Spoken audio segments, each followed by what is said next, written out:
This is part 2 of this story. You're listening to the Golden Griffin Press channel. Everything here is created by real authors, narrators, and voice actors. Show your love and support to them by interacting with the video. Don't forget to subscribe so you never miss out on future stories. We hope you enjoy this production. Chapter 19. The closed fist protects. The open hand guides. Without one, the other cannot lead.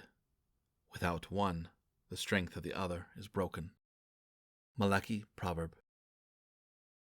The Teladar and the Uratar would destroy the Garis in 5 days' time, and Etlin still slept. The village lay in smoking ruins, the bodies of the dead arranged in pyres outside the walls. Yuga had assumed the mantle of the closed fist, gathering the people together to mourn their dead. But in 5 days there would be no one left to mourn. The messenger that the Uratar and Teladar tribes had sent had told them that there would be no slaves taken. No one child would be left alive. It would be as if the Garis people had never walked the earth. They would give the Garis tribe 5 days to mourn and do the proper rituals for the dead Nar-Garis, but the time of mourning would be followed by a time of death. Syndri had strapped her swords to her back again, and Yuga had said nothing to stop her from doing so. She was ready to meet her end and take the host of nameless dogs with her when she drew her final breath. Her father lay on his pyre, wrapped in a black Karox hide, his skin strangely pale in death, his spirit long fled. Without Etlin there to lead the songs, Tillis had stepped forward at the pyre, her voice raspy from the smoke and tears shed. Syndri and the other warriors had cut lines across their palms and pressed bloody handprints against the pyre to show the Sky Clans how many names would speak for the worthiness of the man who was standing in judgment before them now. Their voices sang of his life, repeating his name over and over to the wind, so that he would not be nameless in the dark. And above it all, Tillis cried out the song of the fallen. The warrior's name rides through the sky.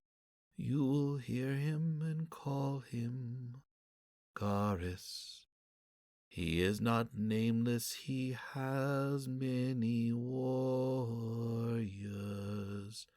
He rides with the worthy ancestors and brings the name of those below. The tattered remnants of the tribe had watched the flames engulf the body of their closed fist. Their great protector swept away in ash on the wind, and with those ashes, the promise of uniting the tribes, the vision of Nar-Garis ruling as great lord of the Maleki. Now, the survival of the tribe hung on the sword's edge. They had 180 warriors left after the battle out on the plains, and a handful of others who had survived the attack on the village. All in all, there were 200 blades left to fight the combined forces of the other tribes. They were outnumbered nearly 3-1. But the Garis warriors were worth 3 of any other tribe. Syndri knew the blades were sharp, and the need for vengeance would be running hot in the blood of every warrior left standing in the village. Her own hands itched with the need to spill blood. She would not rest until the Teladar and Uratar were destroyed. Walking back into the village, she returned to her gat, where Senna kept watch over their mother. Her sister was sitting next to the cot where Etlin lay, encased in furs and hides. Syndri approached, clutching her numb and bandaged arm to her chest, hoping to see her mother's deep brown eyes open and the familiar smile on her lips. But still, Etlin lay like the dead. The slight rise and fall of her chest was the only sign of life. A poultice of herbs was held to the bruised side of her face by a cloth bandage. The bruising was far from the worst of the damage. Tillis had told them that some blunt weapon had struck Etlin's head, and that the lack of blood they could see on the outside deceived the great river that flowed within. Only time would tell if she would return to them from the edge of death, and how much of her would return. Tillis could not give them an answer. They could only wait, placing tiny chips of ice to melt in her cheeks to try and keep her alive. Yuga has called the first swords to his gat, said Syndri. They must choose a new closed fist before we can defeat the Uratar and Teladar. We do not have much time.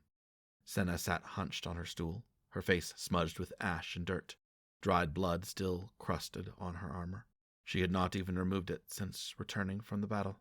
Dark circles ringed her eyes, and her hair hung free in wisps from its usually sleek braid. Syndri knelt beside her. "Tete," she said softly, "tonight you will sleep. I will watch over her." "I cannot lose her," whispered Senna. "Baya and our father have gone, and if she leaves us too, I will not stay here. I cannot."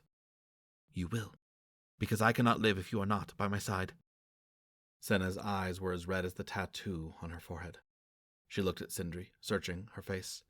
"What is left for us to do but die?" "Close our fists, as our father would have done," said Syndri, reaching forward to pull the front of Senna's armor close. "Now we must protect those who still draw breath. We cannot leave them to the dogs. We cannot kill them all, Syndri. The days ahead are not written. We can still write the names of those who will live with our swords. You and I will be among those names. We will carve the name of Garis into the throats of every one of their fallen. So when they go to the nameless lands, the darkness will see our father's name written on their corpses." Senna pushed her away. "Those are not the corpses that haunt me." She rose and walked out of the ghat, leaving Syndri alone to watch the slow rise and fall of Etlin's chest. The air inside the ghat was thin, as if it was drawing all the breath away from Sindri's lungs, suffocating her in the whispers of death.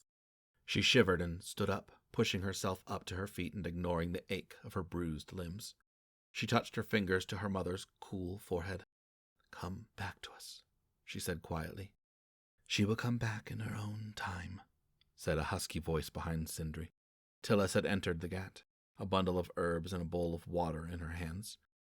"Go, let me tend her in peace." Sweeping a hand across her eyes, Syndri gave way to the older woman and left the ghat, heading toward one of the few structures left standing in the village. The house that his shear had protected stood alone, amidst the ruins of the others. The great beast was lying on the other side of the village, his wounds tended by those he had saved. He still breathed, despite the myriad of wounds that decorated his body. Outside Yuga's ghat, Ikayo stood with his arms crossed in front of the door flap, and his face darkened as Syndri approached. His chest was bandaged beneath his fur cloak. Syndri stopped as he held up a hand. "Nar Yuga has forbidden you." Syndri curled her lip. "I am a first sword. You are bladeless." Fury curled its familiar fingers around Syndri's stomach. "I have killed in defense of our people. I am the daughter of Nar Garis." Ikayo did not move, his eyes set as hard as iron. "You are still bladeless until Nar Yuga names you." He spat at the ground. "You are ill fortune." Spurred on by her exhaustion and rage, Syndri stepped closer to him, looking him directly in the eyes. "Nar Yuga," she spat. "My father's ashes still ride the wind, and you dare dishonor him by giving your loyalty so easily to another. The next closed fist has not been decided. Enough." Yuga stepped out from behind Ikayo, pushing aside the flap. He jerked his thumb toward the ghat, sending Ikayo inside before facing Syndri. The warrior's face was still set like stone, as if he felt nothing in the face of his warlord's death and the destruction of their tribe. Syndri did not move back, forcing Yuga to stand close to her to speak. "You speak the truth. The closed fist has not been decided, and I may not be chosen. But if I am not, it still cannot be you."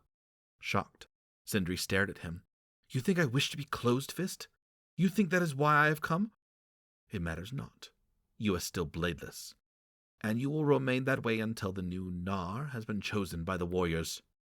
I fought beside my brothers and sisters when the Uratar attacked the village," replied Syndri, her voice low. "I watched them die as the village was overrun. You did not see it because you were not there, but I saw, and yet you would still deny me entrance to this gathering?" Yuga rested his hand lightly on his belt near his knife. "I deny you because it is our law. When the new Nar is chosen, you will be named in honor of the blood you have shed. But I will not dishonor my closed fist by ignoring the exile he placed on you before his death. I will not ask you to lay down your swords, but you must remain bladeless until the new Nar is chosen." Syndri gritted her teeth. "And as bladeless, I may not draw my blades as a warrior until I am named by this new Nar." She leaned forward. "I will pray to the Sky Clans that you decide quickly." She stalked away from Yuga, the call of the hilts at her back rising to the scream in her blood. Not yet, she told herself. You need your name, and the rights you claim with it. Tomorrow she would have a name. Yuga was chosen unanimously as the new closed fist by the warriors that night.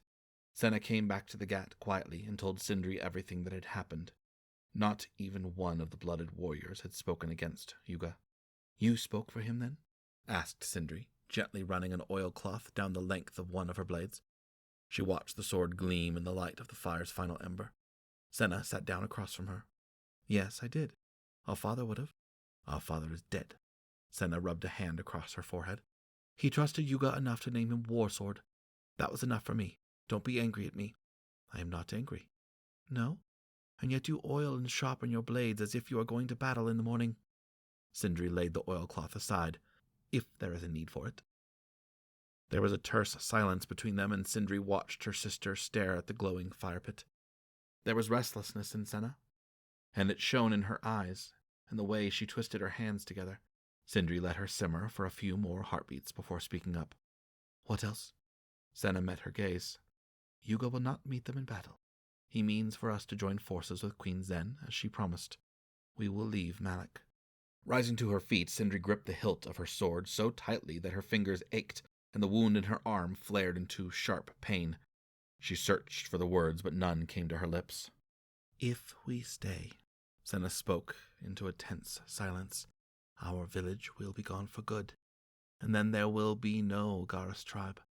They mean to destroy us to the last child.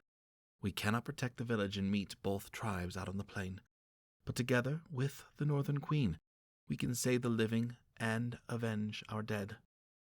Syndri's mind whirled like a winter storm. There were no words for this kind of cowardice. Her father would never have left his land behind to beg help from a northern queen in her halls of stone. The Garrus tribe was the most powerful tribe in Malak, and they did not run. He would let the bloodshed of our people go unanswered? No. He sees that we can grow stronger and end their tribes with the help of the Rukian queen. He knows that our father would have done the same. Syndri carefully sheathed the blade in her hand. So you and Yuga know what our father would have done? Angry now, Senna kicked at a stool, knocking it over. Keep your tongue caged. There are many within our tribe who look to you as the reason for all this. They say your ill fortune has brought a punishment down on our tribe. If you push against Yuga now, they will tell him to kill you. Laying her blades next to her cot, Syndri looked over her mother once more. There was no change, just the slow in and out of her breath. Tillis was washing her, braiding her hair, dressing her in a light tunic. She looked beautiful, even steps away from death. Syndri sat down on the edge of the hides. Perhaps they are right. The silence that followed from Senna made Syndri's heart ache. She knew that her sister would fight to the death, to protect her if the tribe tried to have her killed. But the Uratar and the Talatar tribes were responding to the actions of one warrior, a warrior who had killed a sacred messenger. Syndri, I do not think the other tribes put aside their differences just because of what you did. I think they saw it as a reason to attack. Their alliance formed too quickly. The Uratar and Talatar have been enemies for generations. Even so, do not act rashly tomorrow. Whatever Yuga does, he is trying to help you. Syndri rested her head against the woven pillow, gingerly testing the bandage wrapped around her wounded arm. No matter what the punishment the Sky Clans had dealt for her sins, she would not let her people be slaughtered. As soon as the first light of morning woke the sky, Syndri went out to the village square and sat down in the center of it, her blades sheathed at her back. Soon, Yuga would come out to begin the rituals of the Nar. She breathed deep through the cold and closed her eyes, letting herself wander inwardly. In her mind's eye she rode the wind like a great hawk, looking down over the ruin of her village, letting the ash and the darkened bloodstains feed the energy surging through her. She returned to the vivid memories of Dur's Akai, dying against the wall, of old Ganzak Ba, lying in the dirt path, of her father and mother lying motionless in front of their Ghat, her father's face ruined by some great blade. Come out, Yuga. She remembered sitting in the darkness of her own Ghat, gripping Senna's shoulders as they both shook with silent tears, no words able to give voice to the deep cleaving of grief tearing them in two. She remembered lifting her brother's limp body up to the filly's back, the way his blood had smeared against her arms and face. She saw her mother, who was lying as still as the bodies they had burned, only shallow breaths separating her from them. "Come out, Yuga. Give me my name." The morning sun warmed Syndri's chilled body as she waited. The ritual would start as soon as Yuga left his gat. Already some of the warriors had come out to wait for him, their faces streaked with the ash from Nargaris's death pyre, blades bare and ready. Only Syndri's blades were sheathed. She watched as the flap of Yuga's gat opened and he walked out, bare-chested and holding his swords in his hands. The waiting warriors began their war cries, shrieking and screaming until the din was deafening. After so much death and destruction, the ritual was necessary, a promise of life continuing and returning to the balance it had left. Syndri would not hinder it. Her people needed a closed fist, but the man approaching her was not the one she had chosen. She had not spoken his name last night in the gathering. Senna had spoken it, and Syndri did not falter for it. Each of them had done what they thought was right. The warriors brought the flats of their blades down on Yuga's shoulders, back, and chest, so that he would be protected against unfriendly weapons. He walked without faltering through the barrage of their strikes until he reached the village center, standing on the very spot where Nargaris had met his death only 3 days before. The warriors put away their blades and raised their fists high above their heads. Tillis approached her husband, dressed in black hides. She opened both of her hands, palms facing Yuga. Syndri sat still as a stone, watching Tillis stand in her mother's place. Yuga lifted his closed fists and placed them against his wife's palms. "As the Sky Clans did before us, so we find our balance in the earth. An open hand must balance the closed fists, and through them we find strength in war and peace, in plenty," said Tillis, her voice clear and loud. "Are you a blooded warrior of the Garis tribe?" Yuga lifted his chin. "I have shed the blood of our enemies." "Have you been chosen by these warriors?" The warriors cried out Yuga's name, shaking their fists in the air. Tillis placed a larger carved totem from Yuga's neck, the face of a bear growling at the end of a braided leather chain. She had chosen him a symbol of great strength. Syndri brushed her fingers against her own wolf totem. Her father had carved it for her when she was still toddling around the ground at her mother's feet. She still remembered how he had placed it around her neck, when she had earned her warrior's blades. She remembered the tight squeeze he had given her shoulders before moving on to the next young warrior. "Name me." Yuga stood tall before the warriors and the remaining clansmen and women standing beyond them, watching as their new Nar told them what their future held. Yuga lifted his hands into the air, one open and one closed fist. "Nargaris believed that our tribe could rule all of Malak," he said loudly. "That was the vision he was given as a young boy. We will go to the land of Rook and accept the hand of the Northern Queen. We will grow strong again, and then we will return to our land with the great vengeance of the Sky Clans."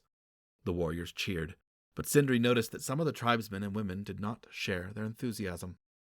Several even looked away or whispered to the person next to them. Syndri saw Malin standing with Uhuri, both watching Yuga with dark expressions. "Bladeless," Yuga was calling for her. Syndri rose, her swords still safely in their sheaths as she approached the new closed fist. She stood before him, her shoulders straight as she met his eyes without fear. "You shed the blood of a messenger who was under the protection of the Sky Clans. For this, you have been exiled from this tribe and your warrior's blades taken from you, and yet you have fought with honor." Yuga looked around at the people gathered. "If there is anyone who would speak against this bladeless, speak now." There was a low rumble of discontent from some of the gathered warriors. Several of them spat on the ground near her feet. Finally, Akayo's voice spoke from the crowd. "She will bring ill fortune to us. The blood of the tribe is on her hands." Another joined in. "If we name her, the Sky Clans will be displeased with us, and we will all die at the hands of the Uratar and Talada tribes. They would not have attacked us without the messenger's death. They will kill us all." The voices all began to intertwine into a fearful, angry cacophony, like a flock of crows. Syndri waited, letting them wash over her. She heard some voices raised in her defense and others calling for her permanent exile. or her immediate death to appease the Sky Clans. Yuga watched her, clearly deciding what to do.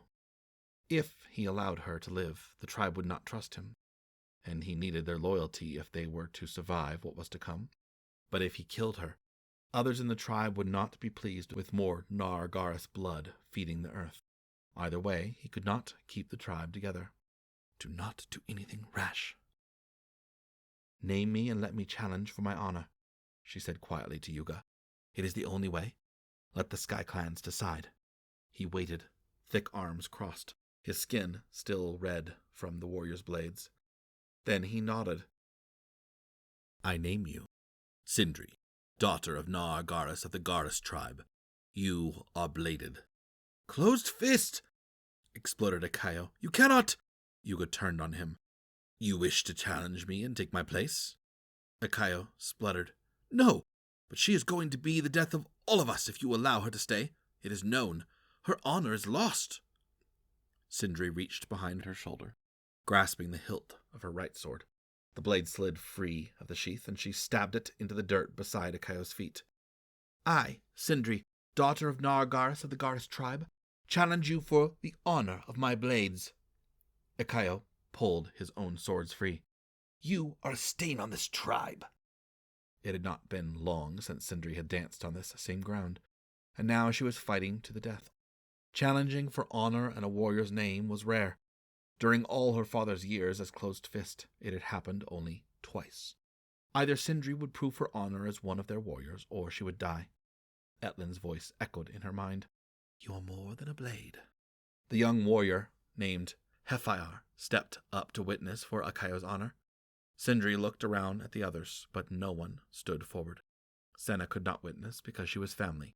An unrelated warrior had to stand beside her, or she could not follow through with the challenge. Yuga could not show partiality to either side. A quiet step to her right, and then Malin was there, her black hair newly braided and twisted in a line down the center of her head. The one-armed warrior gave her a brisk nod, her lips pursed in a tight line. I'll stand for you. Yuga raised his fists. The Sky Clan's witness. The surviving warrior claims honor and will keep full blade rights. Akayo shed his cloak and tunic, stripping down to the waist. There was no armor allowed in an honor fight, for it was a cowardly thing to seek protection from the Sky Clan's justice. Malin helped Syndri untie the leather straps of her armor, and the scales fell away, leaving her feeling light as a feather. Her loose shirt and trousers did little to keep out the cold, but soon the fight would warm her blood. Her biggest concern was her heavily bandaged left arm. She could grip a sword, but her strength was gone. She would be able to block and thrust if he left her an opening, but if he threw his full weight against her, the arm would not hold. The thin bandage across Akayo's chest covered little more than a shallow cut. He had survived the battle on the plains against the Teladar tribe, but had come away with much less to show for his trouble than Syndri. The Sky Clans had seen fit to spare her life despite facing an onslaught of Uratar, with odds of dozens to 1. Syndri thought that perhaps ought to speak for her honor, but Akayo was looking for someone to blame. She saw the anger in his eyes as he shook his arms and tilted his head from side to side to loosen his neck and shoulder. And perhaps the ancestors were simply waiting for her to be killed by a member of her own tribe. Syndri turned to Malin and smiled. Thank you for standing with me, she said.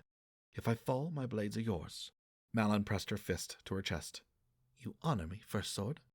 Ignoring the sudden burn behind her eyes, Syndri caught sight of Senna, standing nearby amidst a small knot of other warriors who had not spoken for Syndri's death.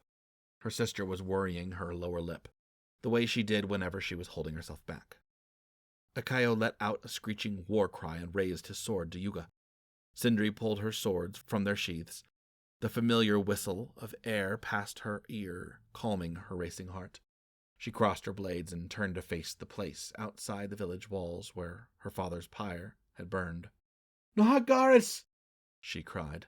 Nar-Garas! Replied the crowd. Whether they blamed her or not, they would not stay silent for her tribute to their fallen fist. Akayo leads heavily with his left side. He is slower, but his strikes will break me if they land. He looks where he is about to step, so I can predict where he will go. Syndri knew she was more agile, but with her left arm nearly useless, she could not let him get a moment's upper hand. She drew in a deep breath to steady herself as Akayo stepped toward her, his swords held, one high, one low. He swung high overhead, taking advantage of her weak arm. She met him with her right sword and blocked his lower jab, spinning it to the side with a flip of her left. A heavy kick landed against her tender ribs, and she fell back, rolling to her left side as soon as she hit the ground and avoiding a killing strike that sent dirt flying into the air. She stabbed forward and sliced across the thick meat of his calf. He stumbled, but made no sound. Wincing as the wound in her arm reopened from the pressure of landing against it, Syndri flipped her stronger sword so that it ran across the length of her arm, blocking another strike and dropping to one knee under the weight. Using the blunt force of her shoulder, she shoved upwards, launching herself from the ground and pushing him back a few steps. Before Akayo could recover, she pressed in toward him, her blades swinging hard and meeting in the middle at his neck. He managed to block one of them, but the other bit into the fatty tissue above his shoulder. But her left arm could not swing hard enough to cut deeply, and the blow glanced away, leaving only a shallow wound. Blood trickled down his chest. He knocked her blade aside and sent the tip of his forward sword slicing into her collarbone, a finger's breadth before pulling away. The sting cleared Syndri's head. She had to end this fight, or she would lose what little strength she had left. She ducked his next swing, dropped one sword, and drove upward with both hands gripping the hilt of the other. The blade ripped past his throat and up into his skull. She pulled it free, and he fell to the side. Blood poured from his head. Syndri staggered to her feet and retrieved her second sword. She looked around at the faces of her people, watching her, staring at the body of Akayo. Tears poured down Syndri's face, unhindered. Exhaustion and grief ripping away the final barriers holding them at bay. She thrust her swords into the ground, facing Yuga. "Na Yuga," she said, "my swords are yours." Chapter 20. My esteemed friend Syndri, I am in need of your peerless craftsmanship for a set of masks that I intend to give as a gift to our great warlord, the king. They must be the finest work you have done for me. You must make the faces of the ancient oath-sworn with your wood and paints. They must be fearsome to look upon, so that those who see them in the council hall guarding the king may tremble. Do not press yourself. They need not be finished for some time. I will visit you after a full moon cycle to see the progress of your work. Your servant and friend, Loey. High above the red walls of the palace, the angry light of Akatar streamed over the city like the afterglow of a forge fire, bathing the softly sloping roofs in gold, glittering on the dusting of snow they had received that morning. The air held a biting chill as the afternoon bled into evening. Master Loey had finished attending to the king for the day. His time seemed so precious now that it was split between Blackvale and the royal halls of Keld, and there would never be enough of it. As he tapped along the paved road out of the palace gates with his staff, Loey scoffed at his younger self, a man who had once believed himself invincible, with more years to his name than the firstborn. And yet, as the king drew closer to the day when he would be forced to choose his successor, Loey's advanced age was a bigger threat than the scheming rats in the council. Reaching up with his right hand, Loey massaged the deep lines of worry carved into his forehead by the past decade. He leaned heavier on his staff and drew his outer robe closer to his thin frame. It was far too easy to feel cold, even on warm days. These winter months brought out the brittleness of his bones and the shortness of his breath. One of the king's attendants had offered to escort him to his destination, but he had refused. Best let his enemies see him walking on his own 2 feet, no matter how slow the journey. Councillor Hallex had sent him an invitation, which had been expected. Master Loey would visit him later that night and once again play the wearisome game of saying one thing and meaning another. It was an old game, as old as the earth. Shuffling beneath the shadow of the massive palace gates, Master Loey saw the respectful nods that each of the guards gave him as he passed. Beyond the gate, the road sloped gently down into the first district of the noble estates and the shops of the finest craftsmen in the city. The craftsmen and women who worked magic with their hands in silk, precious metals, wood, and stone, with the highest skills, had no need to ply their wares in the city markets. People traveled to them, even a revered old scholar. Thankfully, it was not a long walk to the craft master that Lowy intended to visit. He passed by the house of the king's ink master, a Damian man nearly as old as Lowy, but twice the size, who went by the name of Bir. That was not his real name. Damian names were far too long and lyrical for the simple tongues of Katesh. Inside the house, perfectly rectangular blocks of dark black ink hung in knotted rope lines from the ceiling beams, drying and aging for years before they were deemed ready for use. There was no finer ink in the world. Each glistening brush stroke was made with the dedication and skill of generations, just as each statue made by the stonemason family of Jay Tull was a monument to their Shirai-blessed hands, working the rock into likenesses that seemed to draw breath. The Street of the Craftsman was a place Lowy knew well. Many of his friends resided within the walls of these houses, good people whose spirits were grounded in the earth, not wafting about in the smoky air of the council chamber. Master Lowy shuffled to the house that sat up on a low terrace, a little way back from the street. Several of the wall screens were slid to the side, opening sections of the walls to the soft breeze of the afternoon. The earthy smell of wood shavings reached Lowy's nose as he stepped up onto the polished floor. There was no inner courtyard, just a large square room with work mats and a small stack of wood. A small pile of Saba wood blocks sat in one corner, the dark grain bold against the rush mats. Reaching up to the small chime above the door, Lowy tugged on the knotted string. A soft tinkling of bells sang out through the room. A small black cat turned owlish green eyes at him from its bed in a small cushion, sitting on a shelf in the wall. Lowy reached out and let the creature sniff his fingers, and it did so, before gazing at him in judgment one last time and then curling back up to sleep. A bird squawked somewhere in the rooms, beyond the partitions at the back of the entrance. Lowy smiled and shuffled his way to the wide panels, sliding one of them back just enough to step through. The door was packed floor to ceiling with wood, crates of dyes and paints, chisels, mallets, grit for sanding, and plaques with an assortment of runes and their meanings written in neat brushstrokes. Masks in various stages of completion sat in stacks around the center mat, some of them already carved into laughing, crying, or rage-filled expressions. Some still wore their natural color, while others boasted deep colors of black, red, blues, greens, and whites. The woman kneeling on the mat wore a simple green sati. The long jacket rolled up to her elbows at the sleeves. Her trousers were stained with daubs of color and textured with fine wood shavings. Her long, silvering hair hung in braids on either side of her neck, framing a weathered, wise face. She ran one hand over the smooth wooden mask she held and blew a tiny storm of shavings into the air. "If you want tea, you'll need to wait," she said, squinting at the mask in her hand before laying it back on the block at her knees and picking up a small chisel. The bird tied to a small perch in the corner let out another squawk. It was a raven, black feathers gleaming, an intricate wooden brace clipped to its left wing and tied with a leather thong around the body. "Some say it is an ill fortune to cross paths with a raven," Master Lowy said. The bird tilted its head and glared at him. "Much less keep one in your house." The chisel slid across the mask's jaw with a soft scraping sound, each gentle movement deepening the hollow of the lower cheek. And the same fools screech at their tea leaves and call down Shirai's protection when they step around horse dung in the street. Cha, fools. Master Lowy smiled.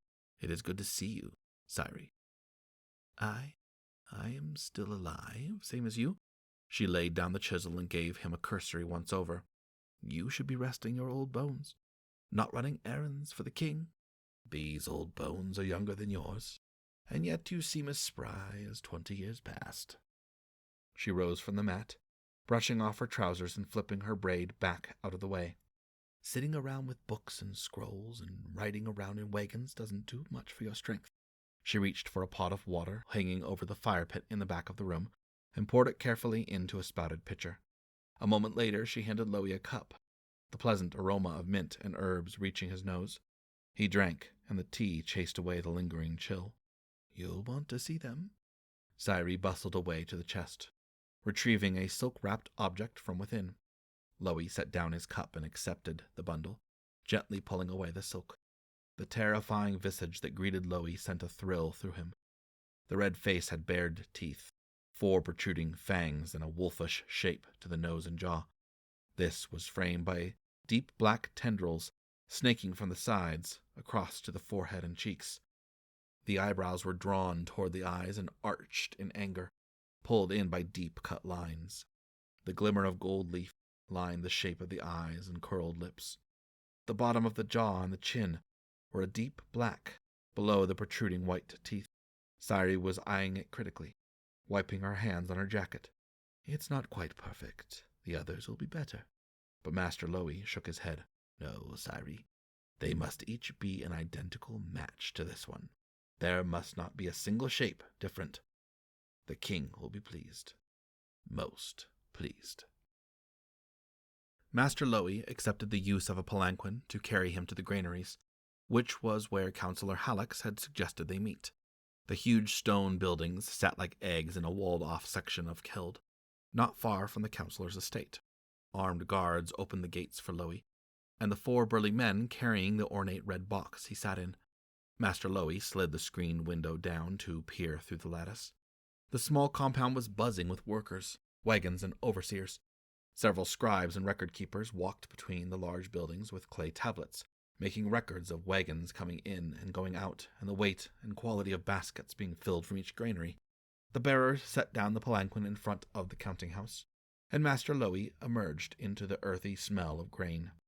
A nearby scribe bowed at the sight of him, the black hat tipping precariously on top of his head. "Where is your master?" asked Loey. "I will take you to him at once, my lord." The man gestured and padded away toward one of the granaries. Loey shuffled after and followed him into one of the large domed buildings through a little door in the side. The rich smell became thicker, wafting from the massive pile of grain within. Councillor Hallex stood beside another pair of scribes who were speaking with him quietly and showing him marks on their clay tablets. When he caught sight of Loey, Councillor Hallex waved them away and gave a slight bow. "Master Loey, I trust the palanquin I sent was comfortable for you. A welcome change from wooden wagons, and you have my thanks for that," Loey replied. There were no stools or chairs in the granary. It was by design that Hallex had invited him here, rather than to a formal dinner at his estate. The days of comfortable conversations between them had long since passed. The servants and scribes left the granary, and the domed walls grew quiet. "I apologize for asking you to come here, but as you are leaving us again in the morning, I did not have time to finish my duties here. I hope it is not an inconvenience," said Councillor Hallex. "The smell of good grain is a balm to weary bones."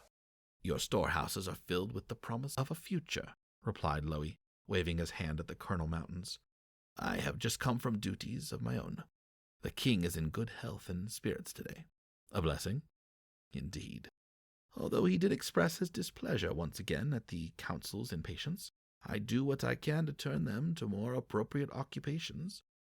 But I am but one man, and my travels take me from the city far too often these days." Councillor Hallex interlaced his fingers. "Far too often, you say? A king's councillor should be at his master's side. It concerns me that you are so permanently detained outside the city. If you desire retirement in the stale walls of that ruined fortress, your place here can be filled by another, and it will be in time. But as you have your duties, Councillor Hallex, so I have mine. My loyalty has always been to follow the desires and command of our great king." Hallex nodded. "Of course.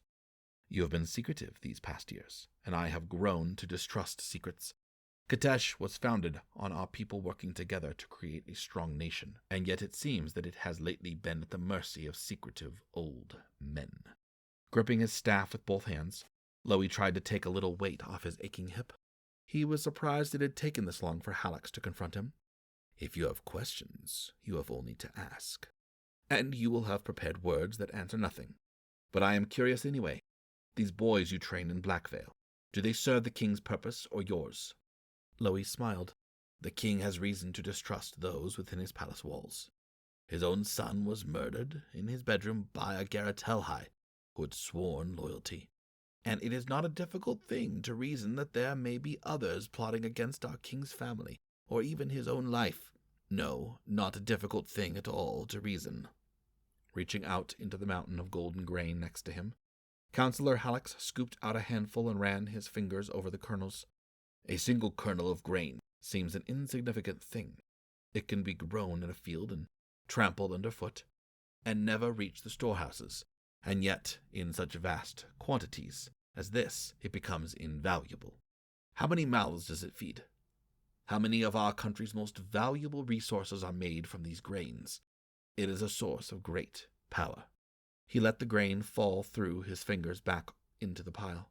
You have my son. Master Lowy pursed his lips and stroked a hand down the front of his white beard.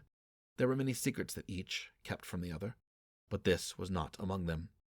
Whatever names they had before are gone now, and they are the sons of Katesh. They exist only to protect and serve our great king. The king may have given you the command, but it was you who chose them. Do you deny it? I do not. Counselor Hallex cracked the last grain between his fingernails before dropping it to the floor. You have always wielded the king's power as if it were your own. But in taking my son, you have considered me too insignificant, Lowy. I will see that you live to regret it. Stiffly, Master Lowy bent down to pick up a small black kernel on the ground at his feet. He held it up, examining it. One rotten kernel can spoil the rest. I have never found you to be an insignificant counselor, Hallex. Not once since the days when I was your teacher. My duty is to keep the king safe. He met Hallex's gaze, and I will do so at any cost. I do not wish to see the day when our people fear a good king because of the actions you have taken. Tread carefully, Lowy. This land and its people belong to Canarian, not to you. The people belong to the king, said Lowy quietly. Yes, so they do. Counselor Hallex offered a curt bow. Your good health. The palanquin will return you to the palace.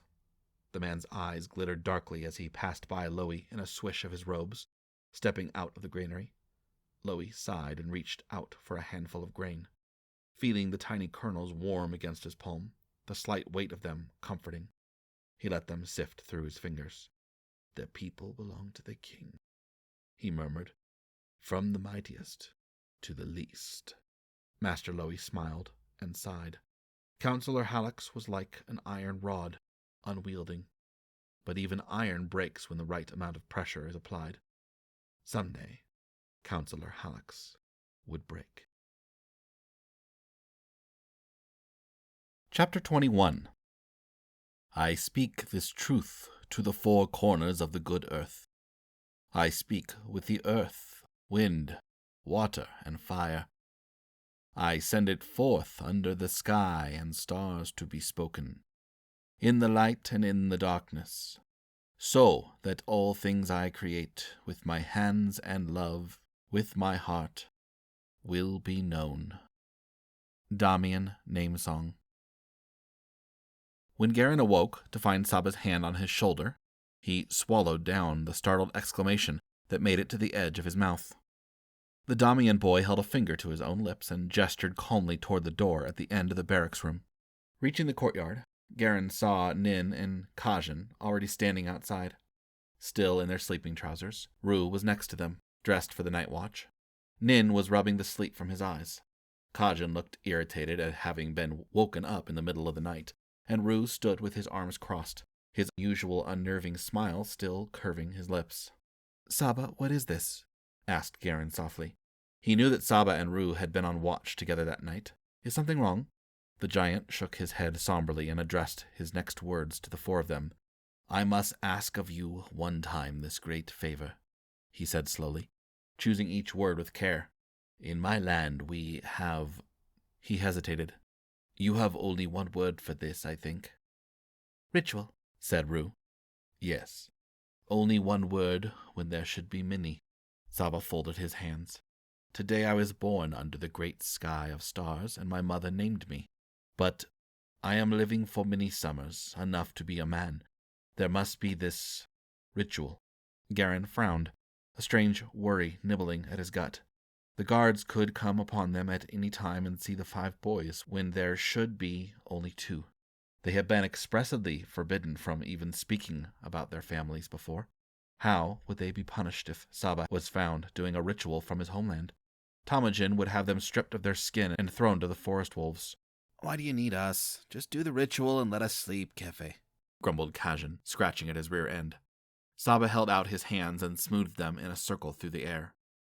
4 ends of the earth, and the name must be carried to all.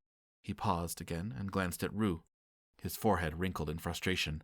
You have words for friends who watch and carry names, yes? The other 3 boys stared at him in confusion. Rue shrugged. Saba reached up and tugged on his short-cropped hair, dark eyes focused on his hands, as he drew the circle in the air again to try and make them understand. It was the most words Gehrin had ever heard Saba speak at once. When they had first come to Blackvale, the Damian boy had only known a scattered sampling of Kateshi, but he had learned quickly enough to communicate and to understand the commands from Temujin. He had excelled in the lessons with Master Lowy, his brushstrokes finer than even Gehrin's and Tirim's practiced hands. The Damian people were artists, poets, and scholars, so it was no surprise that Saba's skill with writing surpassed the rest, even coming from a lowly merchant family. Saba sighed. I think you have one word. Witness? It is something like this. You want us to witness a ritual? Asked Nin in surprise. Yes. It is the most important of all things in my life, said Saba. And we are brothers, so I will ask this great favor of you. I will do it, said Nin. The smallest boy looked resolute, still shivering a bit, but clenching his fists to hold it in. It would be an honor. "Tcha!" exclaimed Kajin. "You gonna get us all beat to death. All right, I'll do your ritual. Quick, so I can go back to sleep." Rue nodded in agreement, and then Saba turned to Gehrin, who quickly looked around the courtyard, expecting a Telhai guard to appear at any moment and raise the alarm. Master Temujin will punish us if he finds out. It isn't safe. "Always follow the rules, Ika?" chuckled Kajin. "You just scared." Gehrin glared at him. Yes, maybe. But I don't want any of us to spend another night tied to that post. Saba, we are only warriors for the king now. Who we were before is gone, yes. But this I must do. I must take my name, so it can be written in the god halls. If he refused, Gehrin knew that Saba would never hold it against him. But he could not bear the thought of them being caught, while he was safe in his bed. He tightened the drawstring of his trousers. Come on, then. But we should go to the old well, so we cannot be seen. Saba's white teeth appeared as he smiled and retrieved a small bundle from the ground. He led the small group toward the back of the courtyard and the crumbling stone well. There they were hidden by a partial wall, but the empty courtyard behind them could give them away as well. The old well disappeared into the ground, like a black, gaping mouth, yawning out of the broken stone.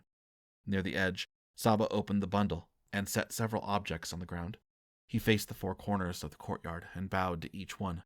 Then he began to sing in a deep, warm voice in his own language.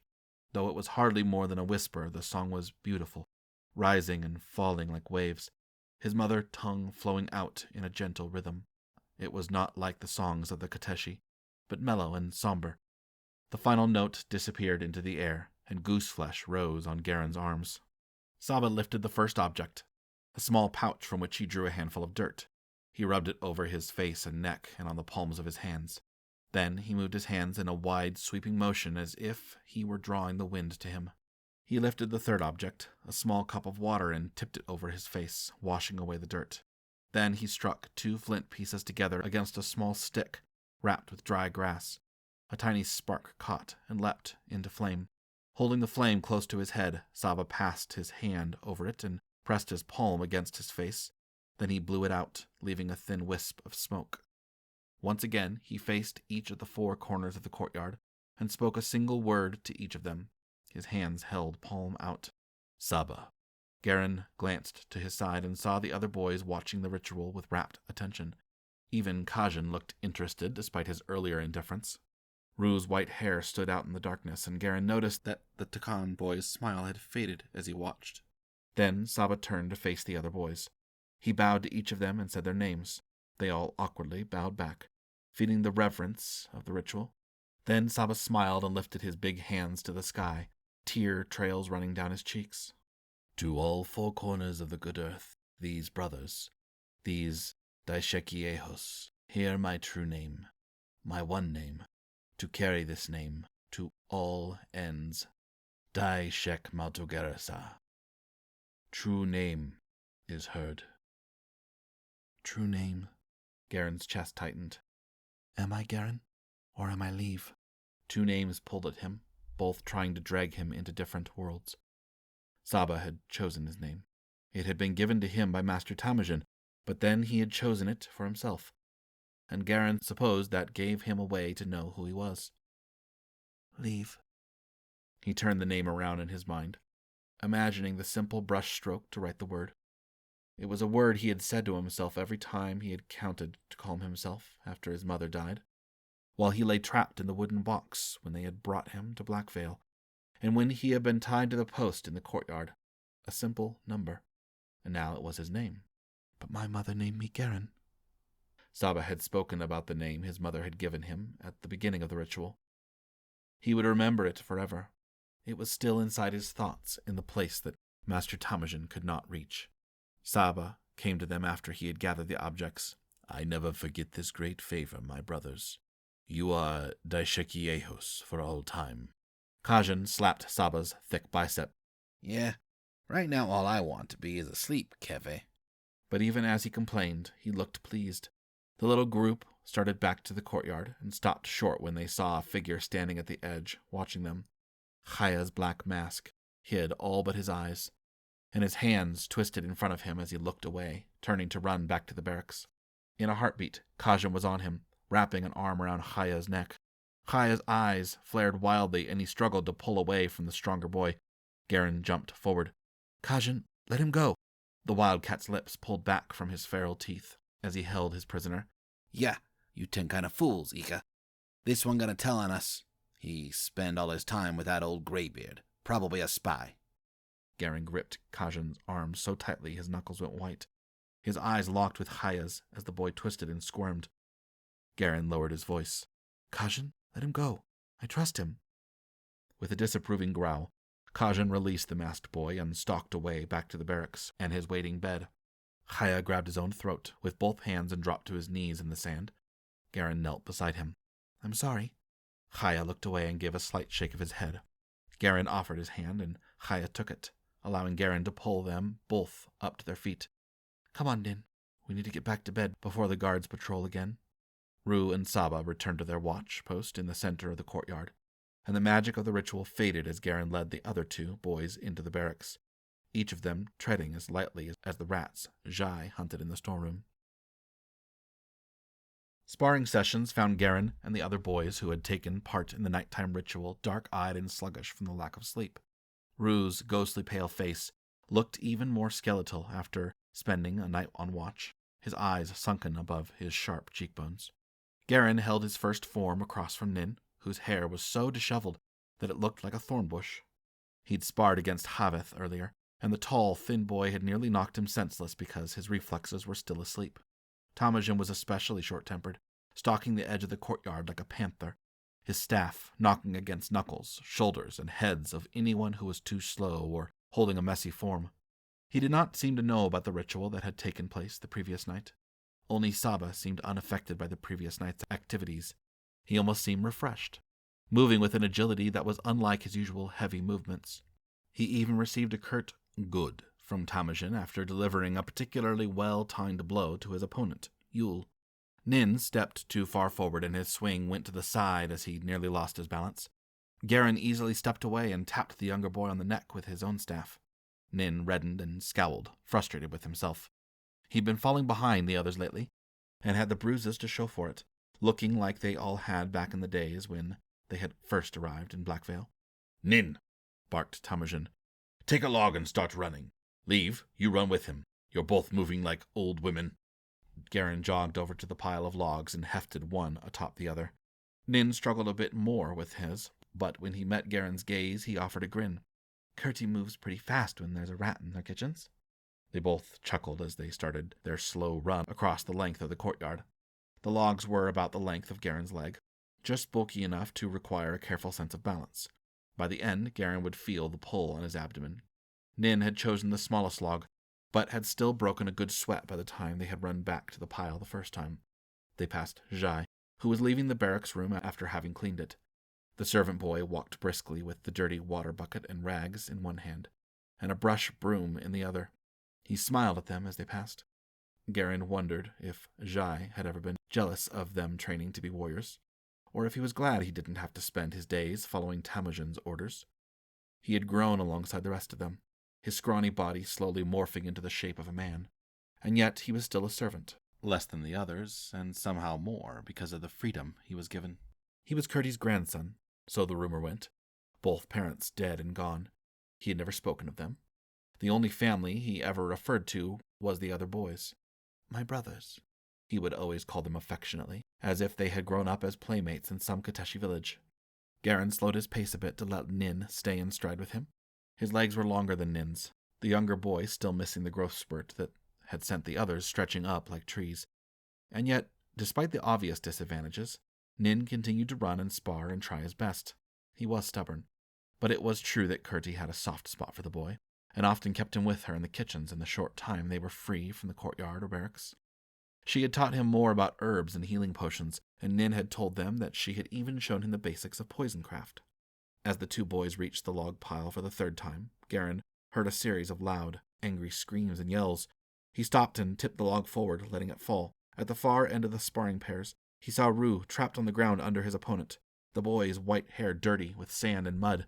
The boy on top of him was Nivith, trying to push him further into the sand, pinning his arms. The screams that Rue let out left chills in Gehrin's bones. The Tecken boy bucked his hips hard and threw Nivith off, scrambling on top of him so their position was reversed. Then he began raining blows on Nivith's face and shoulders with his fists, still screaming, incoherent curses at the boy beneath him. Temujin reached them first, grabbing the back of Rue's tunic and throwing him bodily across the sand. Regaining his feet, Rue tried to run back to Nivith, but Saba managed to grab him around the shoulders. Storming over to the struggling boy, Temujin hit Rue across the face with a heavy fist. Rue went limp, the rage flying out of him as he spat blood in the sand. Temujin pulled him away from Saba and shoved him toward the log pile. Go run, and you will run until you drop. Rue lifted a log to his shoulder, his eyes burning with bright fire as he began jogging across the courtyard. Temujin cracked his staff against the ground, shouting at the other boys to quit gawking in surprise and continue forms. Nivith stood up, his face a bloody mess, nose crooked. Gehrin winced. It wasn't the first broken nose that Curti would have to set since the boys had arrived. He picked his log back up, slowly returning to the monotonous path alongside Rue. Nin followed, still wide-eyed. Rue ran as if Akatar himself was breathing down his neck, his slim legs keeping a pace that neither Gehrin nor Nin could match. By the time the other boys had finished their sparring sessions and Master Temujin sent them off to their chores, Gehrin and Nin were walking the log path, sweat pouring down their backs. But Rue still jogged, stumbling as he doggedly pushed his body back and forth along the length of the courtyard. There was silence between the three boys, neither of the two Kateshi willing to risk breaking into the self-imposed mental prison that Rue had clearly locked himself in. Nin dropped his log in exhaustion when evening finally fell. He collapsed onto the sand, arms flung out to the sides as his chest heaved with every breath. Gehrin trudged back to the pile and dropped the log with a thunk against the others. Curti appeared in the gateway to Blackveil's kitchen and storeroom wing. You three come in here and wash up now. You're a sorry sight. Throwing his log back against the others, Rue leaned over with his hands braced against his knees, blowing out sharp breaths. His sweat-soaked hair hung in strings around his face. Gehrin approached him cautiously with a bucket of drinking water, holding out the wooden ladle. Here, drink something. Rue shook his head but offered Gehrin a smile. It was half-hearted and did not reach his eyes. Gehrin knew that the three of them were a pitiful sight, walking into the stone bathhouse. But the pool of water was a welcome comfort to his sore muscles. He couldn't get in fast enough, shedding his clothes and letting the water close over his head as he sank under. Sound disappeared, leaving him floating in a muffled world. He pushed back up, breaking the surface and wiping the water from his face. Nin was leaning against one side of the bath, eyes closed. Gehrin wondered if he might fall asleep. Rue stood at the far end, scrubbing his chest and arms with the soap and oils that Curti had left out for them. Gehrin reached for his own soap, and side-eyed Nin every now and then to make sure the younger boy didn't slip beneath the water. But after a few heartbeats, Nin shook himself more awake and washed, slipping out of the bath, and left to help Curti in the kitchen. Reluctantly, Gehrin climbed up the steps and retrieved his clothing, shaking his wet hair like a dog and tying it up on the top of his head. He was about to leave when he realized that Rue was still scrubbing his arms and chest with the soap. The boy's skin was rubbed raw and red from the scratchy woven cloth. "Rue?" The Tecken boy avoided his gaze. "Need more soap," he muttered. Gehrin padded over to the side of the pool and crouched down.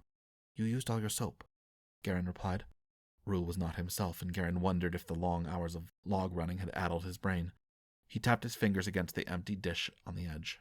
The small chunk of soap was long gone, and the woven cloth was doing nothing but leaving angry red patches on Rue's pale skin.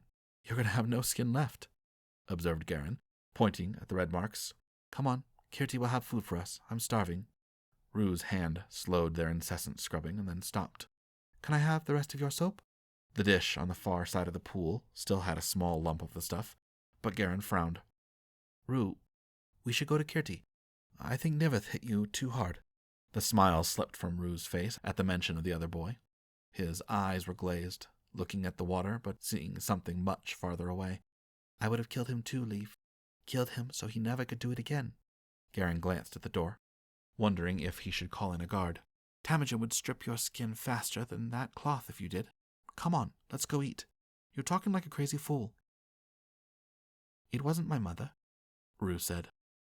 "They thought I killed that man because he took her when she didn't want him to, but she wasn't there. He took me instead.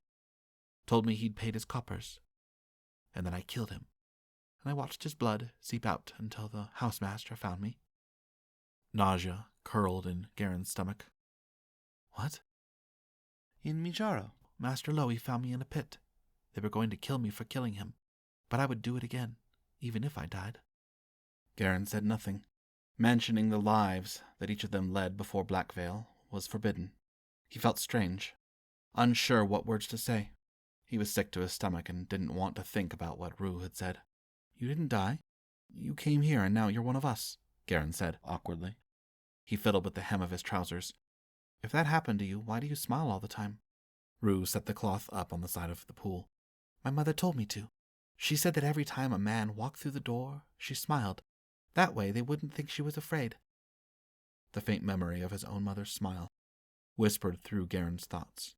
The way she had always rubbed a small bit of red rouge over her cheeks before his father returned home from the palace, sweeping out to greet her husband and pulling Gehrin along beside her. He remembered how she had smiled at him when he had shown her the paper, where he had tried to copy Zario's runes for the first time. He wondered if she had ever smiled to hide something. "I won't tell anyone what you said," he promised quietly. "Will you come out and get some food?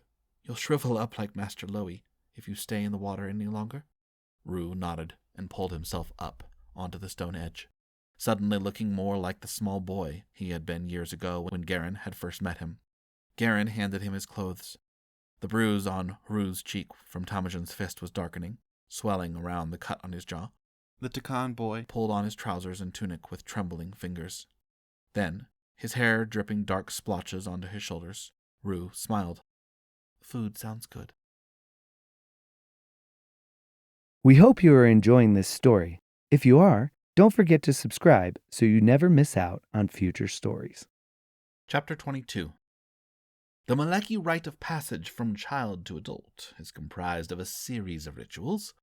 First, they take a young horse that they have chosen from the herd and break it to ride. For 4 years, horse and rider become as one, until the day when the child turns 16 years old. Then their name is spoken by the closed fist, and they are given their first swords. They are cut on both arms with the blades so that they will never forget that they are flesh and blood, and must not fall to an enemy sword. Then a tribal elder tattoos dye into their forehead from hairline to the lower eyelid, covering all the skin with the color of their tribe. The Garis color is a deep red, like blood. Emissary Otai, Observations on the Tribes of Malek. The ashes from Nargaris's pyre were cold to the touch. Syndri scooped another handful up and tucked it safely into her leather pouch. Her hair whipped around her face, her cheeks red and raw from the cold, and the salty tears dried on her skin. She filled the pouch and pulled the leather strings tightly shut, tying it to her belt and pulling her thick cloak over it. Touching her wolf totem, she rose to her feet, looking down at the gray and black stain that was all that remained of her father's great life. I will protect the tribe, father. I will not let them die.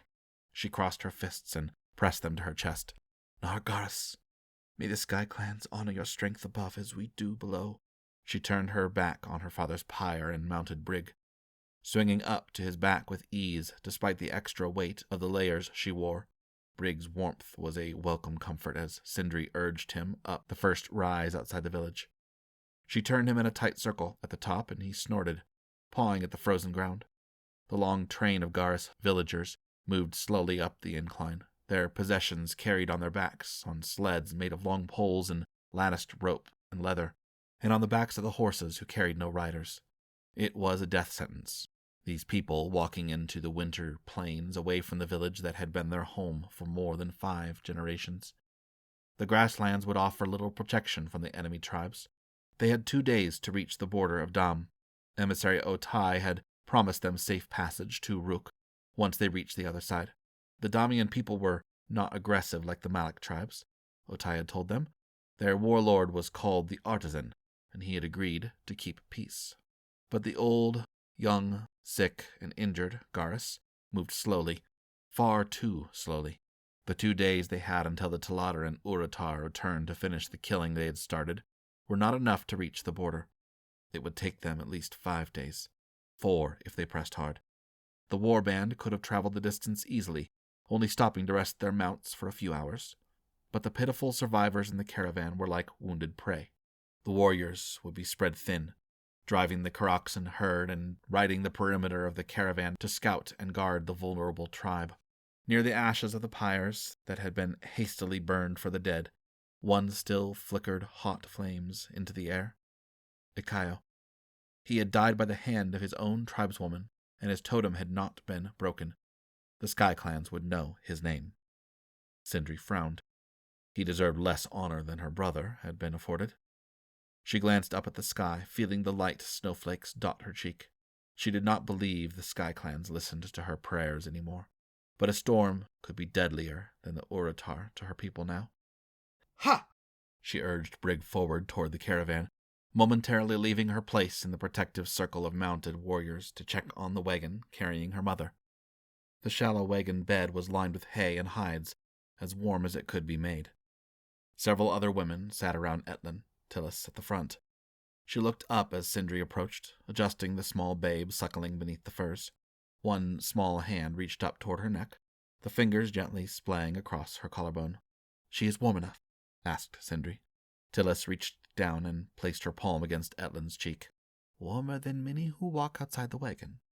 She is as safe as we can make her, Syndri, but if she does not wake soon, the little water I have been able to return to her body will not be enough." "How long?" Tillis hesitated. "1 day, maybe a little more." Clenching her fists around the reins, Syndri turned Brig away from the wagon, and he leapt into a gallop, eager to have his head. His nostrils flared as he settled into a comfortable pace, hooves kicking up dirt and snow. They returned to their position 100 horse lengths from the caravan on the left side. It was going to be a long, slow ride. Syndri could see the herd of Karaksan moving as one through the snow, guiding and driven by small figures on horseback. The Karaksan would clothe and feed them when they reached Rook, and part of their herd would be sold or traded. Emissary Otai had told Nargaras that such animals would fetch a high price in his country. Syndri turned her gaze out to the open grassland, the softly rising hills and the taller bluffs far beyond. She did not want to leave it for a world of rock and stone. The ashes they left behind would disappear, and the village walls would be overgrown with grass and young tree shoots. The thought of the Uratar and Talatar riding across their tribal home, desecrating the Garis land and fouling the air with their breath, nearly drove her mad with hate. "I will pay for my sins." Hoofbeats approached, and Senna rode Ro alongside Brig, the roan mare stepping briskly next to the bigger stallion. The 2 horses flicked their ears forward and touched noses, whickering softly to each other. Senna wore her wooden shield strapped to her back like a turtle shell, the hilt of her single sword protruding from behind the rim. "They will come for us when their scouts see that we have left the village," Senna said. "They will know that we mean to escape them." Syndri cursed under her breath. Say the word and I will turn back. Running from our land like this makes me feel like a whipped dog. Atlan would be proud of you. What? Senna smiled and pulled her furs tighter around her neck. You could have challenged Yuga, but you did not. You could have pushed harder for us to stay in the village, but you did not.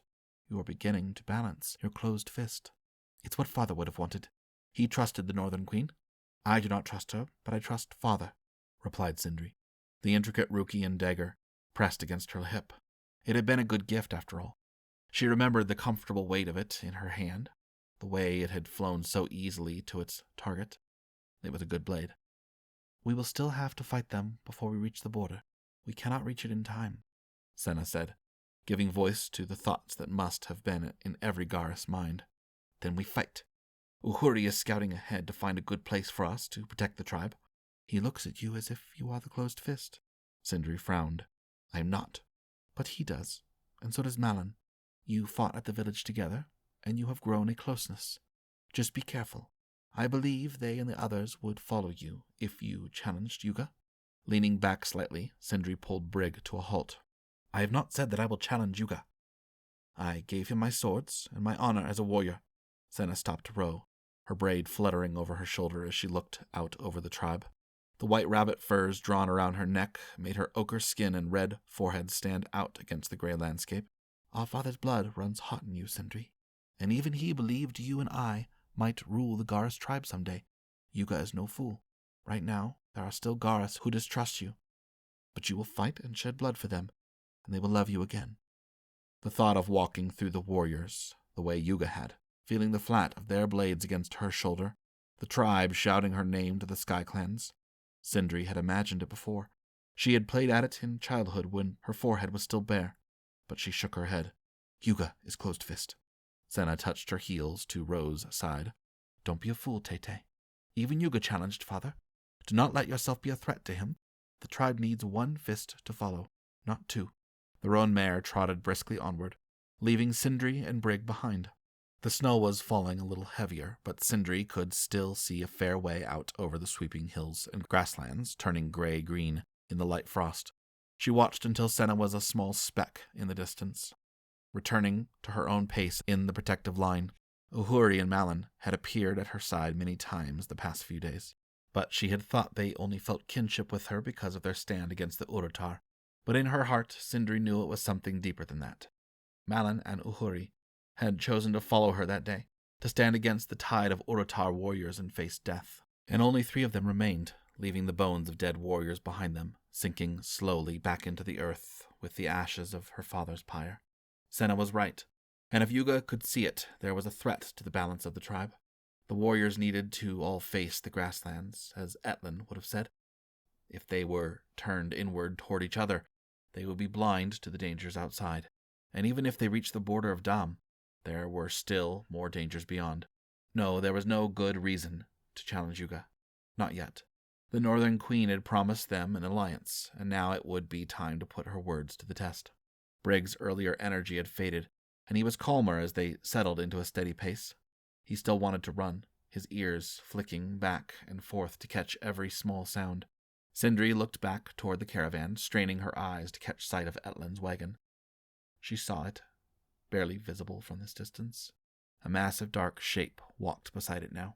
How the great Carol warrior was still standing, much less walking after the wounds he had sustained, was nothing less than a deep magic, keeping him on his feet. He had torn off the bandages before they left and strapped his bone club to his back. He wore no furs, his heavy brown hide nearly impervious to the cold winter. Tillis had told how Kashir had run to defend her Gat, pushing women and children inside to protect them from the Urartar. He had slain great numbers of the Urartar, breaking them with his fists and club. Yuga had offered the Carol his own swords in gratitude for saving his family from certain death. Without Hishir, his wife and children would be among the ashes. Syndri turned back to the swirling snow. Temporary shelters were hastily erected each night for a few precious hours of sleep. On the 3rd night, Syndri was nearly falling asleep atop Brig's broad back when the caravan stopped. Yuga would have them moving again early, not willing to risk more than a little rest before pushing the caravan onwards. Syndri helped hold the long, structured poles as hides were thrown over the top and lashed down with rope. Only the oldest and youngest would sleep inside. and a few of the injured. The rest of the tribe would have small tents, barely large enough to crawl inside. Senna, riding back along the path the caravan had already traveled, had come back shortly before evening to tell Yuga that the enemy raiders were approaching swiftly and would be upon them by the next morning. The shallow valley where the caravan had stopped was not the worst place they could be caught, but the wide-open grasslands to the south would make it difficult for the Garis tribe to stop the Tlader and Uratar from reaching the caravan. So they devised a way to build a different kind of wall. The warband tethered their horses, and every able-bodied warrior and villager began to lay hides and brush along the mouth of the valley. The hides would burn with excessive smoke, clouding the vision of the enemy warband. Women and the older Garis walked alongside warriors, packing the ground with any dry roots and old rags and hides, anything that could be spared. Syndri carried a stack of hides behind a pair of elderly women, sweat running down her arms and face despite the cold. Behind her, Malin and Uhuri carried their own stacks, their outer layers of fur and hide clothing thrown to the side. The younger warrior followed Malin around like a puppy, his fresh face still somehow innocent despite the death and devastation he had survived. Uhuri was 19, old enough to have seen several years of raiding to be a blooded warrior, but young enough to still see the world with bright eyes. Though she was only older than Uhuri by 2 summers, Syndri felt as old as an elder as she bent beneath the stack of hides, and he jogged past her with his own. When it was over, the walk from the prepared firewall to the caravan might as well have been a mountain climb. Some of the warriors went to sleep amongst the villagers in small tents, but Syndri and most of the others were headed back to their posts. They would sleep beside their horses, taking warmth from the large beasts through the night when they were not on watch. Malin and Syndri were paired for the watch that night. One would sleep while the other sat mounted and watching the darkness for any signs of their pursuers. The border was close now, and if they pushed hard the next day, they might reach it in one more night. They had moved faster than Syndri had thought possible, but the constant looming danger behind them had lent wings to the slowest feet. "Sleep," Malin said abruptly, when they reached their post a fair way off from the caravan. "I will watch first." "I can watch," murmured Syndri stubbornly. Malin snorted. "If you keep watch, the whole tribe of Uratar could ride in and kill us all, and you would still sleep like Tillis's babe." Nodding, Syndri dismounted, too tired to argue further. Her arm itched and pulled uncomfortably at its mending skin as she moved. She pulled Brig's reins back alongside his shoulder and tapped the inside of his leg. He buckled, lowering slowly to the ground with a deep snort.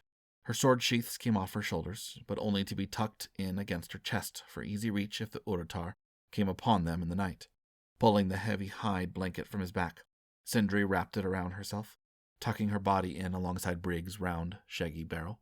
He lifted her hair, pulling a few mouthfuls of frozen grass blades from the ground, his deep, woofing breaths soothing her to sleep instantly.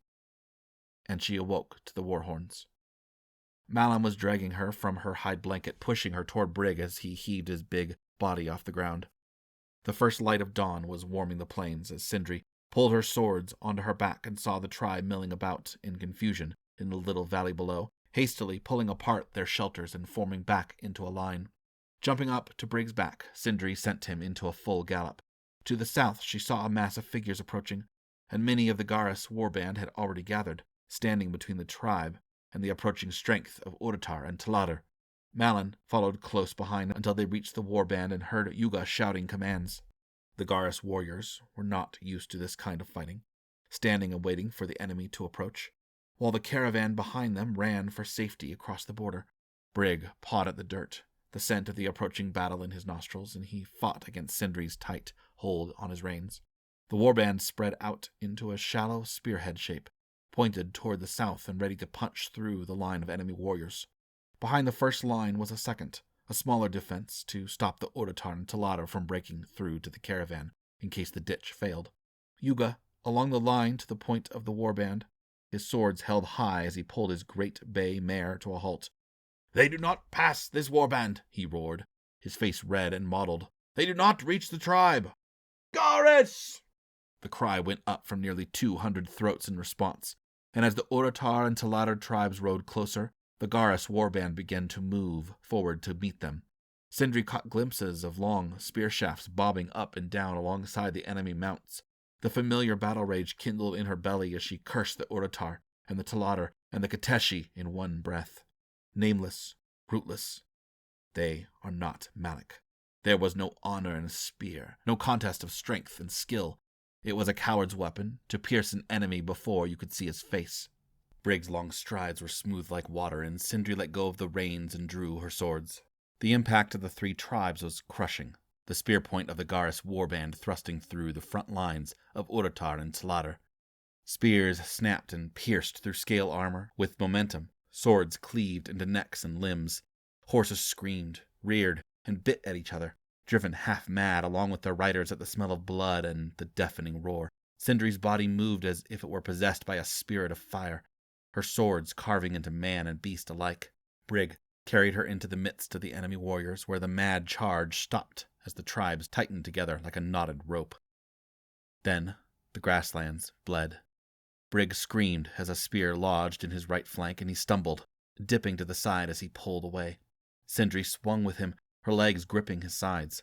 She gripped the spear shaft as it stabbed toward her a second time and yanked it from the warrior's hand, pulling him forward over her horse's neck. Her sword cut halfway through the side of his neck and bit deep into his mount's black mane. He fell beneath the stamping hooves. There was no sound except the ringing in Syndri's ears. It was as if the whole world had gone silent to watch the slaughter. The sky peered down in jealousy as the earth drank its fill. She killed with a reckless abandon, the face of her brother and her father spurring her forward to live, to cut vengeance from the Uratar and Talatar like the heart from a chest. Despite his weak right hind leg, Brig carried her onwards, his muscles quivering, a dark wraith weaving through the carnage. Sky clans give him strength. Syndri pulled one of her swords free from the gut of a Talatar warrior, his spear falling limply to the side with a hollow thud. She swung Brig around on his strong side, taking heavy breaths in the small space she had created around her.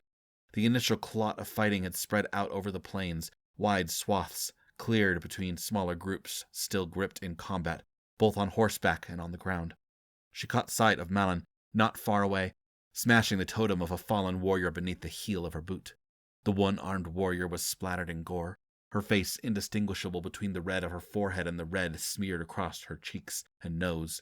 Kicking the body of her fallen foe aside, Malin screamed, "Garrus!" to the skies, her teeth bloody as she spat something out of her mouth. The father's wolves. Brig trembled beneath Syndri, the big stallion limping with each step. She slid from his back, a hard jolt punching through her legs as they hit the ground. She ran to Malin, dispatching the Uratar warrior who came to challenge her, his sword raised just a little too high. Syndri's blades took him through the collarbone as his own swing feebly died against her armor scales. Malin saw her and strode forward, pointing toward the thickest knot of fighting where the Garrus warriors had formed the center of their crescent shape.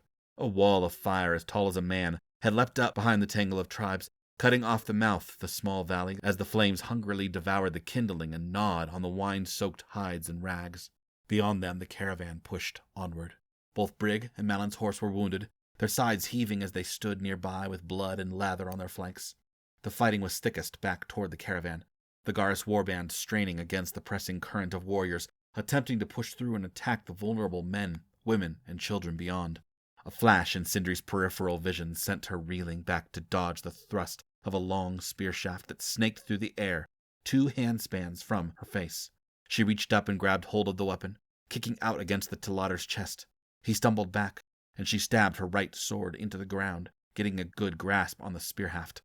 As the man looked up, righting himself, the spear cracked across his face, blood pouring from his mouth and nose as he fell. Syndri stepped one booted foot on his neck as he struggled to push her away, and she leered down at him. Raising the spear, she punched it down into his chest with all her strength. The scale armor cracked, but the spearhead only made a shallow wound as it drove past the layers beneath.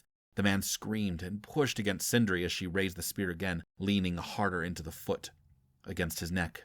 The spear drove down a second time, and this time it opened a gaping hole in the man's lower chest. He went rigid and gasped his final breaths with a wet, gurgling sound. Syndri left him to die, retrieving her sword and running for Brig, who was still standing where she had left him, his eyes rolling white as he stamped restlessly. The small clearing around him was littered with bodies. Both Malin and Uhuri were locked against their enemies nearby, But Uhuri was still mounted on his roan, the horse snapping at the two Urotar, who were circling them. Syndri reached Brig and pulled herself up onto his back, wincing at the way the stallion's weight shifted to stay balanced against his weaker wounded side. Letting a burst of the charged adrenaline rushing through her, out with a wild scream, Syndri pointed Brig to one of the warriors circling Uhuri, and the black stallion collided with the smaller horse, his big shoulder crashing against the Urotar mount's chest and knocking the horse from his feet, pinning the warrior beneath. Syndri raised her sword to Uhuri and urged Brig onward toward the thick of the fighting. The noise was disorienting.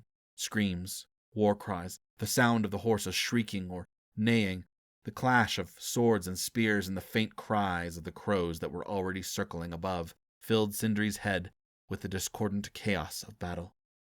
In the distance, the caravan continued to crawl its way toward the border, leaving most of the death and violence behind. The firewall had died down a little, still roaring in the small ditch, but the flames were not as high as they had been before. A veil of heavy gray smoke made it nearly impossible to see beyond the ditch. Soon, the wall of smoke and flame would die down too much to keep the Urotar and Taladar at bay, and there were still too many for the Garrus warband to handle at once. Syndri needed to get behind the wall. Brig's stride was not as strong, but he carried Syndri through the carnage toward the thick line where the Garrus warriors had stopped most of the enemy mounts from crossing toward the caravan, but some of the enemy had broken through. Too many. Syndri watched as an Urotar woman dug her heel into her horse's sides and sent him hurtling over the flames. Leaning over Brig's neck, Syndri settled into his smooth gallop as he charged for the caravan, each thrust of his powerful hind legs accented by a faint limp. Brig faltered as they approached the ditch, his ancient inborn fear of fire awakening and challenging Syndri's command for him to fling himself at the flames. The smoke wall broke around Syndri as Brig bunched his muscles and leapt over the ditch, his belly clearing the top of the fire. The valley was already littered with bodies scattered around where the small group of Garrus warriors in the second wing had waited for their enemies to breach the ditch. Among the warriors still locked in combat or chasing enemies across the valley floor, Syndri caught sight of Hashir at the far end, his bone club swinging just in time to knock a Taladar warrior clear off the back of her mount. She crumpled against a boulder as if she were boneless.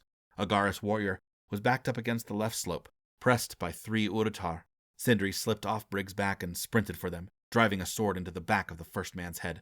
He dropped, taking Syndri's blade with him. She sucked in a breath and ducked to miss the swing of the woman who turned to face her. Finally, a warrior with real weapons was facing her. The woman bared her teeth and came at Syndri like a cornered wildcat, her swords slicing through the air with blinding speed. Syndri fell back, narrowly missing having her face cleaved in two as a blade slid along the right side of her face, opening a wound from hairline to jaw. Blood trickled into Syndri's eye, and she tried to blink it away, blocking the Urotar's heavy blows with her single remaining sword. Rolling to her side, Syndri heard the woman's blade cut into the ground behind her. Her hand closed over a fist-sized rock. She shoved at the Urotar's leg, knocking her off balance and scrambling up and over the woman as she fell, knocking the sword away and smashing the rock down against her enemy's face again and again. Finally, she rose to her feet, shaky, and wiped her arm across her face. She heard a war horn. Garrus.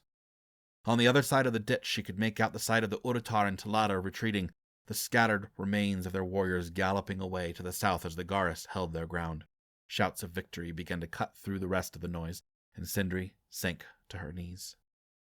A soft wind blew strands of her matted hair around her face. She tilted her chin up towards the sky and raised a fist in defiance. "You cannot turn a blind eye to us now.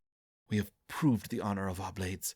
Syndri reached down and yanked the dead Urotar's totem from her neck and threw it down to the ground. With her sword, she swung and cut the crude owl visage in two. Garrus warriors began riding over the firewall's dying flames, whooping and lifting their blades high in the air as they rode back through the valley. Others led horses through a gap at the far end where the flames had completely dissipated, carrying wounded Garrus on the backs of their mounts. Syndri stayed on the ground as the horses thundered around her. Brig limped over to her and blew hot air against her face. Syndri reached up and pulled his head down to her, pressing their foreheads together. He lipped at her tunic. "Come," she whispered to him. "You have carried me far enough." Pulling herself up against his shoulder, she ran her hands over his hide, the dried lather and blood kicking his shaggy winter coat into a crusted sheet. His right flank quivered as her fingers reached his wound. The spear had cut deep enough to leave a jagged hole, but it would heal. She would pack it with herbs when they reached the caravan. Hoofbeats stopped beside her, and Rose's familiar roan head bobbed into view.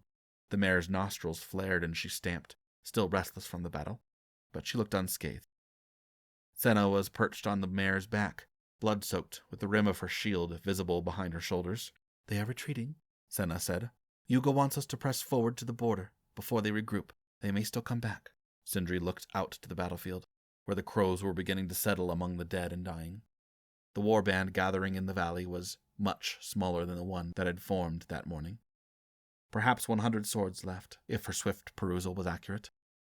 "No pyres?" asked Syndri. "No pyres," replied Senna quietly. Syndri knew there was no time for pyres. The bodies of the Garrus and their enemies would lie together under the sky and wait for the vultures already beginning to circle above. It was just one more thing the Urutar and Taladar had taken from them, one more thing they would pay for in their blood. Syndri gathered Brig's reins and turned to lead him toward the caravan. Senna rode alongside her in silence. There was nothing more to say beneath the weight of so much death. As they drew close enough to see the caravan beyond the end of the valley, a gray horse galloped toward them, with a small boy bumping along behind his withers. It was Tillis and Yuga's second son, waving his hands at them. "Syndri! Senna! Come quickly! Your mother has woken!" Chapter 23. When I was a boy, there was a window in my room. The sky outside was bluer than lapis lazuli, the way I remember my mother's eyes. In a world of gray stone, when I closed my eyes, sometimes I could remember the blue. Sonho. Zario crouched in the sand of the training yard. The wide sleeves of his simple house tunic rolled up past his elbows. He pressed his hand gently against Irie's back, straightening her posture. Her little eyebrows were pulled together in concentration, lips pressed in a thin line. She was so tiny that she barely met Zario's height when he was crouched next to her, but he held the small wooden staff tightly in her little fist, determined. "When you let go, follow the spear with your hand," Zario whispered at her shoulder. "Don't tense your arm." Irie drew back and hurled the staff forward. It landed sideways, about a man's height away from them. Zario laughed. "A mighty warrior will make of you yet." The little girl frowned at him, her dark eyes serious. For a moment she looked so much like Gehrin that Zario's smile faltered. She had the same brooding intensity as Gehrin when she was focused on learning something new, but in moments of play her spirit was light and joyful, like her mother's. "I did not throw as far as you, Yabo." Zario pulled her up to sit on his knee. "No, but when I was young I did not throw as far as I do now. You will grow strong, and then your spear will fly over the wall like a bird." Irie giggled and reached up to touch his face. She inspected the light, scratchy stubble on his jaw that had grown after 2 days without shaving. It was the first time Zario had spent a morning with her, since the day he arrived back at Counselor Halix's house. She had followed him around whenever he was inside, her little slippered footsteps pattering away behind him as she begged for him to play with her dolls or to teach her how to throw a spear. "I see you are still hoping our little sister will follow in your footsteps, Zario." Zario stood and turned to see his brother, Gehrin, striding toward them from the stables, his green robe dusty from riding. Gehrin's smile wrinkled the corners of his eyes, the same mischievous gleam in them as he had always had. "Gehrin, welcome back." Zario reached out and clasped arms with his brother, still holding Irie. The little girl squealed in delight and held out her hands, letting Gehrin pull her away from their oldest brother. She immediately began pulling at the strap of his satchel. "Have you brought me something?" she asked, eyes shining in anticipation. Gehrin frowned, pretending to think. "Was I meant to?" Irie pouted, and Gehrin laughed at her, setting her down on the ground and opening his satchel. He withdrew a small paper package tied with a blue ribbon and handed it to her. She untied the ribbon and gasped at the fresh Kiji cakes inside the package. The smell wafted toward Zario, and he smiled at the thought of the sweet shop baker carefully wrapping his wares for yet another Halix child. Stuffing one of the cakes into her mouth, Irie ran toward the house, excited to show her mother the prize. "I'm sorry I could not return sooner. Father told me to finish taking stock of the harvests before I came back," said Gehrin. He wiped a hand across his forehead to clear it of the road dust and sweat, and scrutinized Zario. "The Legion has treated you well, it seems." "Well enough," replied Zario. The air seemed thin and strained, a constant reminder of the tension between them. The years had not done anything to heal the rift, and if anything, the time they had spent away from each other had only deepened it further. Gehrin had set himself to the task of learning to be the overseer of their father's farmlands, proving his skill for increasing the production of each harvest and the management of his father's workers. He had left the use of spears behind, turning as far away from Zario's path as he could. His face was still fresh and youthful, but there was a hard set to his eyes, a stiff posture in his shoulders. He looked far too old for his 17 years. The silence stretched between them, attempting and failing to bridge the rift. Gehrin brushed his hands over his clothing. "I can hardly appear at dinner in front of Theory looking like this," he said. "The bathhouse summons me. Perhaps after dinner you would join me for drinks at the Stone Lily House?" Gehrin's casual mention of the lavish courtesan house surprised Zario, but he gave a curt nod. "If father allows it." "Ah, yes. I often forget that father takes a closer interest in your daily life." Gehrin gave a tight smile. "Your filial loyalty is inspiring." "Go take your sharp tongue to the bathhouse. Wash it with the rest of you," replied Zario. He watched, fists clenched at his sides, as Gehrin laughed and made his way toward the small building near the house, pulling his dust-shrouded cloak off his shoulders. Zario felt as though he were doing nothing but taking up space, casting his shadow wherever his father told him to. Master Lowy once said that it was often the fate of sons to squabble over the affections of their father. Gehrin envied him because he was the firstborn, the heir to all their father's hopes of casting more than a shadow over the great throne of Katesh. There was nothing for Gehrin to lose. He would inherit the vast lands of their father's house and live wealthy, married to a daughter of one of the noble houses in the peace of his own house. If the king chose him, Zario's future would be far bleaker, chained like a prisoner to a throne in the palace, a house of schemes and knives in the night, a future in which his own sons would tear each other to pieces to follow in his footsteps. King Kynarian's 2 brothers were long dead, executed on the bloodstones for attempting to assassinate their own flesh and blood. And yet, the king had asked him of his desire to rule. Whether or not he would free Zario from the succession was still unknown. And even with the promising inheritance, Gehrin still held contempt, still looking at Zario with the veiled face of a man trying to prove himself a stranger. Zario shielded his eyes against the light in the open sky, watching a kestrel wing high above the walls, a piercing scream against the wind. The bird wheeled in a wide bank over Lord Halix's house, wingtips fluttering against the current. Zario thought ruefully of the golden fox and wolf carving guarding the king's throne. The fox had his cunning, and the wolf his fierce bravery, but both beasts, so revered by Katesh, were bound to the earth, locked in an eternal battle. The kestrel rose above them both, free to soar and watch the carnage below. The bird disappeared with a final cry. Something inside Zario followed it, reaching after it beyond the walls of his father's house, far into the northern mountains and the great sea. The low table had nearly disappeared beneath the bowls and platters, the aroma of spiced Maleki beef, sweet rice, and steamed vegetables matching the visual delights of gem-like fruits, golden breads, and smooth mint cakes. Zario sat across from his brother, holding his back and shoulders straight with a noble rigidity that would have no place in the camps of the Legion. Gehrin seemed to have left his ire behind in the soapy water of the bathhouse. He was quiet, all his bravado dissipated in front of their father. They all held an uncomfortable silence. Councillor Halix had not given his permission to begin the meal, as Thiri was not present yet. Zario almost wished he were sitting at Barry Ujo's table again, playing the dutiful son as Councillor Halix threw his verbal spears across the table over candied plums. There, father and son lowered blades at a common enemy. Here, in the assumed sanctuary of the Halix estate, the blades were turned on each other, held just close enough to the throat to be felt. A panel slid open, and Thiri walked through, her gentle, tiny steps silent against the floor as she ushered in a guest. Kasai appeared close behind Thiri, leaning on an elegantly carved staff, her wide blue skirt and white jacket hauntingly familiar. Zario's blood ran cold. Glancing across the table, he saw Gehrin's jaw tighten with the same sudden emotion. The embroidered white swans spread wings over the expanse of blue silk, a striking fabric made by one of the most skilled silk artisans in Keld. a dress made for Zario's mother as a gift from Counselor Hallex on her 20th birthday. Zario crushed a handful of fabric from his own sari in his fist, his stomach tight.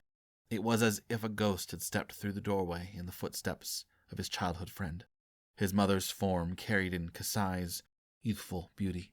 Lost in confusion, Zario turned to his father and saw Counselor Hallex reclined against his cushions, a faint smile touching the corners of his mouth. Kasai, welcome. It pleases me to see you wearing my gift. Gift. The word soured in Zario's ears.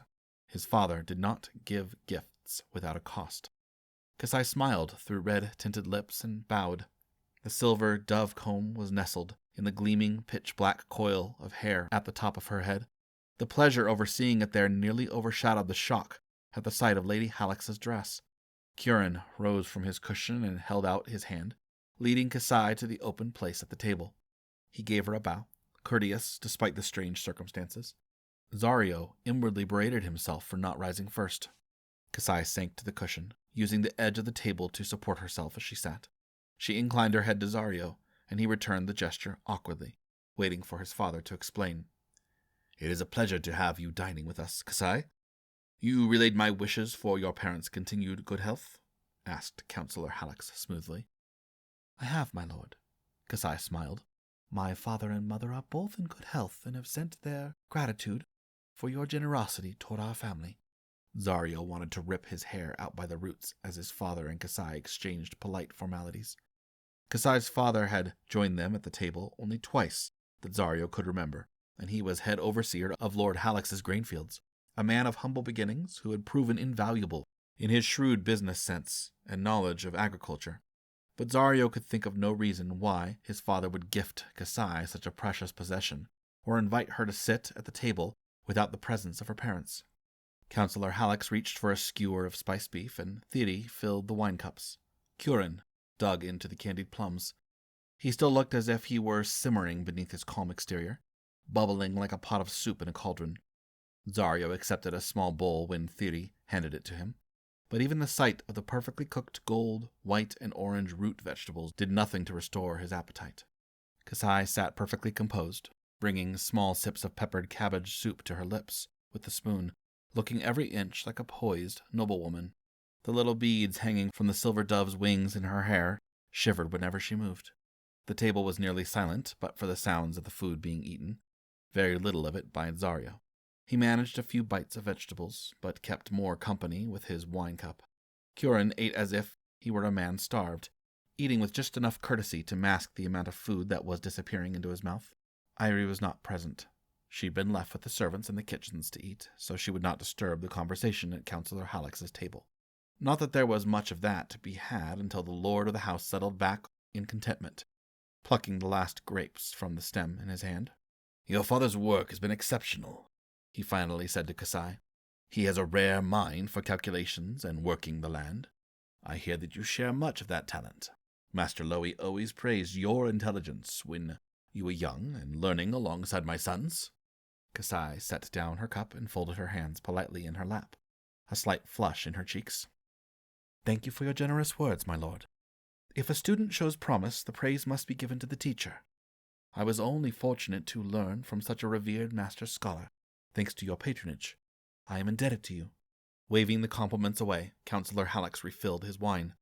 I am pleased that you accepted my request. I am sure that it did not come as a surprise to you that I have need of your talents. I need someone with a mind for business and politics. My living sons are detained elsewhere, and Gehrin's place at my side remains empty. Zario's grip tightened on his cup. Kasai's gaze flickered over to him so briefly he almost missed it, but he saw a soft concern in it, the shared thread of his brother's death, and the void of grief in their memories pulling at them both.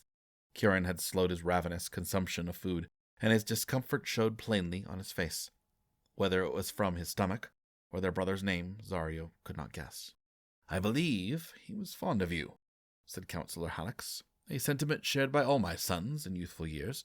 But you are not children any more, and duty to family and liege lord must outweigh the frivolity of youth. Can I trust you with those responsibilities?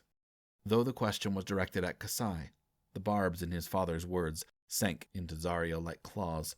He filled his third cup of wine, flinging propriety to the wind. If your sons thought so fondly of her, surely we can trust their judgment to her excellent character? Thiri spoke quietly, touching Kasai's hand. Your devotion to your family is commendable, my dear. Kasai smiled at her. I look forward to serving my family and the noble house of Councillor Haddocks. If my humble talents are of use, may Shirai bless them to their purpose. The earnestness of her words and the pure goodness that radiated from her as she sat, unmoved by Councillor Halleck's sharply edged words, sent a knife blade twisting into Zario's chest. His father would use her to whatever end he saw to benefit his ambitions, and it would please him that one of Master Loe's most praised students was under his employ.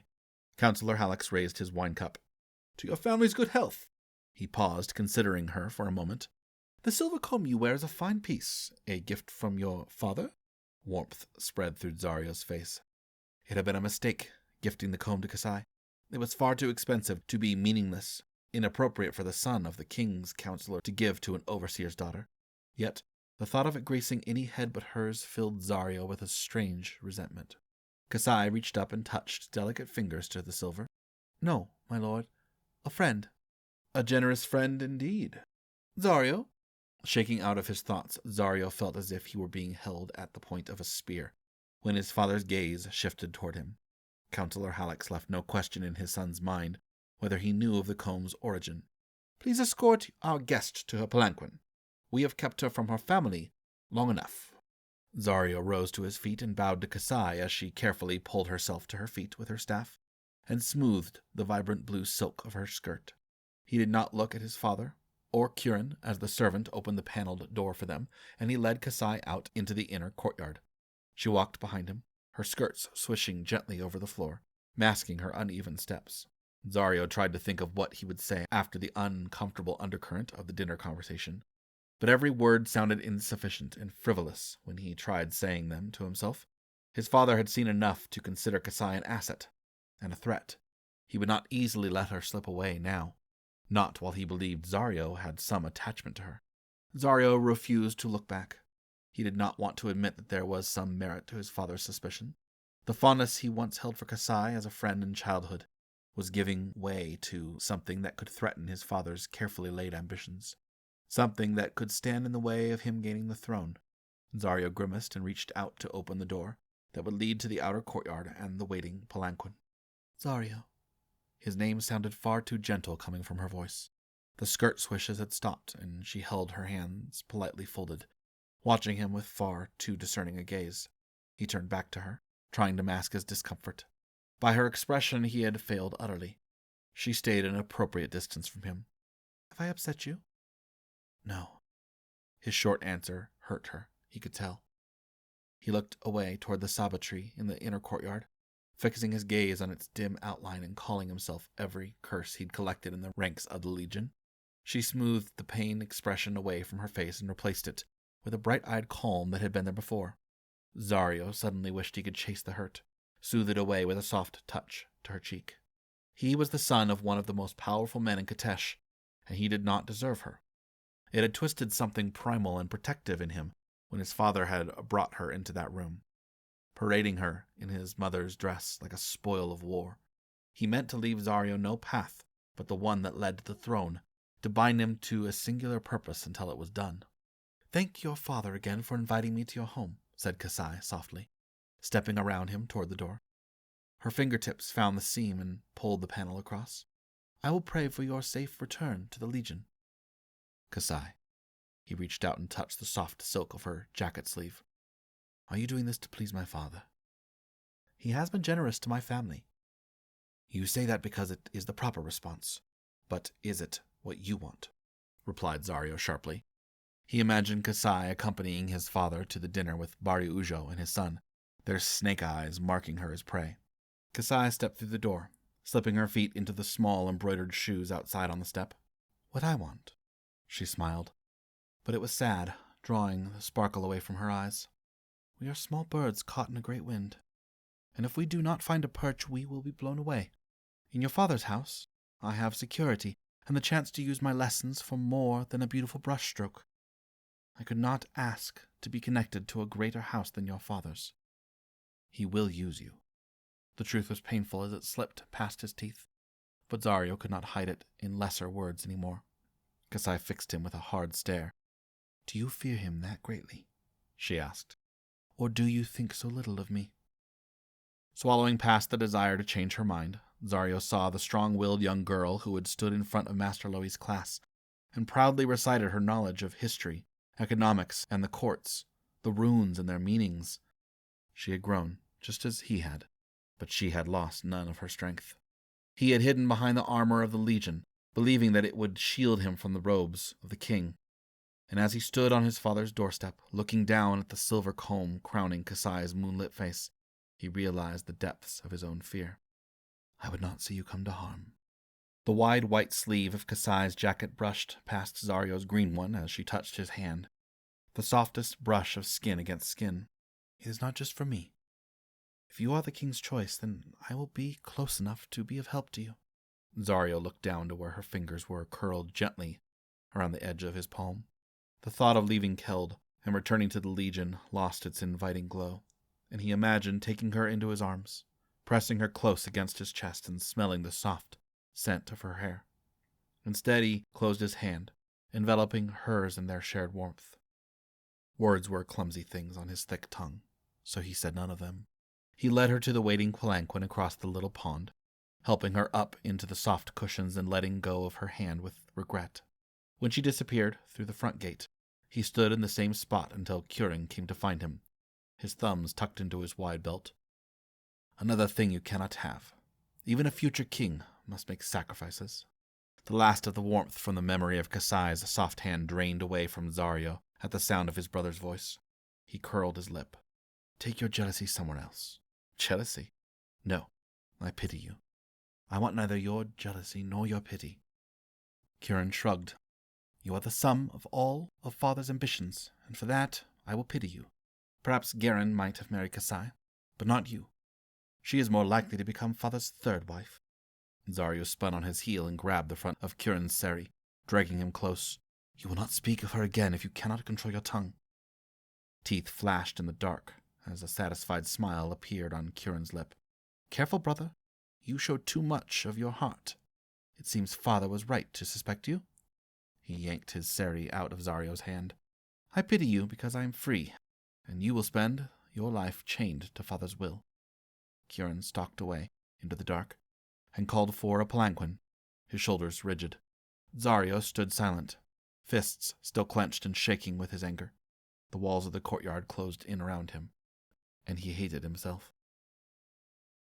The black mare was skittish, and Zario had already tightened the cinch of her saddle twice. He scolded her, softly thumping a hand against her belly and pulling her a step forward. She blew out through her nose, and he pulled the cinch tighter again, finally secure now that she had stopped holding in her breath. Zario pulled himself up onto her back, once again strapped into the black armor he had worn months ago when he first rode into Keld. He had grown distant from its weight, the scales clattering quietly as he walked. He reached down for the spear that the stable servant handed him reverently, the weapon's familiar grip, returning some of the inner strength he felt he had lost during the days in Counselor Halleck's house. "You look like one of Shirai's oath-sworn, brother." Gehrin stood near the edge of the stable yard, arms folded across his chest as he scrutinized Zario. "Armor suits you better than fine silks." Gehrin's words held none of the sharp bite of the previous night. Darkened by the remnants of his wine-drinking at the courtesan's house, he looked worn and far older than 17. Zario wished for the 100,000th time that Gehrin had never died, that both of his brothers stood in the yard to send him on his way. He wished that perhaps they had all been born sons of some humble farmer whose only ambition were to tend his field and produce a harvest that provided for his family. He wished that the king's son had never been murdered, and that he had never watched the Akka die on the bloodstones. He wished for a great many things, and he knew that behind the contempt and indifference that Gehrin wore, like his own set of armor, that his brother wished the same. He raised his spear to salute, and Gehrin bowed. Riding past the front gates, Zario pulled the mare to a restless halt once again to bid one more farewell. Thiri held Irie in her arms, the little girl's lower lip protruding in a pout. Zario settled the end of his spear haft into the side of his stirrup. "Ah, this won't do," he said. Irie looked up at him from underneath her long black eyelashes. The lip quivered. I will have only the memory of your sad face to bring with me to the Legion. How can I be happy if I only remember your sadness? Irie stood a shuddering breath and offered a valiant attempt at a smile. She held something up to him, one of her small dolls. Take it so you remember me, she said. Zario held the small toy in his hand, the smiling face and black hair mimicking the little girl who was watching him from below. He tucked it safely into his tunic. I'll bring her back safely, he promised. He turned and nodded his head respectfully to Thiri. Thank you, she said. We will miss you, Zario. May Shirai and his warriors protect you until you can return safely to us. And Zario, I believe he is proud of you.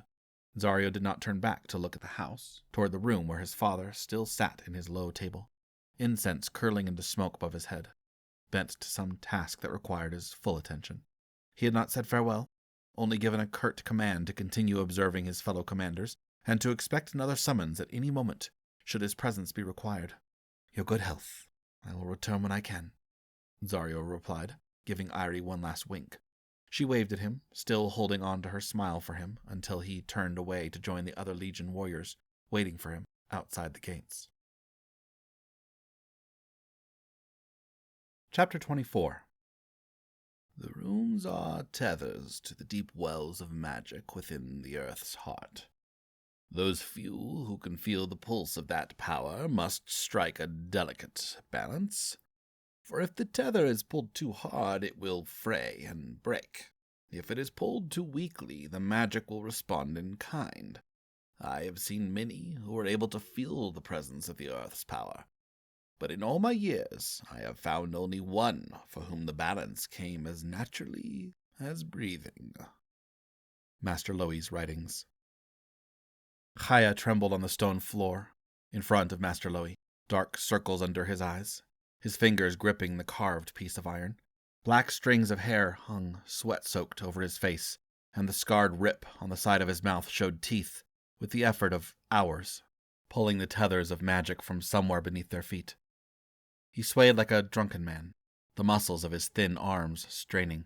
Master Loi sighed and snapped the end of his staff against the side of Chaya's head. Enough! The iron clattered to the floor, and Chaya's hand sank limply to his lap.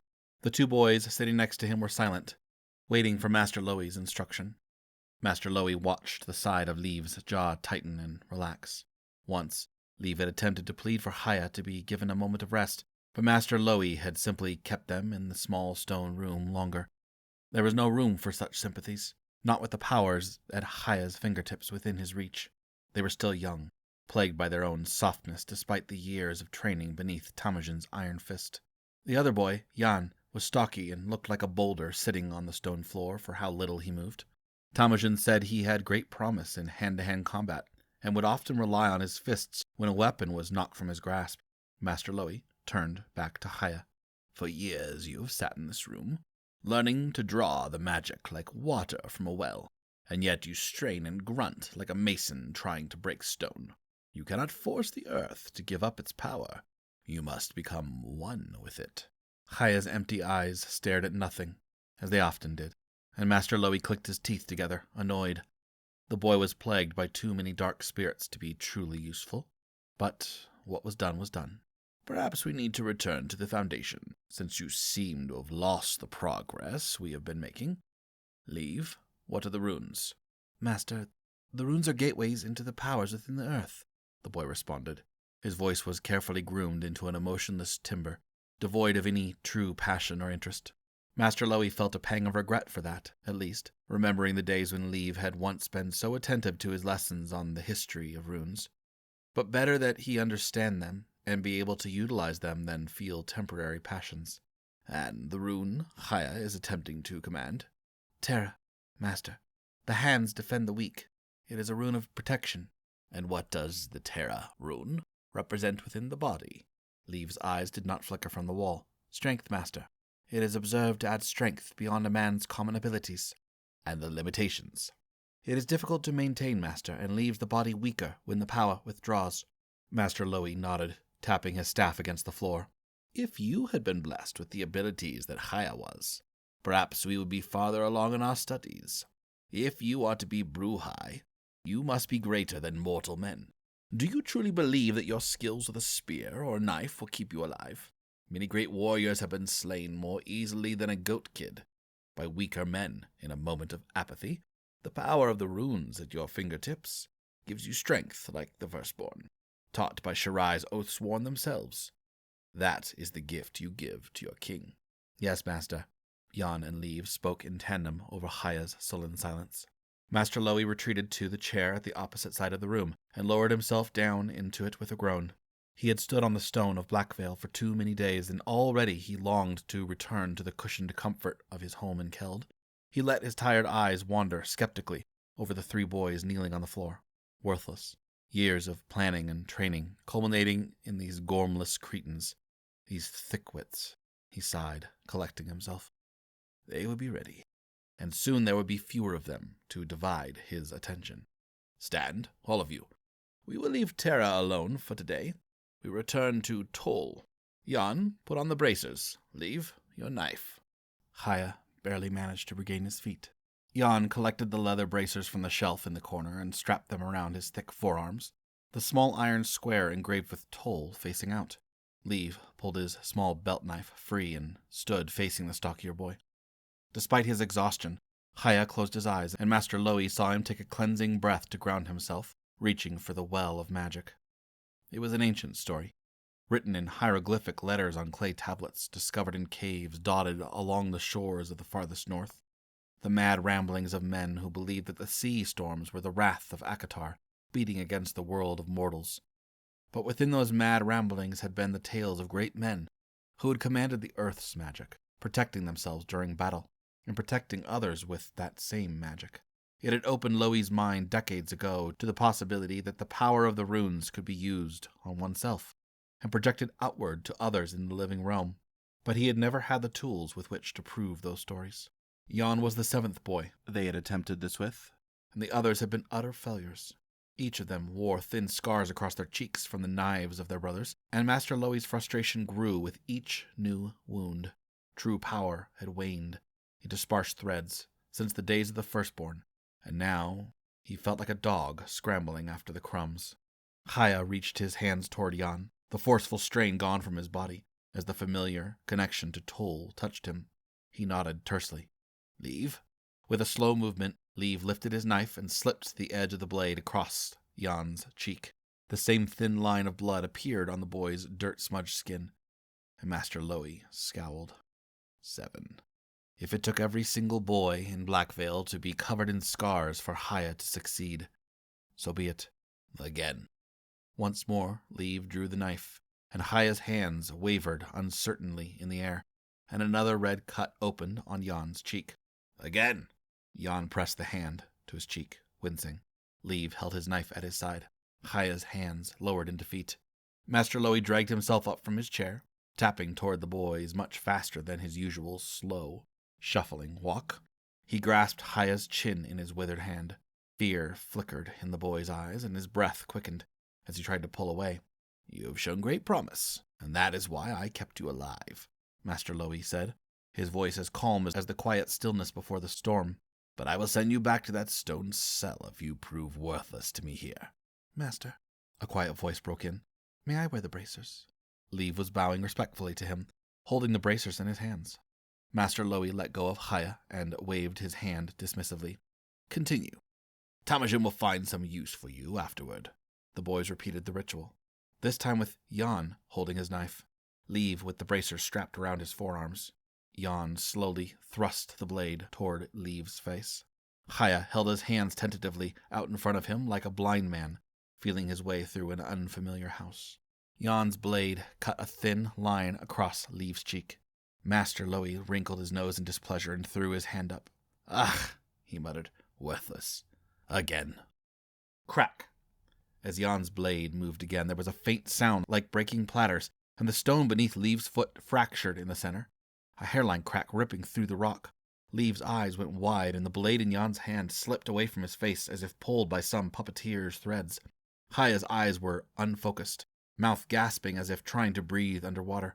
The boy's hands shook, and the stones around him trembled. Jan swung the blade again, but the knife skimmed past its target, leaving Leave's skin untouched. Stab him. ordered Master Loey, transfixed and delighted. Jan hesitated, but then jabbed the blade toward Leave's belly. His hand jumped back as if the knife had stabbed into iron. Energy thrummed through the room, ancient and wild. The hairs on the back of Master Loey's neck stood. "It is true, then," he whispered, awed. He imagined great warriors of the ancient days, larger than two men, their hands pulling power from the earth, untouchable and immortal. He had discovered the truth of the runes after they had lain dormant, the nations oblivious to their true power. Not only could Haya turn a blade away from his own skin, but he could protect those around him. He could save a king from an assassin's blade. The energy withdrew, disappearing back into the ground as Haya fell in a crumpled pile on the floor, passed out. Blood dripped from his nose. Leave rushed to him and shook him by the shoulder while Jan stood dumbfounded, still staring at the knife in his hand. Master Loey leaned on his staff. His strength seemed drained along with the retreating power and his anger at Haya's previous failures. He needed to return to his study. He needed to record it all, every detail. "Take him to Kurti," Master Loey said, dimly aware of the other two boys lifting Haya's limp form from the stone. "And leave." "Yes, master."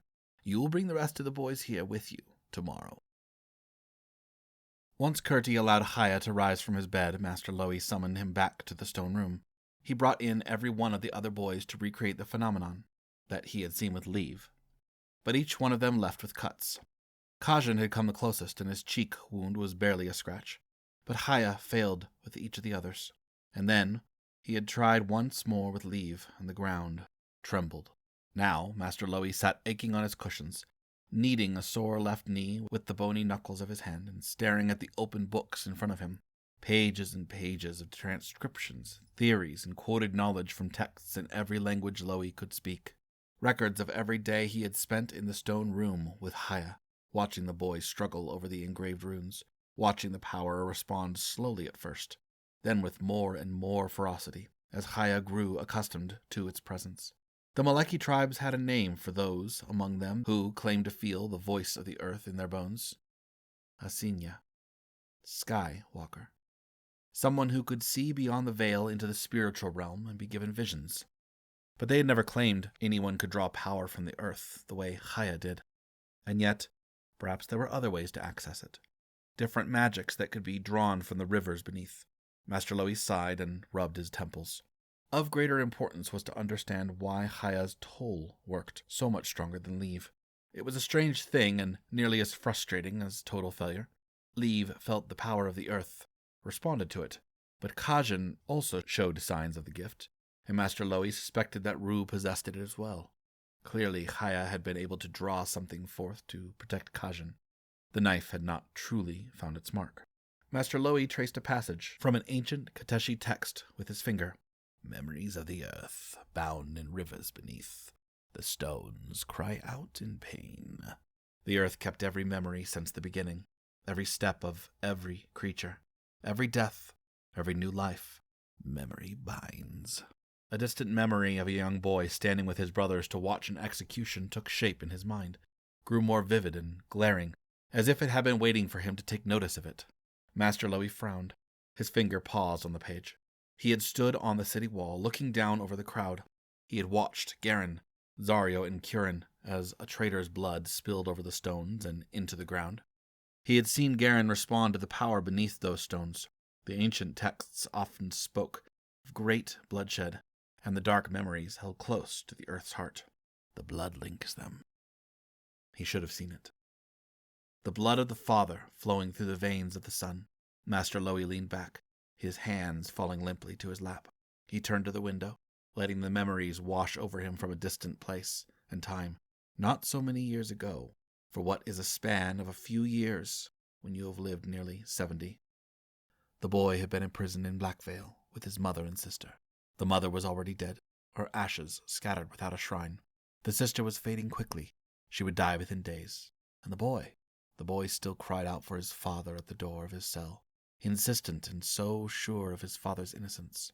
He had not touched the meager meal left for him, but huddled at the door's edge until the cries tapered away into the occasional query asking when his father would come for him. Then he asked for his mother, and for his sister.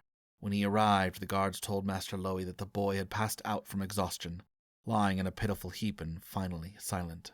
The night hours had stretched long when the boy was roused from his cell and brought out to the chair to pay the price for his father's sins. The law was without mercy. They had taken his tongue, so that he would never speak the name of his father again, and amid the screams and the blood the boy had reached into the earth's power. The blade yanked away from his mouth, ripping through the side of his face as the guard fell. The room shook, gravel falling from the ceiling, the racks of weapons and instruments rattling against the walls. The guards and torturer had been pulled to their knees, chained by invisible force, their surprised shouts mingling with the rumble beneath the stone. Only once the boy had lost consciousness from the shock and loss of blood were they all released, and Master Lowy had known that magic still lived in the world, in far greater strength than he had ever supposed. "Spare him," he had told the king. "He will prove his worth. Sometimes life is a greater price to pay than death." "He is Ucker," Temujin had resisted. "His blood is tainted, and he will prove nothing. You are blind with the thought of this magic of yours." "I will spare him," the king had finally said, "but your fate is tied to his."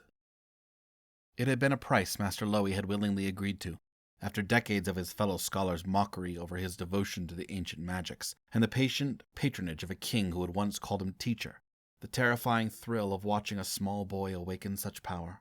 There were no words that Master Lowy could record to express his emotions in that moment. The tragedy of the crown prince's death had rocked the nation. The depth of grief that washed over the people like a great wave was palpable in the streets of Keld. The Feth symbol had been drawn on every doorpost as the fear of dark spirits rose to a fevered intensity, but that trust was based in frivolous superstition, the pathetic echoes of a far greater power that Master Lowy had always known he would one day find. And now he had, locked infuriatingly in the weak body of a traitor's son. Temujin allowed him no sympathy for his frustrations. The old warrior had, after all, fought against the decision to leave the boy alive. Nothing but an invitation for the dark spirits, he'd said. The father living on through the son. Temujin had no love for the ways of magic. He was a man of spear and steel, and he was growing impatient. The boys were old enough, and it was time to see what Temujin had made of them. Soon. Very soon. "He will not have the boy. I have come through too many years with too few left to cave to an old warrior's superstitions." Master Lowy left his room in a bitter mood, shutting the panel behind him and shuffling down the hallway. The pattering of smaller feet alerted him to Jai's presence, and the boy offered him a cup of water. He took it gratefully and drank, the water cooling his temper along with his tongue. "Come, Jai." The boy followed him like a shadow along the stone corridor until they reached Temujin's room. Jai paused at the paneled door and knocked softly. "Master Temujin, Master Lowy has come to speak with you." A gruff and inaudible answer came from within, muffled. Jai slid the panel open and Master Lowy stepped inside the room, which was furnished quite sparsely compared with his own more lavish compartment. Temujin was a man of the Legion, after all. The Garatelhai master sat on the edge of his wooden cot, having always preferred it to the traditional floor mattress. Behind him, curled like a viper, was the Red Woman. Her eyes glittered as her perfect lips curved upwards in a disarming smile as she kneaded the muscles in Temujin's back and shoulder. Once again Master Lowy found himself wondering what had possessed him to agree to Temujin's demand that she be allowed in the old fortress. She was hardly a harmless diversion. Temujin's patronage had not kept her from whispering in other ears. "Leave us," Master Lowy said, folding his hands over the top of his staff. Vithra glanced down at Temujin, waiting until he echoed the scholar's words. When he did, she unfolded herself, graceful as a sleek cat, and floated to the door in a parade of gauzy silks. She smiled at Jai as she passed him, and he offered her a boyish grin in return. Master Lowy's mood did not improve with her departure. "Your weakness for that woman is a thorn in your side," Temujin grunted. "So you've said." He gestured to one of the cushions on the floor, but Master Lowy remained standing. Temujin threw up his hand. "Suit yourself. What do you want? I want to know if you think they are ready." Folding his massive hands and leaning over his knees, Temujin narrowed his eyes, staring toward the window. "Some, yes. And the others? They are not the quality you are looking for." Master Lowy nodded. "I will have the Akaboy. The rest I leave to your judgment." He turned to the boy, standing silently by the door. "Jai, are you ready to join your brothers?" The servant boy's face flushed with sudden excitement. "Truly, master? Will you let me? You will earn your place, just as they must. Jai bowed so deeply that his face came near his knees. Thank you, master. I will earn it. Go now. Curti will have use for you. The boy slipped out of the room, the panel sliding with a soft scrape over the floor. Master Lowy turned back to the old warrior sitting in front of him. The two men regarded each other with the calm familiarity of years, a lifetime of shared purpose despite their differences. Temujin eyed him with faint disdain. Whose weakness is more dangerous, I wonder? He asked wryly. You will give a place in your Bruhai to that traitor spawn. Place him next to a king, and you will destroy everything we have worked to build. Lowy's fingers tightened on the staff in annoyance at Temujin's open accusation. He had thought his days of calming the warrior's ire over Haya were past. We cannot lose the power he has. He is well within my control, and later he will be controlled by the others. Temujin snorted and shook his head. And who would you name as their leader? Leave. He is not the strongest. No, perhaps not. But he has the makings of a great man in him. It is why I chose him. The others will follow him, said Master Lowy. I am certain of it. The old Garatel High Master would much rather have seen Zario walk through the gates of Blackvale, a strong boy with the makings of a powerful warrior. The whispers from the Legion spoke of him as an honorable young man, reeking of promise and future glories, every bit the king his father intended him to be. But he was not king yet. I will test them soon, and you will not interfere. Temujin's voice was low and stern, but he need not have worried. Master Lowy was content to leave the bloody business to those who were trained in it. No, I will not. But you will leave the Aka boy to me. Temujin's teeth ground together as he considered it. It is a mistake. So you have said. You have no claims on the others, then. Even leave. Keeping Haya from the edge of the knife blade was already too far of a concession. It was a great risk, and if he took a place in the Bruhai, another would fall to pay the price. No, this time Master Lowy could choose only one. Even leave, he conceded. Very well. Soon, then. Master Lowy tapped his staff on the floor softly.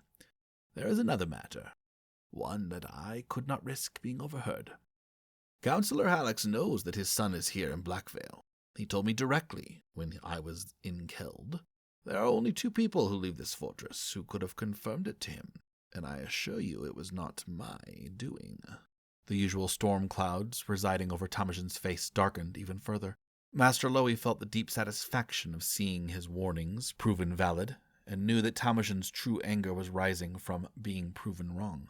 Temujin began to rise from his cot, and while the thought of the old Garatelhai strangling the woman appealed greatly, Lowy shook his head. Leave it. Let her spread her poison. She is doubtless keeping Hallex appraised of his son's condition here. We must sacrifice a little knowledge. Let them believe they know our secrets, and while they whisper of leave, other things may lie unseen. The pleasure of seeing one of Hallex's spies destroyed was an enticing joy to surrender, but he could not risk Hallex taking even greater interest in his works here. And while Hallex believed he knew what lay within the walls, he was blind to many things. That alone would have to offer Lowy solace.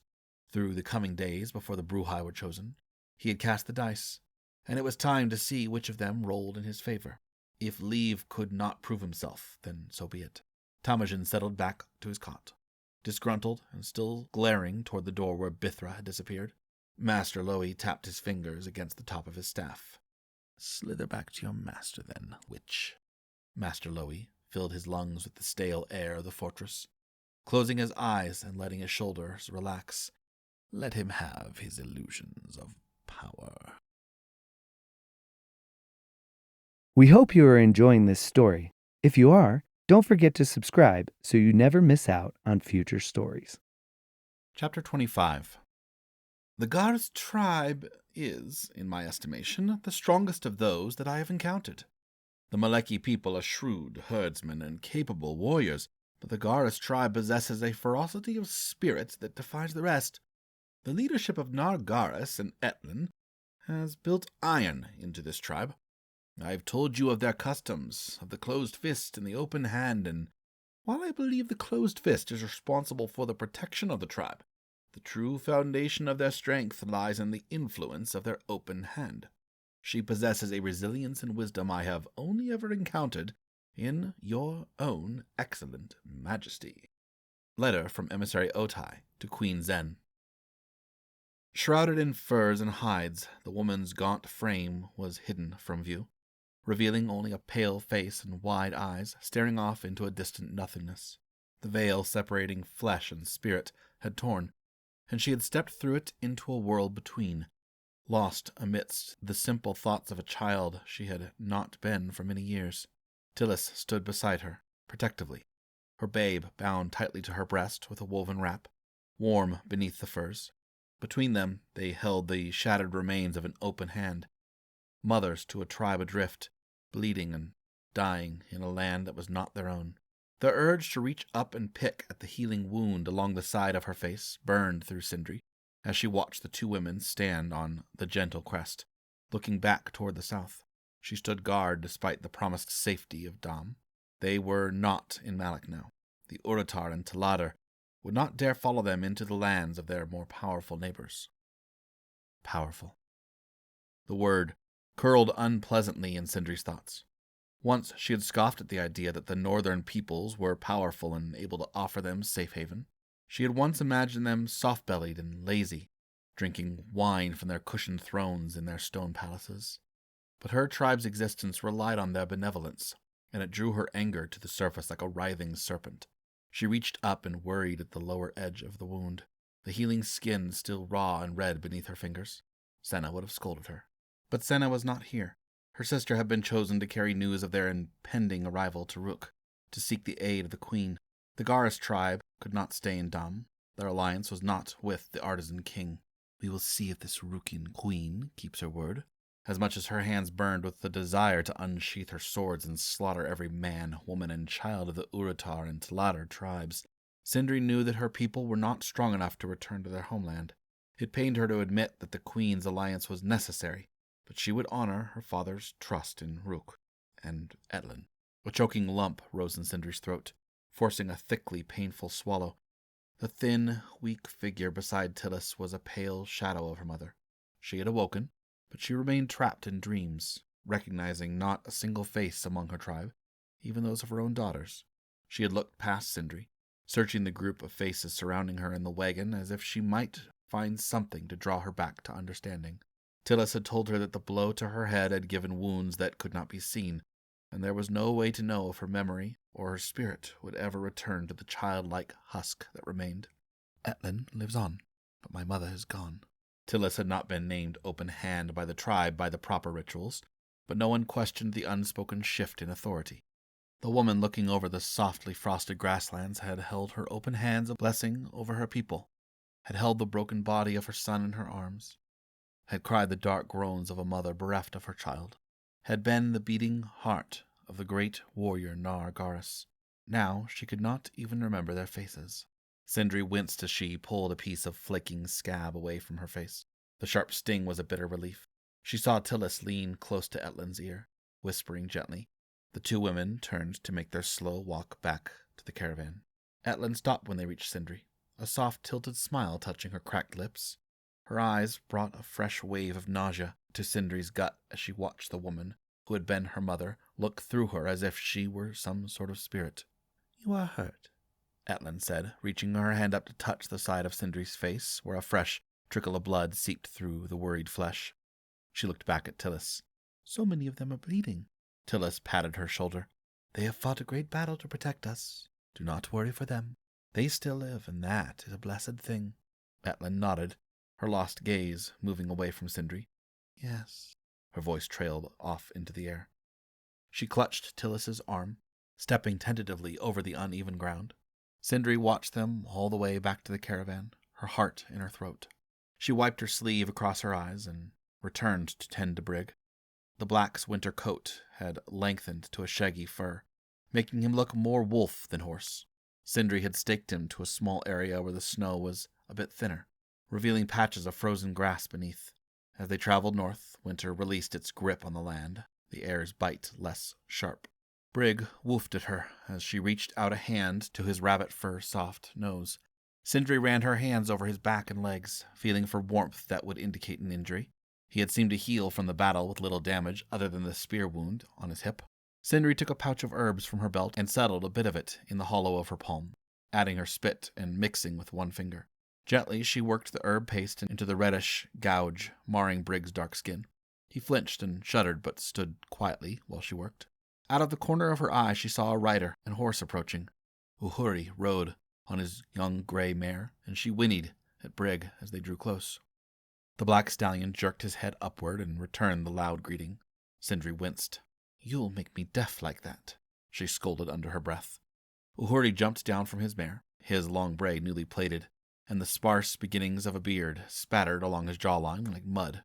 It was a rare sight to find him separated from Malin. "Malin sent me," he said. "Not so separated, then," Syndri thought wryly.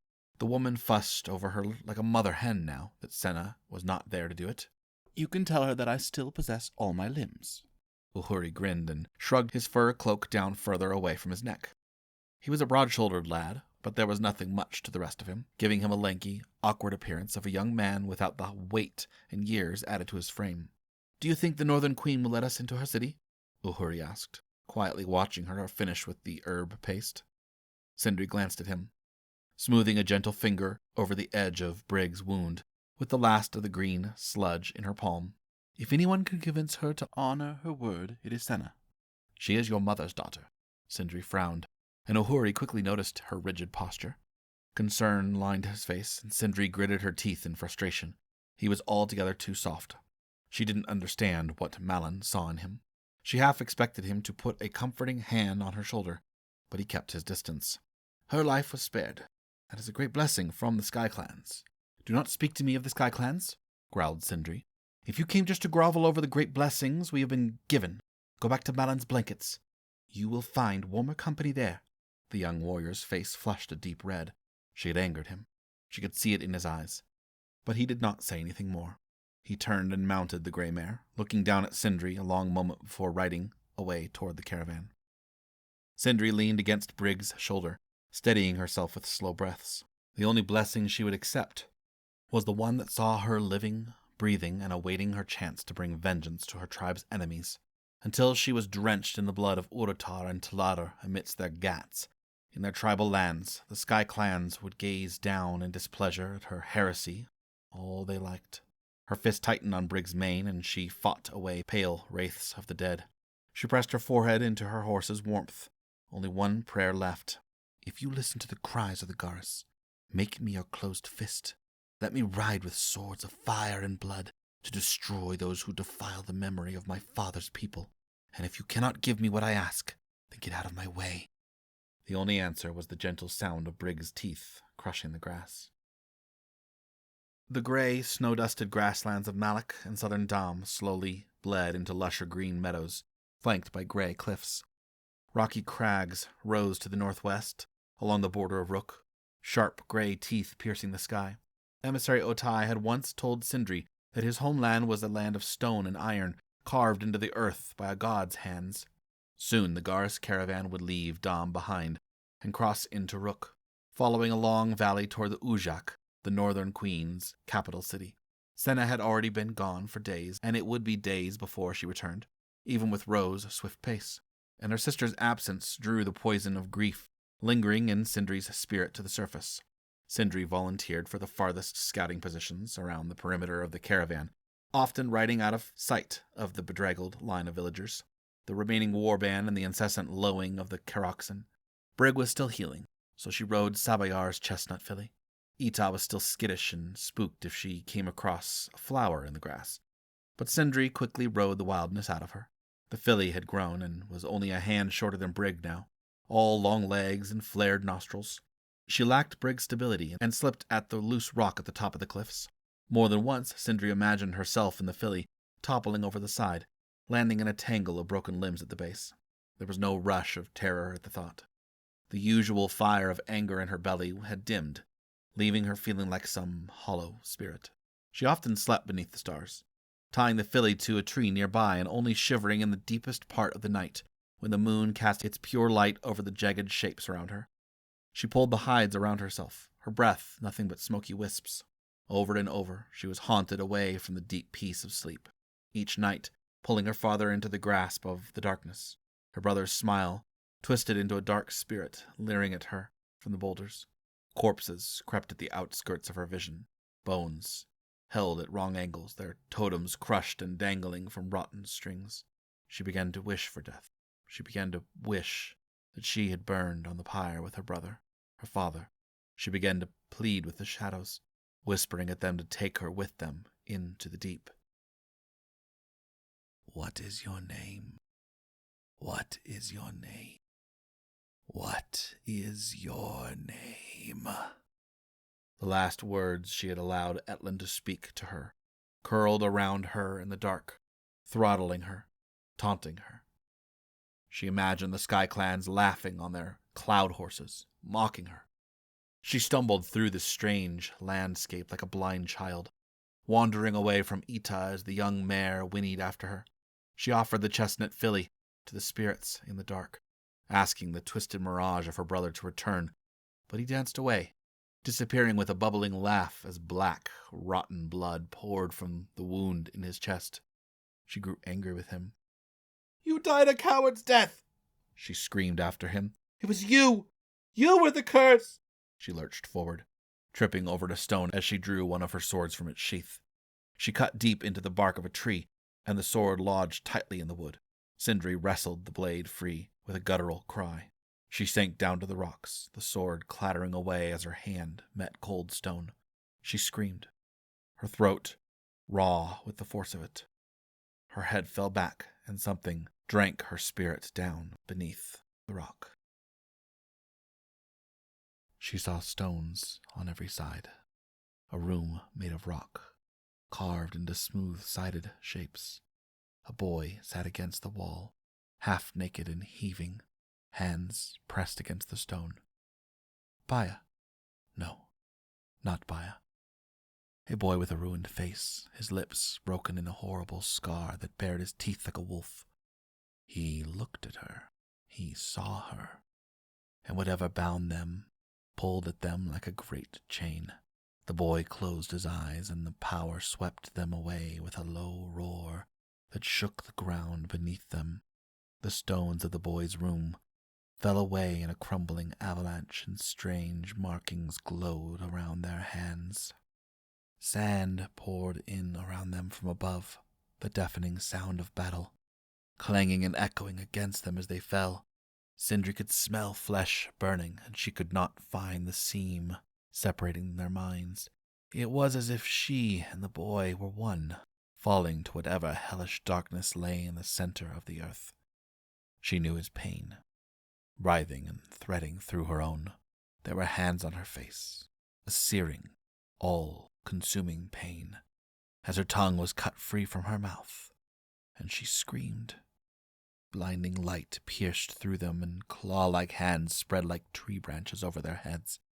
A woman's voice, deep as 1,000 pounding hooves, cut through the screaming cacophony roaring in their ears. She spoke a language that Syndri did not know. The world trembled. The boy screamed. Syndri held her crossed fists in front of her face, her body locked against the horrible force that was pulling her down. "Hiya!" Someone's hands were on the boy's shoulders, shaking him, pulling him back. The world was calm. The soft yellow morning sky pulled its veil away from the sun, and warmth touched Syndri's face. She gasped like a newborn, taking its first breath of the world's air, eyes squinted against the light. Her furs and hides were gone, scattered a few lengths away, leaving her sprawling over the stony ground in her tunic and leather breeches. But the cold did not reach her. The air flooded her mouth and nose as she gulped it in. She heard the faint sound of Ita whinnying. Slowly rolling on to her side, she pushed herself up to her knees. She was dizzy, and the ground lurched as she put out a hand to steady herself. She flinched as her fingertips met the stone, awaiting to be dragged into another vision. Nothing but the soft chirping of a bird invaded her mind. She thought of the boy she had seen. He must have been a spirit. The Sky Clans had sent a vision, just as they had sent a vision to Senna long ago. A vision of the future. Syndri frowned around the ache in her head. The boy had not worn a totem, nor had he looked Maleki. He looked northerner, more like emissary Otai, but even then, different. His eyes were darker, his skin a strange hue, lighter than hers. He was young, far too young to have been mutilated the way he was. What message was she meant to understand? When the ground stopped tilting beneath her, she crawled to her hides and furs and gathered them up, strapping her swords around her shoulders. Her mind was strangely clear. Each small sound of the land around her amplified. She heard the nearby babble of a stream, the soft rustle of leaves, a rock cracking beneath her boot. Her own heartbeat pounded in her ears. Far away the scream of some bird of prey as it wheeled through the sky. She walked back to Ita, the filly still tied to the twisted branches of a tree. Ita's chestnut ears pricked forward, and the plaintive whinny turned sharper and more urgent as Syndri came into view. The filly stamped and swung from side to side, her hooves dancing over the rocks. Syndri murmured to her, ran her hands over the filly's side and shoulders to calm her. When she rode Ita away from the cliff and back down into the broken valley beneath, a strange energy filled her, new strength in her arms. Ita sensed it and pulled at the reins, her slender legs extending as she impatiently waited for Syndri to let her run. The caravan had moved on, but it was not difficult to follow the trampled-down path and the noisy lowing of the Karoks herd. They had crossed the border into Rook, and when Syndri reached the mouth of the rocky chasm that wound through the mountains towards Ujak, she passed a flag billowing atop a post twice the height of a man. In the center was a golden disk with rays shooting out over the black silk, the emblem of the Northern Queen. Ita's muscles tensed, and she walked with her ears pricked and head locked in the direction of the flag, letting out shallow gusts of breath as she pranced nervously away from it. In the distance, riding past the herd, Syndri could see the end of the caravan, the form of the horses and villagers walking like tiny ants in a line. She touched her heels to Ita's side, and the filly jumped into a smooth gallop. The villagers glanced up at her as she rode past, but she did not look at any of them. She rode straight to the wagon in the middle of the line. Brig walked slowly along behind, his halter tied to the wood, and he neighed when he saw them. Tillis looked up, and a shadow passed over her face when she locked eyes with Syndri. In the furs lining the wagon, Etlin curled like a small child, holding Tillis's baby in her arms and cooing at him. "There are warriors looking for you," said Tillis, reproach lacing her tone. "We did not know if you would return." "Would you have mourned me if I had not returned?" asked Syndri. Tillis looked down at Etlin, wrapped around her infant son, and did not answer. Satisfied that Etlin was still safe, Syndri urged Ita on to the front of the caravan. Yuga looked less pleased than his wife to see Syndri return, but he allowed her to ride Ita alongside his massive bay mare. 3 of his most trusted warriors rode at his side. Syndri knew any one of them would have struck her down without hesitation if Yuga ordered her death. She had defeated Ikayo and restored her honor to the tribe, but Yuga still did not trust her. But she would not challenge him. The tribe was content to follow him, for now, and she would not take another Nar from them so soon. She looked ahead toward a sharp bend in the canyon and wished Senna would appear, but her sister was nowhere to be seen. "You trust the Northern Queen's word?" she asked Yuga. "She will honor it." Syndri gripped the reins tighter. "You do not believe I will honor mine. I pledged my swords to you and named you Nar before the tribe. I will not dishonor my father by turning my back on you now." Stone-faced, Nar Yuga shook his head. "If you turn on me, it will be your blade, not your back." "At least you do not name me a coward," Syndri answered, the words bitter between her teeth. "Do you think so little of my word? I have fought beside you since I was a child." "You are still a child." Yuga looked at her the way a father might at his hot-blooded youth. "You are fire that cannot be contained, and I will not let you burn this tribe." "There is no spirit of peace in you," Etlin had said once.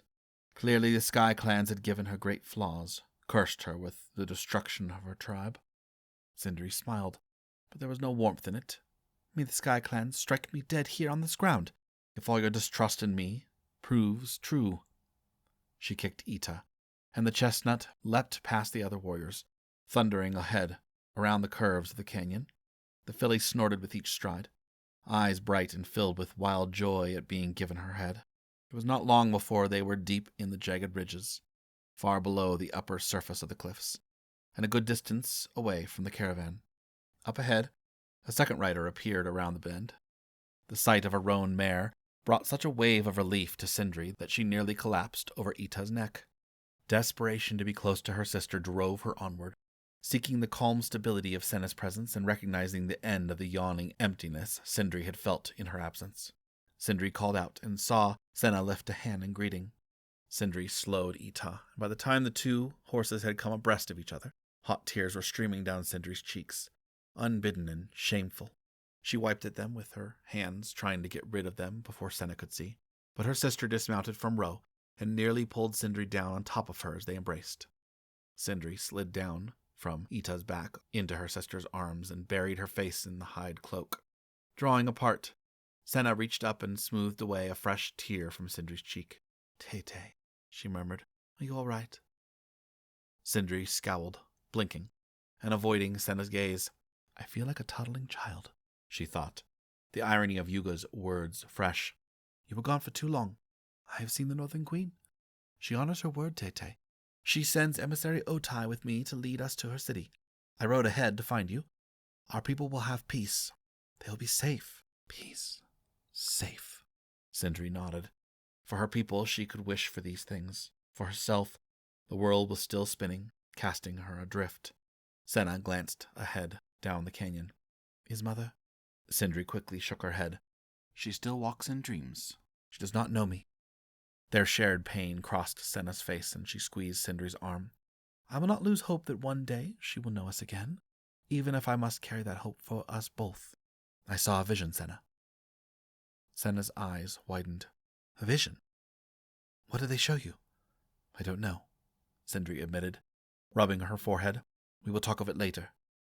I do not understand it." Her thoughts were haunted by the fresh memories of that strange dream world, the primeval power flowing through her veins as if she were nothing more than a sieve. It was something beyond even the Sky Clan's power, beyond the ages when the first ancestors of the Maleki tribes had tamed the wind. The woman's voice she had heard held echoes of thousands more. The words she had spoken were foreign to Syndri's ears, but something within the power holding her captive had known their meaning. A sharp tug at her wrist brought Syndri back to the present, and the worried expression on her sister's face. Senna could see far beyond the facade of strength Syndri worked so carefully to construct, to the wounds that festered beneath. "I was gone too long," she agreed. "Tonight you will tell me everything, but right now I must speak with Yuga. Otai will not be far behind me." Syndri numbly mounted Ita and followed Senna on Ro back toward the caravan. She saw the straight-backed confidence radiating from her sister, the glitter of a new silver chain gleaming at her neck beneath the cloak. It was as if meeting the Northern Queen had worn away the gritty heaviness of the past few months, infusing pride back into the future of the Garis. Syndri felt none of her sister's confidence. Rook, upholding its promise of alliance, was one step toward returning to exact vengeance on the Orotar and Tladar, but it would come at a price. It was childish to imagine that the Queen would give them shelter and send her armies to fight with them out of some sentimental honor. With the remains of the vision tingling through her limbs, and expectations for the future costs this exodus would extract from her people, darkening her joy at her sister's return, Syndri urged Ita forward to ride abreast of Ro, as the twin daughters of Nar Garis returned to the caravan, to bring news that Queen Zen of Rook was ready to welcome them. Chapter 26. It is easier to stab a friend in the dark. Kateshi saying.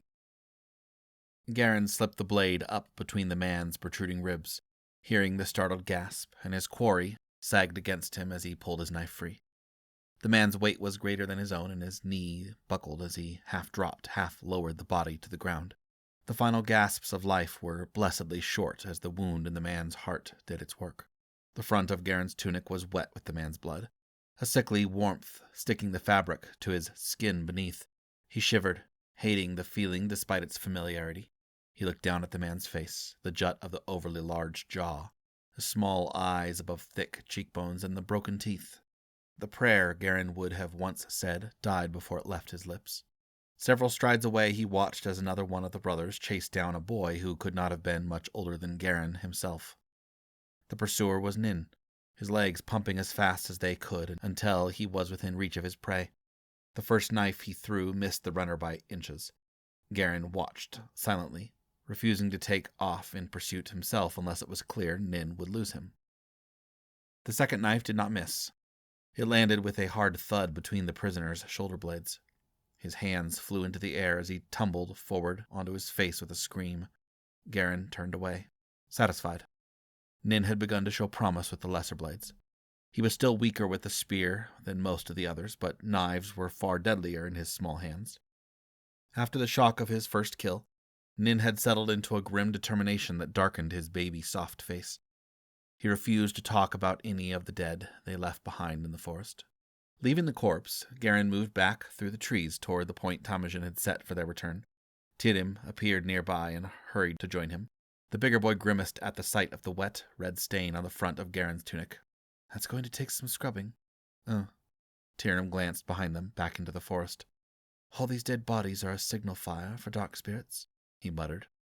"We'll need a feth rune on every tree just to keep from getting our souls sucked dry. No wonder Master Lowy is always muttering the runes. Master Temujin has killed more people than all of us together, and he doesn't have any dark spirits following him," replied Gehrin with a shrug. He didn't want to think about the shadowy horrors that could be lurking in the forest. It made the hair on the back of his neck stand on end. Tecken offered a dry laugh in response. "Don't think I don't hear you muttering the runes at night, Leave. We're lucky the spirits won't follow us when we leave." Glancing sharply to each side, Gehrin satisfied himself that no one else was within earshot. Tecken still took far too many chances talking about the future, in Gehrin's opinion. So far, the other boys had avoided being overheard by unfriendly ears, but one day he would take a step too far. He tightened his lips and pushed on through the trees, Tecken striding behind him. Chaya's dark spirits came to him at night. He did not scream or call out the way the other boys once had when they were younger. It was a quiet, guttural cry, a sound that did not even wake the other boys sleeping in the barracks anymore. Gehrin was the only one who was pulled from his own blissfully dreamless sleep and into the still night. He had tried to wake the other boy once, but Chaya had nearly choked him senseless, the masked boy's wild fear closing his mind to anything but flight from the evil that plagued him. So Gehrin tried to ignore it. He rolled away, covered his face with a thin blanket, recited the runes to himself in his head, runes of protection. Feth, Kri, Kef, Gera. Once he had said them in a whisper and noticed that Chaya's thrashing and whimpering had calmed more quickly than usual. And when he tried again a few nights later, it had the same effect. Slowly the nightmares came less frequently, or less violent. Speaking the runes aloud seemed to drain the edge from the room and allowed Gehrin to go back to sleep faster. After several such nights, Gehrin had even gone so far as to draw the Feth rune on the wall above Chaya's cot. Chaya had watched him with the same deeply distrustful eyes that he had never been able to lose even after years of familiarity with the other boys. But this night the spirits came back with a vengeance, and they did not come in dreams. Gehrin awoke to the sound of Chaya's restless movement. The other boy's cot was the last one on the row next to Gehrin. No one else wanted to sleep near him. Temujin held that he was cursed, and there were few enough of the boys who would believe otherwise. With a groggy sigh, Gehrin pulled himself away from the comforting firmness of his cot and sat up, rubbing his eyes. Chaya was not on his cot. Gehrin frowned until he made out the other boy's huddled form crouched in the corner against the stone. Chaya's hands scrabbled against the blocks. His eyes squeezed shut as he shook his head as if trying to deny entrance to the darkness within his mind. He began slamming the side of his head against the wall, and Gehrin rose to his feet, sleep losing the last of its grip on him. Chaya's fingertips were bleeding, and he only stopped clawing at the walls to press his palms against the sides of his head, face contorted as if he were in pain. The mask was gone, and his broken lips were pulled away from his teeth in a horrible grimace.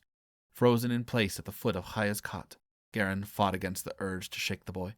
He was hesitant to repeat the feeling of Chaya's hands closing around his throat, but this was no dream.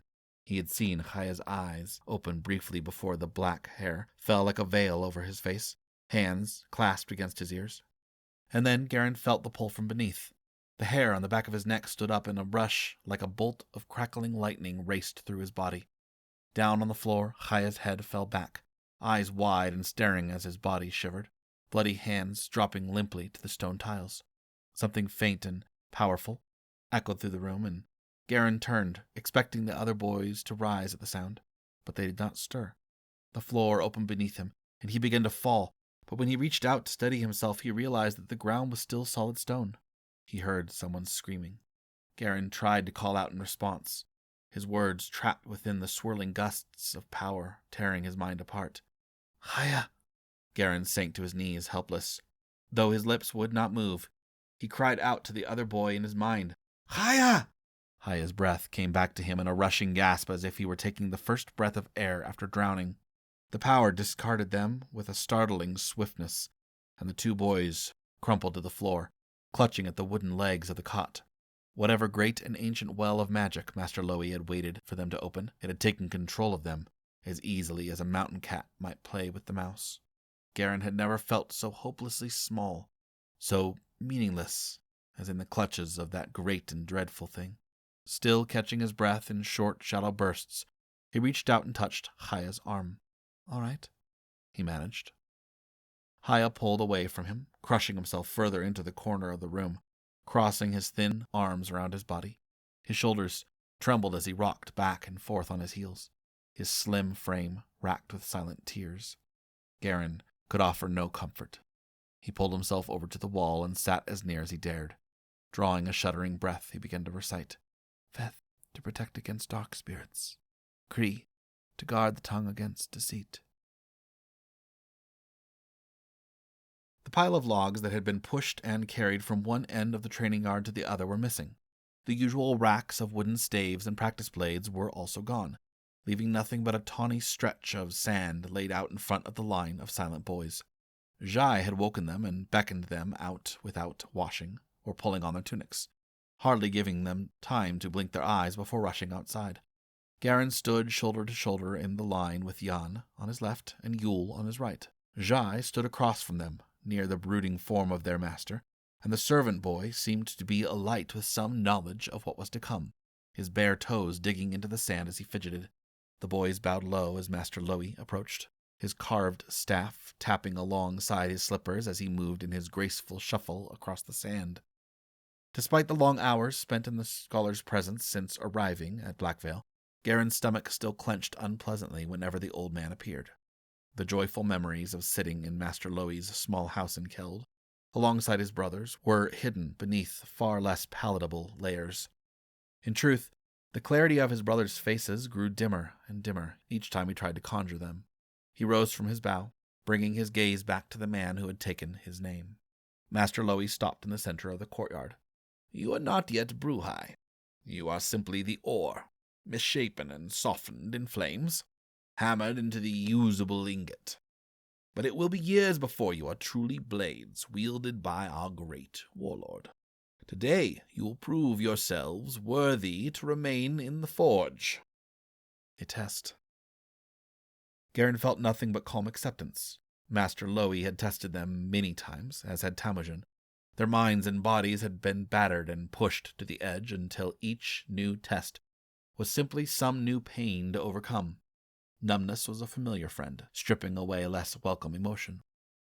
"One of you has already been chosen to continue training." Gehrin was surprised, and he glanced down the line. The most likely boys to have caught the master's notice were Tirim and Ru, the best fighters, or perhaps Saba, as he was the largest and strongest. But Master Lowy's wrinkled hand pointed elsewhere. "Haya, come."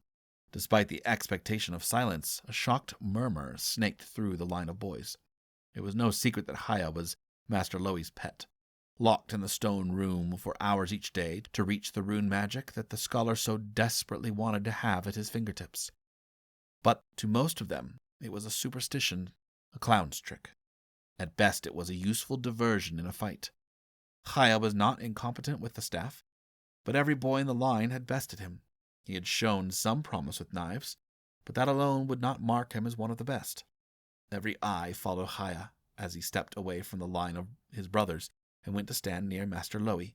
The mask obscured his face again, drawing attention away from the deep circles of exhaustion left behind from the previous night. Gehrin heard someone mutter a curse under their breath. 15 boys remained of the 18 that had been brought to the fortress. Master Lowy turned to Jai and motioned him forward. "Jai, Do you wish to join your brothers now?" The servant boy glowed and straightened his shoulders. "Yes, master." "They must accept you first," replied Master Lowy. He addressed the other boys. "Has Jai served you with honor since you came here?" Gehrin spoke with the rest. "Yes, master." "Do any of you speak against him?" No one did. The servant boy's presence was as familiar to all of them as any of the others. Gehrin remembered the gentle kindness Jai had shown him as he crouched terrified in a tiny stone cell years ago. It was strange that Temujin and Lowy would let him join the others now. He had not trained in anything except cooking, cleaning, and killing rats in the cellar. He was less of a warrior than Chaya. Master Lowy placed a hand on Jai's shoulder, and then slowly walked back to the shaded overhang at the edge of the courtyard. Temujin took his place. The old warrior drew a curved knife sharply from its sheath. The blade glistened in the light. He eyed the boys with the same withering scrutiny, peeling flesh away with his gaze and weighing the spirit beneath. Gehrin had felt the piercing of that gaze many times, and had never found himself in Temujin's approval. "Prove yourself stronger than your brother and live. There's no place for weakness at the side of the king. I've trained you. Show me what you have learned." The numbness gave way to a kernel of dread, sinking in the pit of Gehrin's empty belly. Temujin flicked his wrist, and the knife buried itself in the sand a few feet away from Jai. Then the Geratel High pointed toward the line of boys. "Haveth." Walking forward with the cautious steps of a hare creeping away from its burrow, Haveth approached the center of the courtyard, still unsure what Temujin meant for him to do. The spearmaster sent Jai to the far left edge of the sand, and Haveth to the right. The knife stood in the center, its hilt a dark stain against the ground. Temujin turned to Haveth. "If you hesitate, you will die." He had said the same words to them hundreds of times, while they sparred under the heat of the sun, had beaten their legs and shoulders and heads until they felt the blows in their sleep. Gehrin could not bring himself to understand. He looked at Lowy as if waiting for the old scholar to stop them, but he simply stood watching, hands folded on top of his staff. "Stop them, by Shirai's blood," Gehrin urged his teacher silently, eyes locking onto the old man's silk robes. Sharp memories of Death's corpse bleeding out on the sand jabbed at the edges of his mind, threatening to open the floodgate of other fears. "Will Jai die today? Will Haveth? Will I?" Temujin barked his command, and Jai sprang forward, his bare feet skimming over the ground in a blur. Haveth was slower, his lankier build more difficult to push to such speed. Jai slid the final few strides against the sand, his hand darting out to close around the knife's hilt. Haveth saw the blade rise toward him, and checked his speed, twisting to the side to avoid the thrust. Jai moved with cold precision, recentering his weight on his inner foot and launching himself up toward Haveth, who was off balance. There was no way for Haveth to block the blade, so he threw his arm up in front of his chest and face, letting out a scream as the knife sank into his forearm. Jai twisted and pulled, and the blade came free, slicing toward Haveth's throat. A gasp of shock rose from the line of boys watching. No one had expected Jai to move with the obvious confidence of a trained killer. Suddenly, the servant boy was foreign to all of them. Gehrin flinched and his eyes closed, bile rising to the back of his throat in an acid rush, confusion mingling with the shock of what he had seen. When he opened them, Jai was holding Haveth, easing him down to the sand as gently as a mother might lower her child into a sleeping basket. After an agonizing number of heartbeats, Haveth's hand loosened from Jai's tunic and fell lifeless to the ground. Jai placed each of Haveth's arms across his chest, guarding him for the afterlife. The servant boy rose and bowed to the boy, his face solemn. Temujin nodded in approval. "Well earned." Jai went to stand beside Chaya. He left the knife in the sand, his face flushed. Gehrin swallowed down the vomit that threatened to explode from his stomach. Who would Temujin ask him to kill next? Saba? Ru? Nin? Half of them would be dead before Akatar reached its highest point in the sky. While his instincts told him to run, his training held him firmly rooted to the line. If he ran, he would die. If he fought, at least there was a chance to live, to prove himself worthy of the place beside Jai and Chaya. "Niveth," Temujin called. Along the line of boys, shoulders were rigid, fists clenched, teeth gritted as the fear of being called next echoed through them. Nivith stalked to his place at the far end of the sand. Gehrin watched him, imagining how fast he would have to run, what direction he would turn if Nivith grasped the knife hilt before him. Nin! Dead.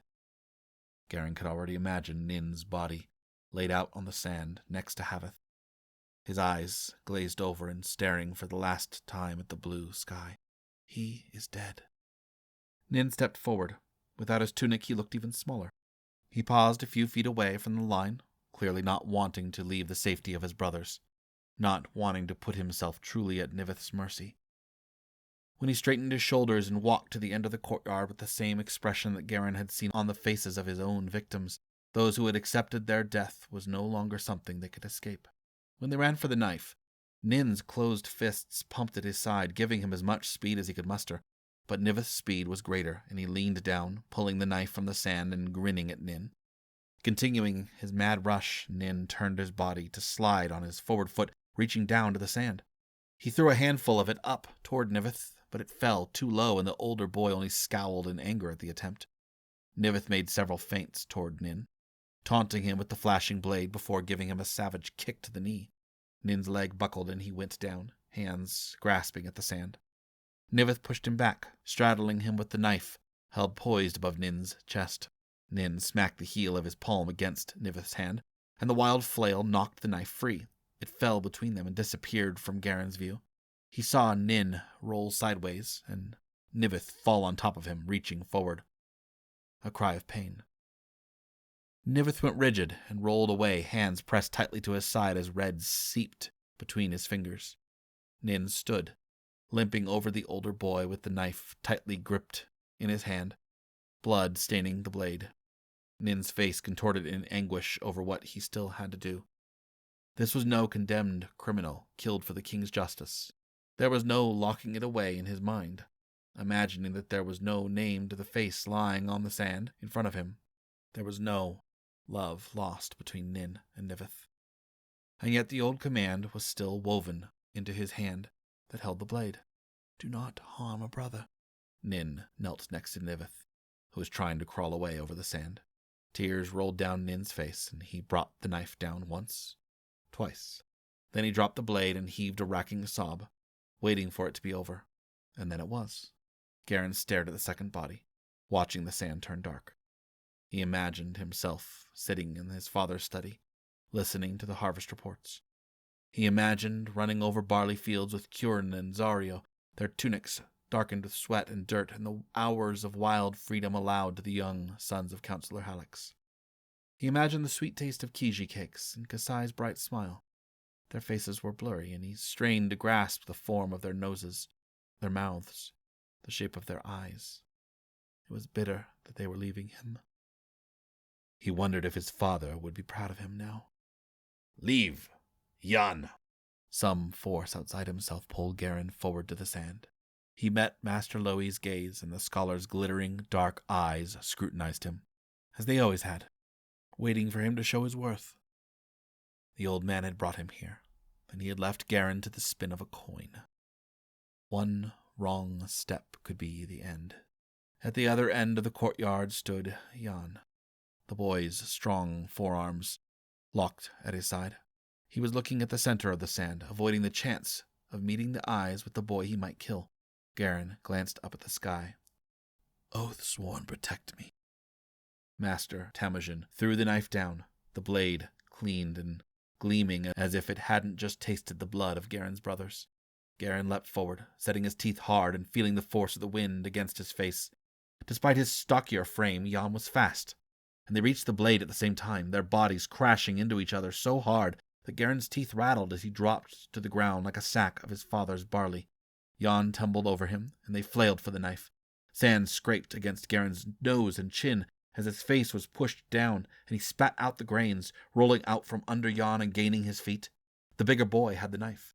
Gehrin jumped back just in time to avoid the sweep that would have opened his bowels.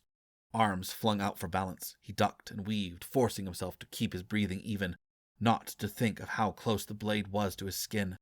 Breathe. Watch the blade, not his eyes. He steps heavy. It takes him a heartbeat to regain his balance after he stabs. Get in close. A fist to the throat, or the sternum. Gehrin made his move, twisting aside and lunging in past Jan's reach, close enough to see where the first hint of black stubble was lining patches of the other boy's jaw. But he had misjudged Jan's momentum, and the knife flashed for his side. Gehrin knew he was dead. The blade swerved past his bare skin, inexplicably missing him. He saw the shock and confusion on Jan's eyes before Gehrin's fist slammed against his jugular.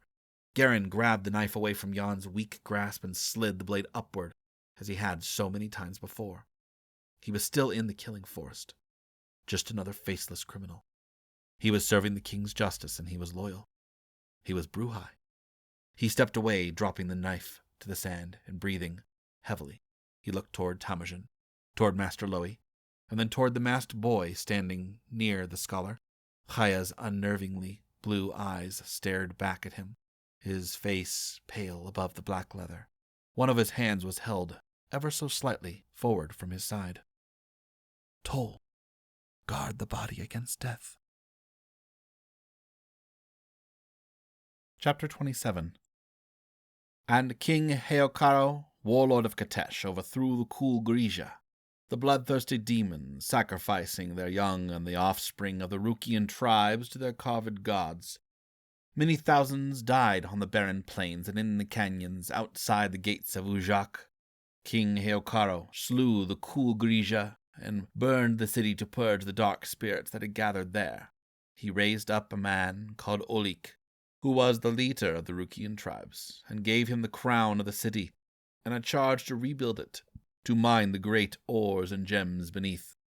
In return for overthrowing the quagmire, King Heokaro would receive a great tribute, half of all the gold and wealth that emerged from the mines of Rook would be paid to the treasury in Katesh for every generation of kings ruling Rook until the kingdom of Katesh was no more. The founding of Rook and the great city of Ujak. There was iron in the sky. Great swaths of gray painted the blue in gloom, heralding the coming storm. The canyon had split into many forks, carving through the ground like a dry delta. Emissary Otai led the caravan with Nar Yuga by his side, and Senna riding near him. The air through the canyon was still, far too still. Ravens wheeled above the caravan as if hoping for death to bring them a feast. Syndri sat astride Brig, the big black stallion growing far too restless to be tied to the back of her mother's wagon. His wound was healing, and his leg was sound enough for her to ride, but she did not let him go faster than a walk, despite him pulling at the reins. Ita was now tied behind the wagon, the young mare content to let Etlan fuss over her and stroke her nose. The caravan's painfully slow pace had quickened slightly that morning, when Emissary Otai had told them they were less than a day's ride of the city. Ujak. Syndri rolled the strange word around in her mouth. The northern Queen City, built atop 1,000 tunnels running deep into the earth, where they mined the wealth of kingdoms. The north had great use for gold and baubles. Syndri ran her thumb over the hilt of the Rukian dagger tucked into her belt. The finely wrought silver bands circling the black grip were a master's work. But it was the blade that mattered, the sharpness and balance, the weight of it in her hand. The tall canyon sides were growing more than distinctly rigid as they approached the city. Soon the road widened out into a large basin, and suddenly the outer wall of Ujak appeared. A massive stone gate dominated the far end of the open canyon, kneeling stone warriors holding up the arch. Each one of the statues was 4 times as tall as a man, their muscled arms bent back over bowed heads. They wore chiseled scaled armor, helms protecting their stone faces.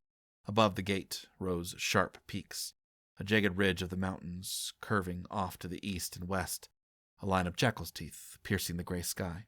Syndri realized her mouth was open as she stared at the earthen giants, far greater in size than any hill or bluff in her homeland. Now, the distance from which she had always viewed the mountains to the north of the Garis land had shrunk to mere horse lengths, and they were magnificent. The sun was a blurred disk, casting a dim glow behind the clouds, so the shadows lying over the mountainsides were simply darker aberrations against the rock. As Emissary Otai led them through the stone gate between the statues, a chill crept into Syndri's bones as she looked at those ancient faces bearing the weight of the mountains. Their grim expressions faced out into the canyon, immovable guardians of the people within. Up above the gate stood armored sentries with slender white bows, taller than their heads. The warriors of Rook were masters of the bow, Otai had once told Nargaras, and the weapons were crafted from a sacred tree. At the time, Syndri had scoffed, but up close the soldiers of the Northern Queen were impressive to look at. Once inside the gate, the switchback path wound back and forth down into the massive crater, scooped into the earth like a great footprint. The jagged peaks circled around it, far greater than any wall built by mortal hands. Syndri could not imagine how it could be attacked by any outside army. If her people had lived in such a place, the Tladar and Urutar tribes would have died in the attempt to take her village. Down in the crater's bowl-like basin lay the city, nestled into the shallow inverse dome. The houses were a combination of mud and stone with slanted roofs made of deep gray slate tiles that looked as if someone had chiseled thin, jagged shards from the sides of the mountains and laid them like karoks and scales. The buildings were organized in circular lines spiraling in toward the center of the crater, where a massive tower rose like a spear. It was as tall as 7 or 8 of the houses stacked on top of each other, Syndri guessed. At the far end of the crater was the facade of a building, built into the rock, the towers half buried in stone. The palace of Queen Zen looked as if it were trapped in time, the walls and towers slowly sinking back into the peak's base over millennia. Syndri felt small, and smallness was an unpleasant thing. It was as if everything she had ever known was a drop of rain in a river, if such places as this existed in the world. Why was it her people that Queen Zen had sought out? People lined the streets as the caravan descended into the city, waving and calling out in their strange language. Syndri supposed it was a greeting, but she was surprised at the excitement and joy she saw on the faces around her. The Rukian people were smaller than the Maleki, with eyes like darkened brushstrokes swept across their pale golden faces. Nearly all of them wore silver or gold beads in their hair, a testament to the wealth of the city. More and more of them appeared until the road emissary Otai led them on was lined on both sides with cheering Rukians. Many of them pressed forward, offering baskets of food, fabrics, or glittering jewelry to the Garis villagers. A group of Rukian children followed Hashir, laughing and running in circles around the great beast's hooved feet. He calmly ignored them, but Syndri could sense that he was not irritated by their presence. Syndri kept Brig close to Etlin's wagon, eyeing the people with suspicion. But then she caught sight of her mother, standing up in the wagon's bed, her face alight with joy as she held out both hands over the citizens of Ujak, a glowing smile lighting her pale face. One woman got close enough to run alongside the wagon and grasp Etlin's hand, giving her a handful of small purple flowers. Emissary Otai led them into a section of the city that the queen had given to house the Garis people. It was at the edge of the furthest ring of buildings, and they were not in the best of repair, but they were more than enough to shelter the exhausted refugees. Several of Emissary Otai's men stayed behind with the Garis villagers to keep order as the caravan disassembled into their respective shelters. But Senna rode back to find Syndri. The queen had given orders to Otai to bring her Nar Yuga, Hashir, Syndri, and Senna as soon as they arrived. With a scowl, Syndri reluctantly left Etlin in Tillis's care, and rode Brig after her sister and the others. Emissary Otai stopped just inside the wall and dismounted from his horse. Syndri slid back from Brig's back, and hissed when a Rukian soldier came to take the stallion's reins. The man's hand drifted to the sword he wore at his belt. "Draw it," Syndri warned. He did not understand her language, but the threat was clear. "Peace, my friend." Emissary Otai stepped between them. The soldier backed away sullenly. "He does not know your customs, daughter of Nargaras. There is a place for your horses in the queen's stable. Come, follow me." The stable was square rooms, built inside a long, squat building alongside the palace's outer wall. Syndri was confused until Emissary Otai explained that Brig could be kept by himself in one of the rooms. Straw had been spread on the floor, and wooden buckets of water freshly filled. Brig entered his stable room without hesitation, his ears flicking back and forth as he inspected the floor and the bucket with interest. Then he drank deeply. Syndri relaxed. It was a strange custom to keep a horse in a room, but Brig did not seem uncomfortable. She checked his legs for any abnormal heat and his hooves for stones, and did not leave until she was satisfied. Emissary Otai did not press her or the other Garis warriors to hurry, but waited patiently outside the stable for them to return. When Syndri emerged from Brig's stall, he smiled at her, his expression masked by hospitality. Syndri found herself wondering if she had ever seen the man's true face. "Is it acceptable?" Syndri grunted, still trying to take in the scope of the city and the peaks surrounding her.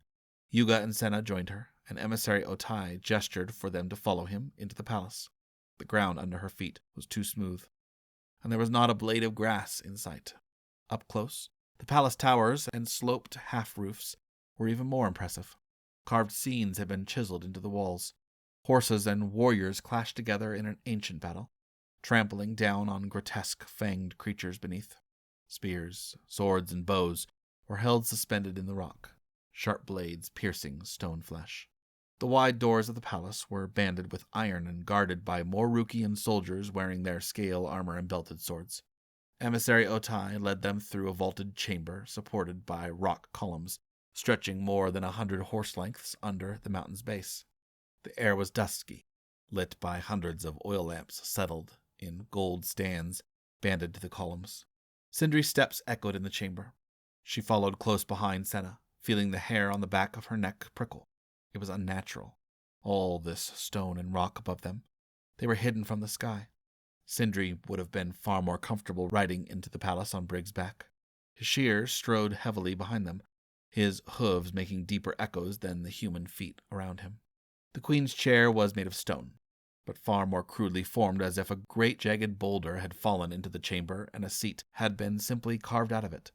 The edges glittered black, reflecting the light in 1,000 directions. Emissary Otai stopped them several lengths away from the chair. Throne. Syndri remembered the word from Otai's conversations. It was empty. "The queen will not ask you to remove your weapons in good faith for the alliance that was made with Nargaris," said Emissary Otai quietly. "But if you draw blades in this chamber, you will die." Syndri had seen the shadowy figures deep in the shadows of the chamber, holding more of the white bows. Her lip curled slightly in distaste. They were handsome weapons, but not fitting for a true warrior. It would take more than a small stick and an arrowhead to stop her blades. Yuga was also looking at the chamber with interest, no doubt noting the number of soldiers and the state of their armor and weapons. They stood waiting for far longer than Syndri's patience held. She was considering turning to walk back out from underneath the stifling rock chamber when the queen finally appeared. A door opened behind the throne, and there she was, sweeping into the room in a whisper of black silk. The Northern Queen, friend of Nargaris and the ruler of Ujak, great city of Ruk. Emissary Otai bowed so low, Syndri thought he looked like he was examining the floor tiles. She stood, straight-backed, taking in every detail of the woman standing in front of the throne. The queen's black hair was hip-length, smooth and flat, the front wings tied back away from her round cheeks and pointed chin. Her eyes were dark like obsidian, glittering the same way the edges of her throne did. Her skin was flawless, her lips full and painted with red rouge, pressed into a firm line. The stiff, gold-trimmed collar of her dress rose beneath her jaw, sitting atop a tightly fitted chest piece that was scaled like the armor of her soldiers. Below the scales flowed a black silk skirt that trailed behind her and fell in rippling waves to the stone floor. It was not until then that Syndri realized that the queen was easily a head shorter than either she or Senna. The proud strength the woman wore as easily as the black silk filled the room. It was the same kind of presence that Nargaris had held whenever he walked through the village. The queen looked over each of them in turn and finally locked eyes with Syndri. A heartbeat passed, and Syndri felt as though she were on a raid, circling with an enemy warrior as they tried to gauge each other's weaknesses. The queen smiled. "Welcome, warriors of the Garis tribe." Syndri's eyebrows rose in surprise. The queen's Maleki was perfect. Even the unique dialect of the Garis was present, weighing the words down with a dark edge. "Nar Yuga, your people are welcome to my city," the queen continued. "Ujak is ready to stand by you and the promises I made to Nar Garis." The queen uses honeyed words. Despite her misgivings, Syndri did not sense any deception in the queen's steady gaze. She shifted uncomfortably. The stone was hard against the heels of her feet, despite the boots she wore. The air was too stale, and it should have been her father standing on behalf of the Garis tribe, not Yuga. The new closed fist stood face to face with the queen, his hulking form covered in furs and hides and strange in the queen's sleek stone halls. "We are grateful," he said. There was an awkward silence that followed. Yuga had never been a man of many words, and the formality of the northern rulers was far beyond the customs of the Maleki tribes. "And the daughters of Nargaris. One I have met, and one is new to my land." The queen moved closer to Syndri, looking up at her face with a discerning eye. Whatever conclusion she had come to, she raised both her hands and held them palm open. "An open hand for the children of my friend Nargaris," she said gravely.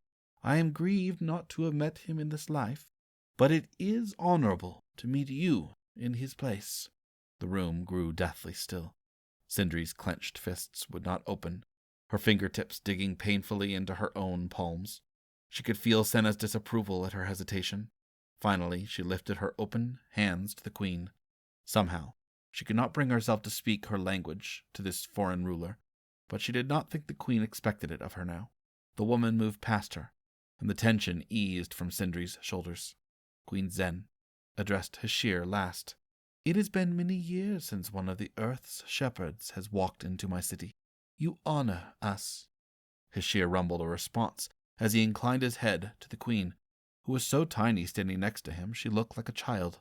"Come to my speaking room, and we shall talk more," Queen Zen said, gesturing to an open doorway to their right.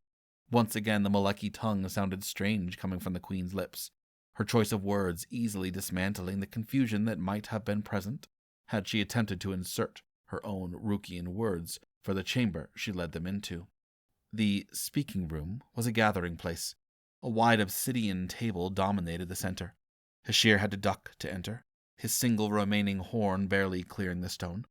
The queen sat in the chair at the end closest to the crackling fire warming the room from a pit built into the wall. A great circle of oil lamps hung from the ceiling, set into silver bands that grew smaller as they rose. There were 5 other people already in the room, who rose and quickly bowed to the queen and acknowledged the guests with interest. One of them, a balding man swathed in yellow silks, eyed them with a hungry stare that made Syndri's palms itch for her swords. When she met his gaze, his eyes flickered back to the queen, as the thick fingers of his left hand worried a gold medallion that was hanging from his neck. The queen motioned for them to sit. Syndri pulled one of the heavy chairs away from the table with a dull scraping sound and dropped into it. Senna and Yuga sat on either side of her. Hashir remained standing in the corner. He would have been far too large for any of the chairs, and his intimidating presence looming behind the seated Garis warriors was a welcome effect. Let the Rukians see that they were not weak, that even now they were a threat to any who might try to take advantage of them. If the queen wanted them in her palace, stinking of sweat and dirt and blood, so be it. "These are the members of my council," the queen said. "They are not all first swords as you have in the Maleki tribes, but they help me lead the people of Rook. This is Ryan, my war sword. He has been commanding my warriors for many years." Syndri eyed the man sitting immediately to the queen's left, as emissary Otai softly translated the queen's words into his own tongue for the council. He wore black scale armor, but no helmet, and his face was beardless, but his hair a dark gray. He had the look of a warrior, a steadiness in his gaze as he nodded at them brusquely. His jaw was tight, and his expression held a fair amount of distrust. Clearly not all of the council was as welcoming as the queen. Rahian's eyes lingered on Syndri's sword hilts, and she resisted the urge to grin. So it had been the queen, and not her war sword, who had given the order that their weapons remain with them. "You do not like these blades so near your queen, I think," she mused wryly. "If you cannot protect her, perhaps you are not deserving of the title of war sword after all." The queen gestured to the youngest of the 5. "This is Dexa. She oversees the city's mines." The young woman was built strong, much like Syndri's own bone structure. Her black hair was short above sharp cheekbones and piercing blue eyes. She wore a simple shirt and no jewelry except 3 silver rings pierced through her ear, a welcome contrast to the gaudiness present in the rest of the council. The 3 remaining men all wore embroidered robes with wide sash belts. Each of them wore gold rings in their ears and chains around their necks. The first had shorter cropped hair, but it was a mass of dark curls. His robes were a deep blood red, and his smile was pleasant. "My high priest, Tego," said the queen.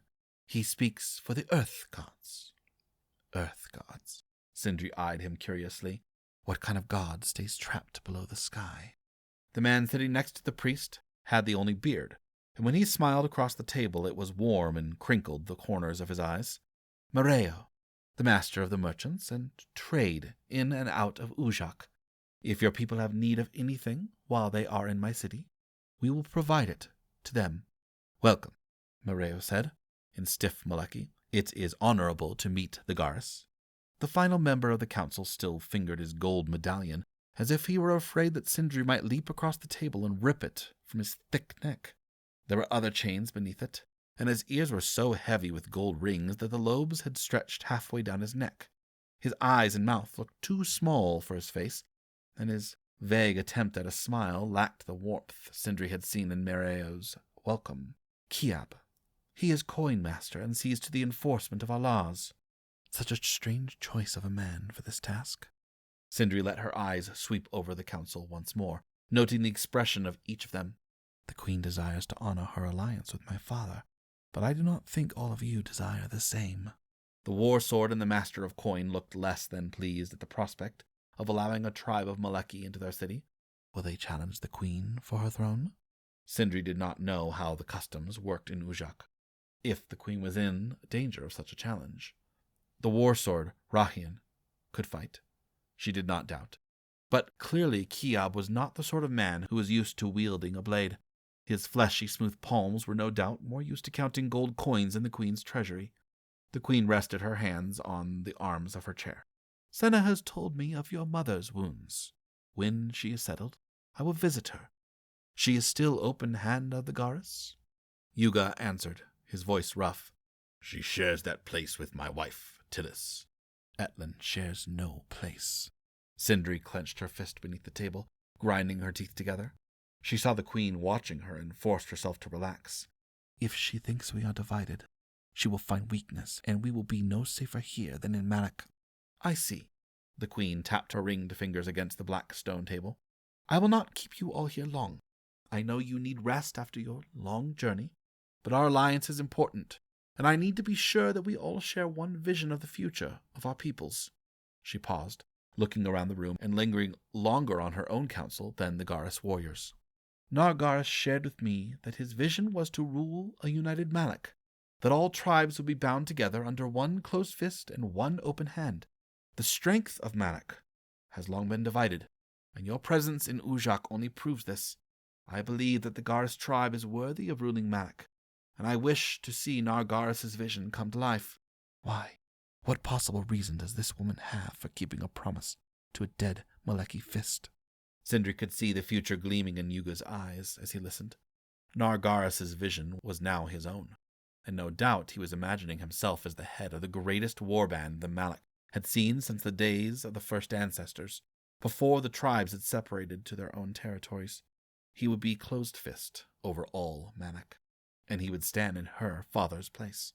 The thought of it sent Syndri's blood into a boiling fervor. Her vision had always been of her father standing proud over the tribes, and her mother and sister, and Baya standing at his side, with Syndri's own blades red with the blood of her father's enemies.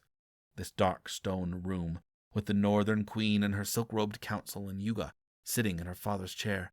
He was right to see me as a threat. Even when I told myself that I would not challenge him, he knew that it was a lie. She pulled her gaze away from glaring into the back of Yuga's head, and when she caught sight of the queen watching her again, she bit the inside of her cheek. Did the woman have nothing better to do than to scrutinize Syndri's every expression? It made her feel as if she were being pried open and picked at like a dead Karox. "The Uratar and Talada tribes have formed an alliance, and this is cause for concern. Emissary Otai tells me that it has been many generations since two tribes fought as one in Malak. Do you think they also intend to attack others?" Yuga shook his head. "No. There is a blood feud between the Garis and them. One of our warriors killed a sacred messenger from the Talada tribe. I do not believe they will attack other tribes." The soft touch of Senna's hand against Syndri's arm beneath the table was timely. Yuga was content to leave the rest of the tale dead in the ashes with Baya. But to Syndri's utter surprise, the queen raised a thin eyebrow and pushed back at the closed fist. "I believe there is more to it than that," she replied. The compassion that had warmed the queen's expression earlier gave way to a cold sternness. The oil lamplight flickered across her smooth skin. If Yuga was surprised at her bluntness, he hid it well. "The death of a treasured son is cause enough for bloodshed. I am surprised you did not lead the war band against the Telara yourself, Nar Yuga." Pushing back his chair, Yuga rose to his feet. Within a heartbeat, the queen's war sword, Rahian, was standing as well, his hand on the sword at his belt. The air in the room grew heavy, the walls leaning inward. Syndri watched the queen closely, expecting her to realize the mistake she had made in challenging Yuga's honor. But Queen Zen met Yuga's glare with calm assurance, as if she had known the weight her words would carry. Yuga would not dare draw blades in the queen's palace, but there was no telling what he might do once he had left. The coin master leaned over to whisper something to Meredith, but the bearded advisor waved him away. "I mean only that your loyalty to Nargaris has been spoken of to me," the queen amended, "but I see that I have offended you. Forgive me. Your people will need your guidance as they settle into their new home. I will speak with you again soon. Surely you have no need of the daughters of Nargaris. I would keep them here a little longer." Nar Yuga cast one more scathing glance at the war sword, and then nodded at the queen. He would bide his time, and Syndri saw in him the determined stride of a man who would not quickly forget the slight he had been given. His shear followed him out. "Leave us," the queen told her council. The 5 of them rose and bowed, sweeping from the room. Last to leave was Kiab, and he cast a glance over his shoulder as he left. Syndri wondered if he ever let go of the medallion, even to sleep. As soon as the heavy wooden door slid closed, the queen turned to Senna and Syndri. "Let us speak honestly with each other now. I have moved your mother into the palace so that she can be kept safe. When she arrived ahead of the caravan, Senna told me that she believed Nar Yuga might seek to destroy the rest of your father's family, particularly you, Syndri. You are a threat to him as closed fist. I have brought his wife Tillis into the palace as company for your mother, but also to ensure that Yuga does not act rashly while he is in my city." Senna. Opening her dry mouth was a feat of monumental proportions, and Syndri managed a raspy reply. "Why do you protect us?" The queen's calculated gaze did not shift from Syndri's face. Her tone was not kind, but her words still offered comfort. "Because I promised an alliance to your father, not to Yuga. An emissary Otai often spoke of the proud daughters of Nargaris, how he believed the 2 of you would continue to lead your tribe after he was gone." She folded her hands in her lap. "Do you know that in Katesh, they say a great ruler is either a cunning fox or a fearsome wolf?" Syndri shook her head. Senna nodded. She had always paid more attention to the stories of lore from the northern nations. "My people are strong, but they have borne the weight of servitude for many generations, and I would see that burden lifted. They are not born and bred warriors like the Garis. They need a god of war to lead them." The queen smiled, and her eyes shone cold as black stone. "I have need of a wolf." We hope you are enjoying this story. If you are, don't forget to subscribe so you never miss out on future stories. Part 3. 3 years later. Chapter 28. Shirai wrote the first runes on a rock beside a river. He wrote runes in the trees, in the oceans, in the mountains, and in the forest, and out of them walked the firstborn. And of Shirai's oathsworn there were Shadrin, Nimurai, and Akatar, 3 brothers who held spears fashioned from the bones of the earth. They were gifts from Shirai to his greatest warriors, carved with powerful runes, and to these 3 Shirai gave stewardship of his firstborn. But Akatar grew restless, discontent with the simple, honest work. He forced the firstborn to bring him gifts and tributes. His brothers came to speak with him, but he would not listen to their wisdom. He grew angry and cursed Shirai for leaving him to walk alongside lesser beings, bereft of his intended glory. The firstborn were things drawn from dirt and stone, but he was the son of a star. and the runes that had formed him were drawn in the heavens. Gaja Teorhe, the memory chant. The dark night was warm and thick with the scent of the forest beyond the walls. The stiffness in Gehrin's shoulders was growing past the point of annoyance and into the occasional sharp stab of pain. He did not move even to twitch his fingers on the ridge of the wooden roof. He had crouched on the outer wall for nearly 2 hours now, waiting for the signal to creep further in. He was shrouded in the shadows beneath the tower that rose above him. There was no one inside. They would not have sacrificed one of their few guards for such a distant outpost, even with the vantage point over the forest. They knew what was coming for them. The gray tails of the band, tied around Gehrin's forehead, fluttered against his shoulder, and he sensed a subtle movement in the shadows on the wall across from him, the darkness separating into the faint outline of a crouched figure. Chaya. Somewhere beneath them in the culvert entrance to the cellars, Saba would be moving into position. He was far too large to scale the rooftops with the same ease as the rest of them, but the giant could break trees with his bare hands. Gehrin felt a slight rush of relief that he would not be at the mercy of Saba's inescapable grip tonight. Years of grappling with the Damian had taught him how powerful it was. Gehrin looked down over the courtyard. All they needed was the signal that Saba had made it inside the walls. Soon he saw a tiny flash of silver from Chaya's position. Move. He stayed crouched as he eased himself over the ridge, placing each foot with a practiced quiet of years until he reached the edge. While, still wrapped in the tower's protective shadow, he began to count heartbeats. Nin, Ru, Yan, Leave, Yul. Everything hinged on their silence now. They had waited far too long for this moment to make a misstep. Gripping the roof's edge with his gloved fingers, Gehrin dropped into a small pile of compost near the base of the tower, muffling his landing. The mask kept at least some of the unpleasant odor of rotten fruits and moldy straw from his nose. Chaya, Saba, Kajan, Yelba, death. He saw no sign of the guards. The outer courtyard was abandoned, but he knew better. The moment he left the shadows, some hidden eyes would catch sight of him. He touched the hilts of the knives strapped across his chest, beneath his tunic. Slipping one from its snug leather sheath, he curled his fingers around the familiar hilt and moved soundlessly across the edge of the courtyard, using 2 wagons and a stone watering trough to hide his movements. Niveth, Ruath, Udeth, Eveth. Each step had been mapped, and each heartbeat counted. He could not fall behind. He slipped into a stone corridor and flattened into an alcove as a pair of Telhai guards passed by on the far end. There were still no shouts or signs that his brothers had been discovered, but sneaking past the Telhai and Garrett Telhai was a game now, almost ridiculous in its simplicity. The true test would be waiting for them closer to their quarry. Like a shadowed wraith, Gehrin moved further into the stone corridors until he emerged from a doorway, and the smooth stones beneath his feet grew grittier with sand that had been flung over them from the inner courtyard. He stepped more carefully now, feeling with his toes in the soft leather of his boots. He found a short hallway and slid a wooden panel open just far enough to slip inside and closed it again with steady fingertips. He was in a small storage room with baskets of linens, bedclothes, and stacks of clothing. The fresh scent of newly made soap wafted through the small room.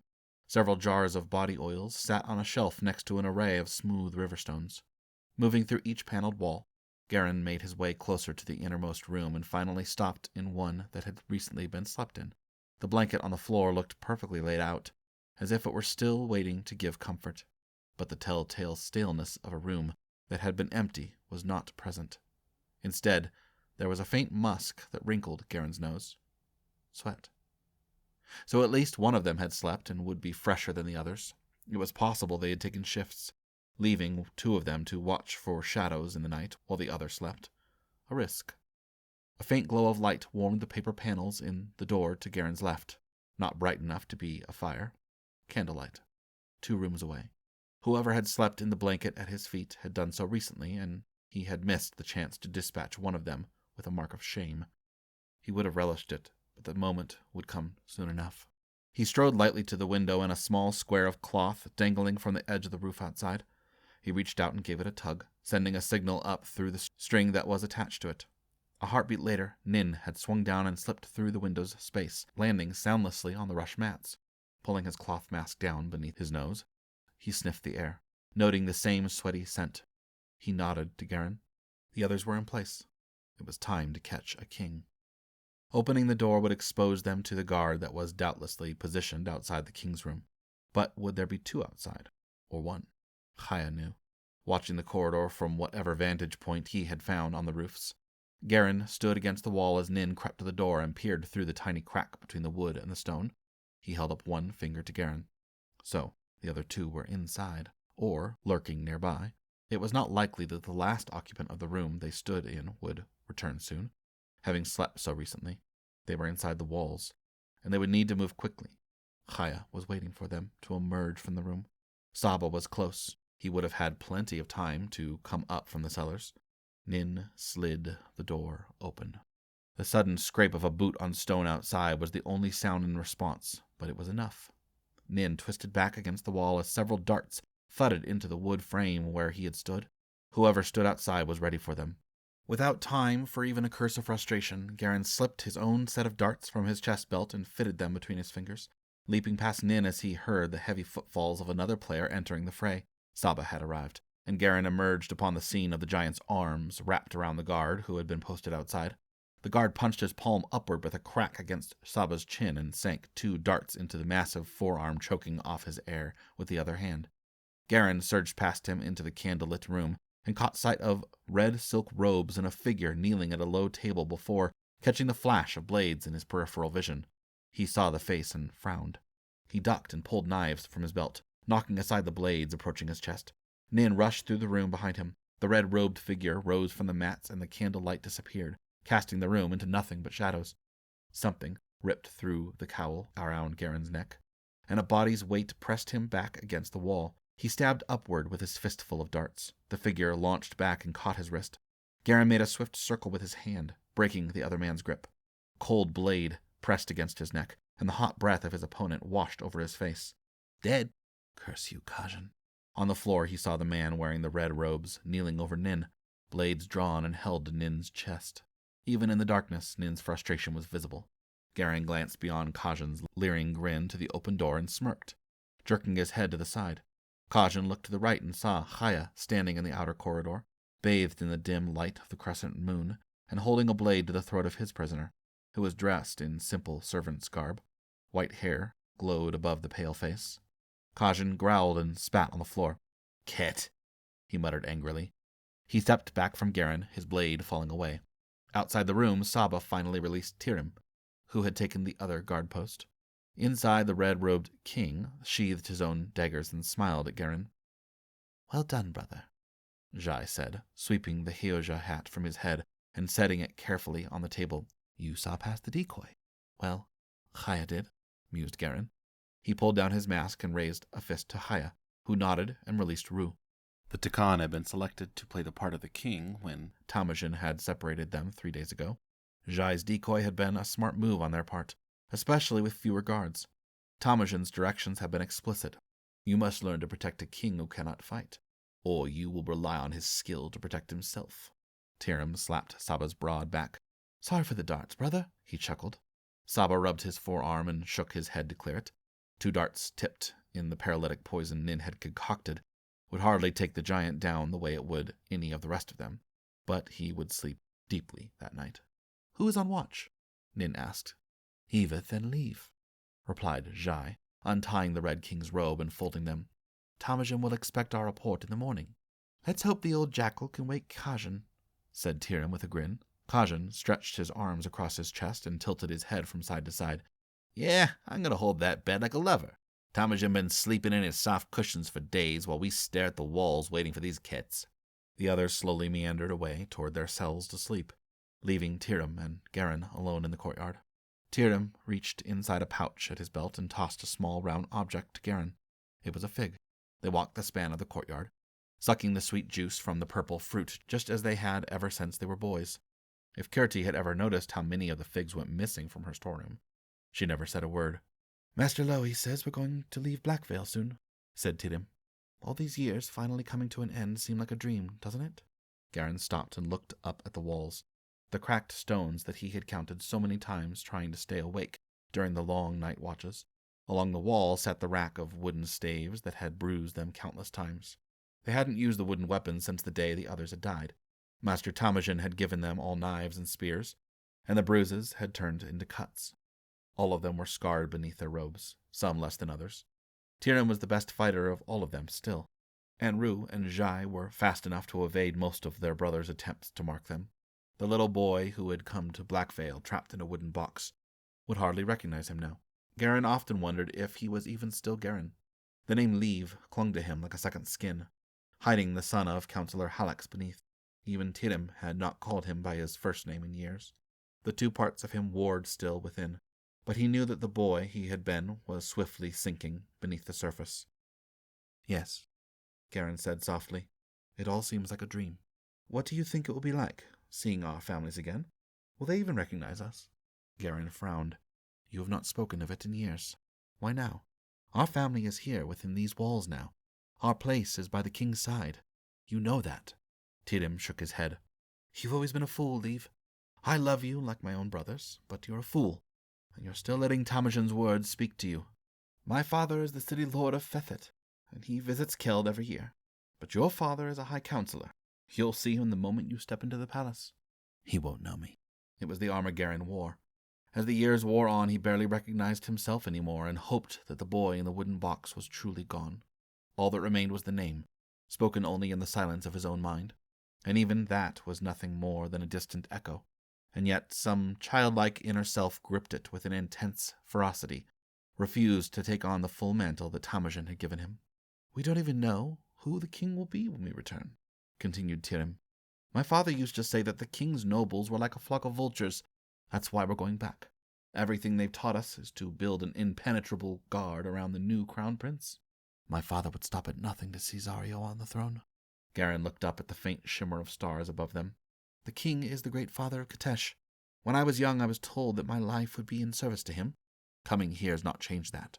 And if my fate was always to be Bruhai, I will gain nothing by resisting it." "Fate is a fickle thing," replied Tyrim. "Don't let it trap you." They separated, and Tyrim disappeared into the corridors while Gehrin climbed back to the rooftops, uncomfortable in the weight of his leather armor. His black gloves, cowl, and mask hid nearly all of his skin, allowing him to blend into the night. He ran along one of the roof ridges until he reached the base of the same tower that had sheltered him earlier. Gripping the edges of the stones, he climbed upward until he reached the tower's upper platform. He crouched on the wooden floor, the sky hidden by the tower's sloped roof. From here he had a vantage point over all Blackvale, the inner courtyard and surrounding barracks and halls, the outer gate, and the bridge spanning the deep chasm down into the killing forest. It had been a long time since Master Tamajan had taken them there, and the bodies of the prisoners they had killed had disappeared into the wild, their remaining bones hidden in the overgrowth. Now, every moment they were not training with Master Tamajan, Master Lowy had them poring over maps of Katesh and the surrounding lands, memorizing the history of each noble family and their wealth and influence, and reading ancient texts on the runes and the great power that their ancestors had wielded. Gehrin could feel it, far beneath him, that gentle thrumming in the stones. Chaya still had dreams, but he no longer woke up in terror. Kajin and Rue had claimed to feel some echo of the magic that Chaya could so easily wield, but only Gehrin could sense it with any clarity. Some nights, faint tendrils of whatever Chaya had seen in his sleep crept into Gehrin's awareness. Once he had heard screaming, smelled something like sulfur. He did not envy the more vivid paths that Chaya walked. In battle, the toll rune was still the strongest of those Chaya could wield. He could turn blades aside with a careless flick of a finger.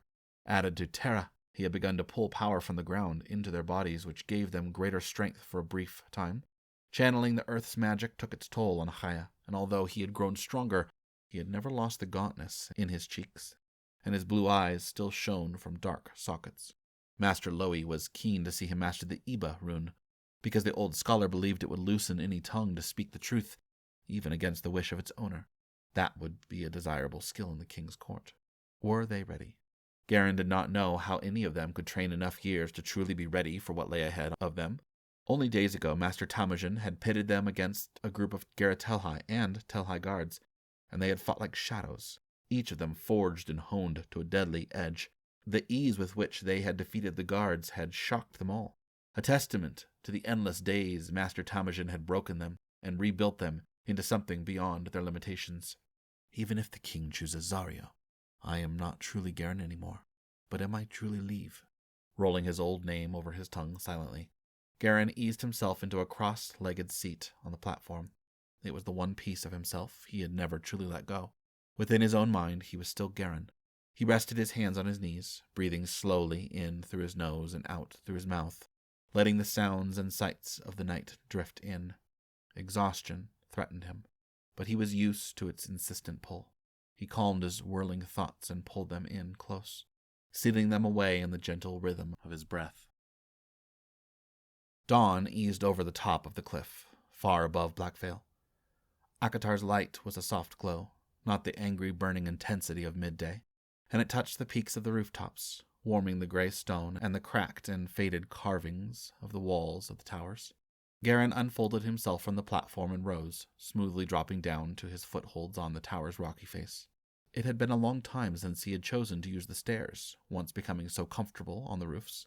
He heard the first rustlings of life as he passed the stable yard and saw Kerti milking one of the goats. She smiled when she saw him. "I've left out food for you in the kitchen," she said. "Thank you, Kerti," he replied, pausing near the goat pen. "You look as bright as a star, and it's not even morning yet." She laughed, her wrinkled face creasing. "Save your flattery for the women in Keld. I'm far too old. Go eat." Gehrin chuckled and strode through the stable yard and down into the kitchens. The smell of fresh rice made his stomach rumble, and he saw 2 platters on the butcher's block. He took the wooden spoon and dug into the bowl, bringing a huge bite of rice to his mouth. He sucked in his breath, cooling the hot grains, too famished to slow his eating. His next bite brought the sharp tang of fermented cabbage and spice, adding a pleasant, hot tingle to his lips. He sighed contentedly. Not even the palace cooks would be able to match Kerti's skill. He was sure of it. He was surprised that Tirim had not come back for his breakfast yet. Cupping the bowl of rice in one hand, he saw 2 sacks of tubers sitting near the stairway to the cellars. Kerti would try to carry them down when she was finished with the goats, most likely. Gehrin quickly finished the rest of the rice and cabbage and hefted the 2 sacks on the top of one shoulder. The cellars below the kitchen were filled with crates and sacks of rice, vegetables, and grains. Dried fruit sat in baskets atop the sacks, alongside an assortment of nuts and berries. Herbs hung from the ceiling alongside dried boar and goat meat. There were 4 or 5 storage chambers linked together by open doorways, and at the furthest end was the large iron-grated drain that Saba had entered through the previous night. As he dropped the sack of tubers down amongst the rest, a sharp clatter drew his attention further into the cellars. He walked through the first 3 rooms and into the 4th, where a fortress worth of pottery, brooms, and buckets, barrels of aged wine, and stacked stools and chairs sat collecting dust and cobwebs. In one corner, partially obscured by the barrel, sat Jai, his chin tipping forward onto his chest as he slept. A broom had fallen to the floor nearby, but the racket had clearly not woken him. "Jai." The chin lifted, revealing red-rimmed eyes full of confused grogginess. He looked around him, and quickly rose to his feet when he caught sight of Gehrin standing in the doorway. "Forgive me. I did not mean to sleep." Gehrin glanced down at the floor, where 3 dead rats lay in a pile on the stone. Jai scratched at the roots of his hair and picked them up by the tails. "I still come here to hunt them. No one else does, and it needs to be done." "You need sleep," replied Gehrin. "You could have hunted them after. Why waste the hours sleeping with your chin hanging down to your stomach?" Jai shrugged. "I don't mind. I used to fall asleep here many nights when I was a boy. It is good to do work that is familiar. Master Lowy used to say that I was a warrior defending the king's storerooms," he said with a laugh. "I used to sit down here for hours and hours, waiting to hear one of them scratch at the walls." Though the rest of them had long since ceased seeing Jai as a servant, he still stood apart from them. He had been training to be Bruhai much longer than any of the others, born alone to the stone fortress at the edge of the kingdom. Master Lowy had said only that Jai's mother had died in childbirth, leaving her son an orphan, and that he had been raised by Kerti and Lowy as a servant to the king. Jai kept to himself at the edges of the bonds that had formed between the boys, but he was quick to encourage the others or help them with any task that the old master set them to. "I'm going back to the cells to get a little sleep before Temujin calls us out to the training yard," said Gehrin. "You can stay down here and sleep with your rats if you like." "I will come." The 2 of them left the cellars and returned to their prison wings of the fortress. They each had their own sleeping quarters, back to the cells they had lived in for the first weeks of their life at Blackvale. But now, no guard paced the hallway. and there were no iron locks on the trapdoors. Gehrin opened his and began to descend. Jai walked the length of the hallway, glancing down into each trapdoor briefly before heading to his own. Gehrin smiled to himself. Jai had always been nearly as much of a mother hen as Kirti herself. It was easy to tell that he had been raised by the old woman. "You were my brothers long before you came here," Jai had once told them. "Master Lowy told me that one day my brothers would come, and I never knew when until the day he brought you through the gates." Untying his leather armor, Gehrin hung it over the stand in the corner of his cell. The room was still small, but the space was no longer suffocating. It was a comfort now to close out the world above him. He folded his mask and cowl and laid them on the table, and then eased down onto his cot. Temujin would allow them at least a bit more sleep, and Gehrin intended not to waste any of the time. He was asleep a few heartbeats after his head rested against the cushion. Chapter 29.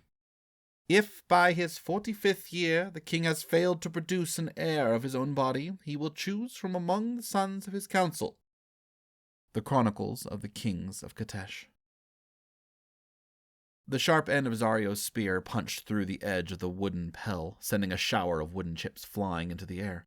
He withdrew and jabbed again. Sweat trickled into his face despite the cloth band he had tied around his head. The heat of the summer was at its zenith, and even in his light leather armor, Zario could feel the heavy weight of the air stealing his breath.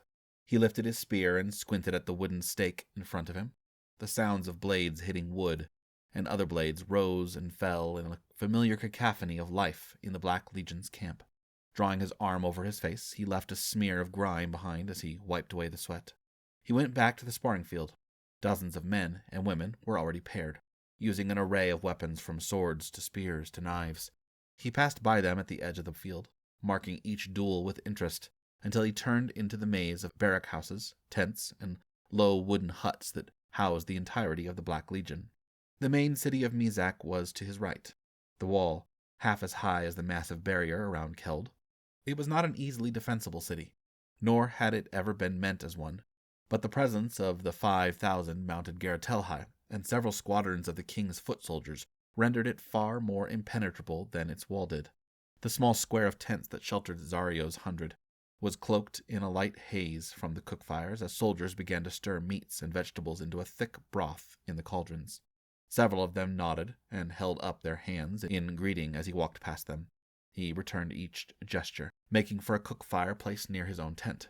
2 soldiers sat on stumps beside it, while a third stirred a spiced soup with a ladle. One of the seated soldiers looked up, and his weathered face creased into a broad grin, full of blackened teeth. "Lord Zario, you look as if you've defeated 100 Pels," he exclaimed jovially. "Come, have a bowl of soup. Taki put in extra spices." Zario leaned his spear against the tent. The smaller, rotund man who was stirring the cauldron's contents scooped a bowlful out and handed it to him. The 2 men and the seated woman all watched him expectantly as he lifted the spoon to his lips, blowing lightly on the steaming liquid. He slurped the chicken and broth with a relish, eyes widening as the full fury of the spice hit the roof of his mouth. He coughed, and the 3 soldiers laughed.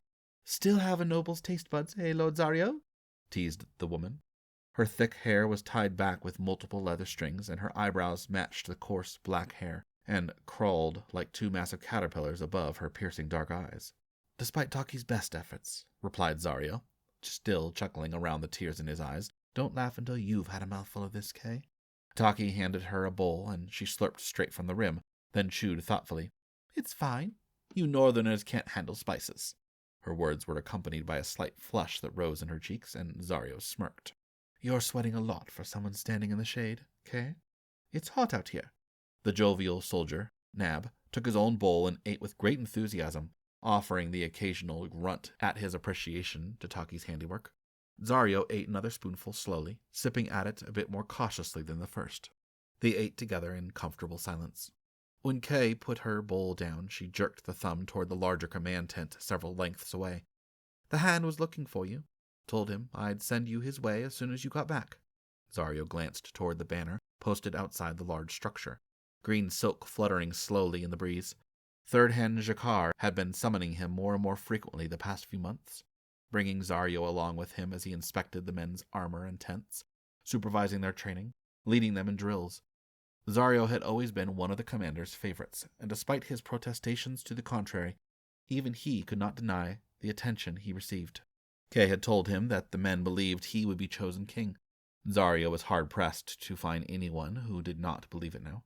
A king must also be a warlord. It was known. And who would be better to train a warlord than the oldest and most respected commander in the Black Legion? "He's grooming you to lead the men and sit on the throne," Kay had said once. She had been Zario's second in command over their 100 for the past 2 years, and he trusted her completely. Nab and Taki were close thirds, and he relied heavily on all of them to help keep their squad in hand. Nab was a man who made few enemies, his big smile and words of encouragement often lifting even the darkest moods. Taki's cooking was well known throughout the Legion, even among the soldiers of the other hands, and when soldiers were fed and happy, they talked. Taki knew the story of every man and woman in the Legion, Minnie said. Zario finished a few more mouthfuls of his soup and handed the bowl back to Taki, who frowned at him. The short cook shook the spoon in his face menacingly. "You're going to be a skeleton the way you eat, guess so?" "You eat enough for the both of us, Taki," replied Zario. "I'll eat more later, if there's any left once the squad is through." He left to the sound of Taki muttering something about Zario eating his own stomach, the thick Mijaro street dialect, rendering half the words unintelligible. Zario smiled to himself and headed for the hand's tent, sucking the spices out from between his teeth. A peppercorn cracked between his molars, and he winced. Jakar's tent was the perfect image of a military commander's post. Inside was a large table, carefully organized with stacks of paper and tablets, several goat's hair brushes lying on a porcelain dish. A half-used ink block sat off to the side, uncovered and wet, as if it had been recently used. The crisp new map that Jakar had commissioned lay on the flat table, edges still slightly curled and held down with stones. The deep black of the ink lines came to life on the tan parchment, with the borders of Sundra, Katesh, Dam, and Malak curving their way into the gray seas. Zario approached the table and traced a finger over the city of Keld, across to his father's farmlands near the Keldari River, and up into the northernmost forests and mountains at the edge of Katesh. In the center of the continent, a small triangular-shaped country sat surrounded by its larger neighbors, its massive crater fortress city dotted near the border, Ujak, the city of Queen Zen. There was a shuffling behind the curtain veiling the back of the command tent, and Jakar appeared around it, wiping the last traces of his meal away from his gray, whiskered face. He waved his hand at the map. "Better work than the last one. This map maker is from Fethet. Actually, he's been past the border of Katesh," he said gruffly. High praise from the third hand of the Legion. Zario touched his palm to his leather breastplate and bowed. "You summoned me, Lord." Jakar picked up a cloth envelope, the red fabric embroidered with gold swans. "From the king," he said. He pulled the thin fold of paper out and handed it to Zario. "Read." Scanning the neatly arranged letters, Zario felt as if the paper were growing heavier in his hands. He folded it carefully and placed it on top of the map. Jakar watched him closely, his hands folded on the table. Zario drew in a deep breath. "When do we leave?" "Within 3 days. It is not a long journey, and the third needs a change of scenery," the old man mused. "About time we came to it, I suppose." Somehow Zario had imagined that this moment would never come, that it would remain an untouchable unknown, lodged firmly in a future he would never see. But today it was written in black ink on a paper that he had held in his hand, fingers brushing over the letters written by the king himself. He wished he could set the paper in the small silver brazier in the corner, watch the ashes flicker up into the air and disappear. He faced Jakar. "The king expects trouble after the ceremony." "It would appear so." "The presence of the Legion should be enough to dissuade any reckless action on the part of the nobility," Zario said, as if trying to convince himself of its truth. As he said it aloud, 1,000 soldiers seemed insufficient. Would the coffers of Beri Ujo buy him support if his son wasn't chosen to be the next king? Would the lesser counselors band together to overthrow the king's decision? A military coup was nearly impossible with the Legion so firmly loyal to the king, but a coup from within the city? That seemed far more likely. The old commander rapped his knuckle against the table. "Not even the presence of an entire army is always enough to dissuade reckless action. The king moves one hand to the city, and only one. Why?" "Moving multiple hands of the Legion to Keld would make him seem afraid," One hand as a show of strength to dissuade any who might disagree with his choice. Moving the entire legion? Zario shook his head. It might be perceived as a sign of weakness. Agreed Gehrin. And why the third? Because he knows my own men will support me if I am chosen. Your influence as a senior commander of the Legion carries more weight.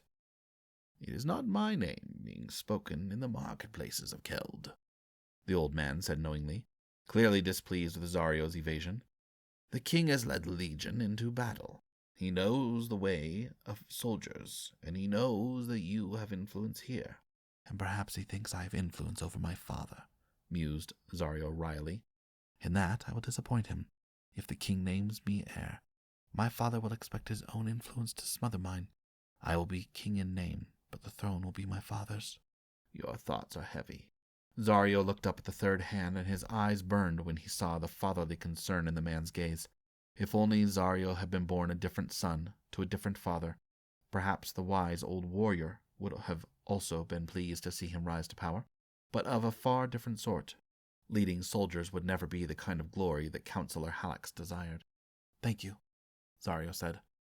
Gehrin's eyebrows lifted slightly, and Zario clenched his fists at his side. Thank you for everything you have taught me. The old man cleared his throat and slid the king's message back into its silk envelope. You have done well. He paused, as if considering something more he might say, and then shook his head ever so slightly. You have done well. Zario blinked and knelt on the floor, bowing to the commander the same way he would have bowed to his father, letting his forehead touch the rush mats. He held his position until the commander reached out, gripping his shoulders and lifting him up. Gehrin let him go, patting his arms. We leave in 3 days. Get your soldiers ready. Sharpened blade, strengthened hands, focused mind. As you command, Lord Hand. Excitement spread through the camp like the buzzing of bees. Everywhere he went, Zario saw the looks on the faces of his soldiers, the way they watched him as if he were a god. He hated it. He hated the way that the respect given to him as a commander had morphed into something undeserved, something he had not earned. The reality that he might not return to the Legion after the king's ceremony had begun to sink in. He grew sullen and short-tempered, moving through his tasks with a grim resignation. Eating even less of the food Taki brought to him, Nab stopped trying to lift his spirits. At the end of the second day, Kay appeared inside his tent as he sat on his cot, rubbing oil into his leather armor with a cloth. She folded her arms and watched him for a few heartbeats until he finally acknowledged her presence. Have you gotten your dark spirits out yet? She asked. She fixed him with a dark glare. You're acting like a child. He smoothed his hand over the boiled leather. Do not test me, Kay. It's my job to test you, Lord Halax, she returned curtly. You named me your second in command. If you don't like me pointing out when you're being a ket, you should have chosen someone else, but you didn't. The anger that surged hot within him was nothing but a shield to hide his shame, and Zario knew it. But the shame was still too much to uncover, even in the face of someone who knew him as well as Kay. Don't, she snorted. What would Kasai say if she could see you now? Surprised, Zario looked up, and Kay gave him a wry smile. Don't look at me like that. You're so besotted with that girl that you look like you've swallowed a star every time I bring you one of her letters. We are small birds caught in a great wind, and if we do not find a perch, we will be blown away. Kasai's words had haunted him since that night he had let her ride away in the palanquin. Despite the encouraging letters she had sent him the past few years regarding the work she was now doing on behalf of his father's house. Zario lifted the armor cuirass from his lap and set it aside. At the sight of his face, Kay sighed and unfolded her arms. If you push away your friend, Zario, you will have a lonely life. All my life, I've only ever wanted to wear this armor, he replied, touching the rigid neckline of the cuirass. I'm a soldier, but there are others who do not believe that is enough, and now the Legion does not believe it either. You don't know what your soldiers believe. They will follow you whether you are the 10th leader, the commander of the Legion, or if you sit on the throne of Alcatesh. They look at you the way they do because they believe you are worthy of being a king. I want to be worthy of a spear, not a throne. Kay reached out her hand.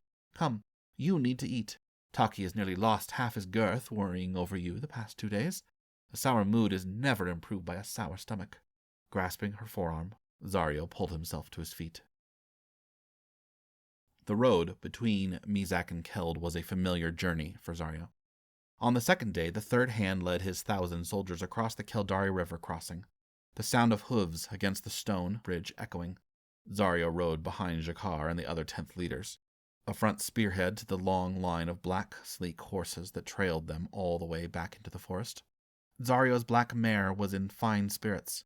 He brushed her to a smooth gleam the night before, and she pranced behind Jakar's gelding, ears flickering every direction. He was as comfortable in her saddle as he was walking on his own 2 feet. He held the haft of his spear. The end lodged firmly in the leather cap of his stirrup. The line of Garatelhai spears behind him flashed and caught the light, bobbing up and down as the horses walked steadily toward the great city of Keld. When the massive stone walls came into view, Zario tightened his grip on the spear. He could not escape his fate. Whatever the future held, he would not bring shame to his house or the Legion. The king had once been a warlord, had once ridden at the front of the Legion with his own spear. He was still a soldier. Riding past the bloodstones, Zario glanced down at the deep runes, the memory of that place still etched firmly in the mind of the boy who had watched the death of the crown prince's murderer. Something pulled at him faintly as he rode the mare past the circle of stones. Soon the name of a new crown prince would be written in the royal history, the brushstroke that would immortalize the future of Katesh. Would it be his own? Zario turned his face away from the bloodstones and toward the massive stone gate on the left side of the city. There were barracks in the city that would house at least 2 hands of the Legion. It was cramped quarters, but with the pleasures of the city so close at hand, none of the soldiers were likely to complain. As they rode into the city, the people of Keld lined the streets, throwing flowers beneath the hooves of the horses and waving, screaming. Here and there a lover or parent would call out the name of a passing soldier, some with tears streaking their faces. A young woman crowded close to the horses and pressed a white stone lily into Zario's hand, her eyes shining up at him. The lower districts were just as packed with people as the marketplace, and as they passed into the noble districts nearer to the palace, the crowds grew sparse, but dressed in their finest to welcome the Legion. They passed along the road of the ministers, and the gilded treasury building rose to their right side, the office of the minister of tributes nearby. On the steps a small crowd of green-robed scribes had gathered to watch the procession, and with them Zario caught sight of a young woman, standing out from the rest in a white and red dress. His heart leapt into his throat. She smiled at him, and the sight warmed him down to his toes. In the perfect circle of black hair perched atop her head sat a silver comb. She raised a hand to him, and he turned his horse aside from the rest of the line and rode up to the group of scribes. They moved back respectfully, but Kastai stood waiting for him. He reached down, offering her the stone lily. She accepted it and held it against her white jacket, pressing the green leaves to her breast. Zario raised his hand in a salute and nudged his mare into a trot, returning to the side of the third hand. "I will come back for you, Kasai." Chapter 30. I always believed the choice had been taken away from me, that I could either die or exist like a spirit, wandering at the whims of the living. Sonho. Gehrin tied the shoulder laces of his armor and then opened the small wooden box sitting on the table, withdrawing a red robe with wide sleeves, tapering to black trim. He drew it over the armor, tying it beneath his left arm, then a belt, and the ceremonial knife, its wide leather-wrapped hilt topped with a sharp spearhead shape. He lifted the final object in the box and held it in his hands. A mask, full-faced and made by one of the finest artisans in Keld, Master Lowy had said. The red wolf's face and eyes and drawn, snarling fangs were the sort of thing that would have brought him nights of terror as a child. He stared at it, waiting for the horrific visage to elicit some kind of disgust, but instead he only marveled at the craftsmanship and the lifelike shape of the nose and teeth. Was this what he had become? He set down the mask and drew his long hair into a tight knot at the back of his head. He hesitated and turned the mask away from him, looking into the unpainted brown wood. It was not so fearsome now. Only 2 holes for his eyes, and 2 for his nostrils, simple on the inside. He set it against his face, feeling the strange weight of it as he tied the leather straps beneath his hair knot. It was comfortable, and sat easily against his nose and ears, and the holes for his eyes were large enough that the mask did not restrict much of his vision. The polished metal mirror, sitting on the table, reflected the mask, and it made him look like a dark spirit's face above the blood-red robes. 7 years ago he had begged for death to find him, had wanted to disappear into the stones he stood in now, an armored killer. Leave. He spoke the name quietly to the walls and then snuffed out the oil lamp on the table and climbed the ladder out of the cell. A fire roared in the center of the courtyard. A pyre made of logs that had once been stacked at the edge carried the length of the sand as Master Temujin drove them on. Other red-robed, masked figures had made their way to the sand, standing around the pyre in a circle. Gehrin joined them, and Master Lowy approached, leaning heavy on his staff. Bruhai, blood sworn to the king, forged in the likeness of the ancient oath sworn. Tonight, you swear your lives in service to the king of Katesh and all who follow his reign. Master Lowy walked around the circle of hooded masks, tapping his staff against the runes he had drawn on the floor. You'll be a husband to no wife. You'll be father to no children. You will have no name other than Bruhai. You will serve no one but the king. Desertion of your post will name you as Akka, and you will die a traitor's death. Do you swear it? I swear. Swear it in blood before Shirai and his oath sworn, below the stars. If you break this oath, you will forfeit your life. Gehrin pulled the ceremonial blade free of its sheath at his belt and held up his left hand, placing the knife's edge against his palm. As one, the 8 Bruhai bled in front of the flames, holding their hands up above their heads toward the night sky. The mask hid their faces and any hint of who they had been, any resemblance of those who had once loved them buried beneath the gleaming fangs. Master Temujin did not call them to the training yard the next morning, but Gehrin found his way there, years of waking up at the first light of dawn ingrained in his body. The pyre was a pile of charred logs and ash, and a thin tendril of smoke still crept up into the air above it. Gehrin knelt beside it, holding his hand out over the warmth. Up above on the rooftop he caught sight of Rue, crouched on the top of one of the roofs, at the end of his night-long watch. The Tecken raised a hand in greeting, and Gehrin nodded. The Garatelhai guards rarely patrolled the fortress now, and Kajin often said that they'd grown lazy in the long months since the Bruhai had fully taken over the watches. Soon they would be back in Keld. Master Lowy had told them it would be a matter of days before they returned. It had been so long since any of them had been out of the shadows of the mountains, so long since any of them had been inside a city. For Jai, it would be the first time he had ever left Blackvale in his life, the first time he had seen a marketplace or even houses. He had shown Gehrin the books that Master Lowy had brought him as a boy, full of beautiful drawings of the city and the architecture of Katesh. Seeing it with his own eyes would be a far different experience. They would return to the palace by a secret path that would bring them into an unused house at the back of the palace compound. It had once belonged to Master Lowy himself, when he had tutored Kinarian as a young prince, and there they would stay in hiding until the king's ceremony. It was a lot of secrecy, and Gehrin didn't understand why it was necessary now. They were Bruhai. Surely they were not in danger. But Master Lowy had planned every moment, long before any of them had come to Blackvale. The vision of the Bruhai had existed since Jai's birth, or even, perhaps before. But then there had been a prince. The king was approaching his 40th birthday, and there was no more time to produce his own heir. His queen was not strong enough to bear him a child now, and the concubines had not given him any other children. The council had been held at bay for years, and they would not rest until he had given them a name. And when he did, the councillors would show favor for his choice in the great halls. But their schemes would darken the corners of the palace and their supper tables, and Gehrin and his Bruhai brothers would be standing in their way. The memory of Thiri's gentle voice echoed in his mind.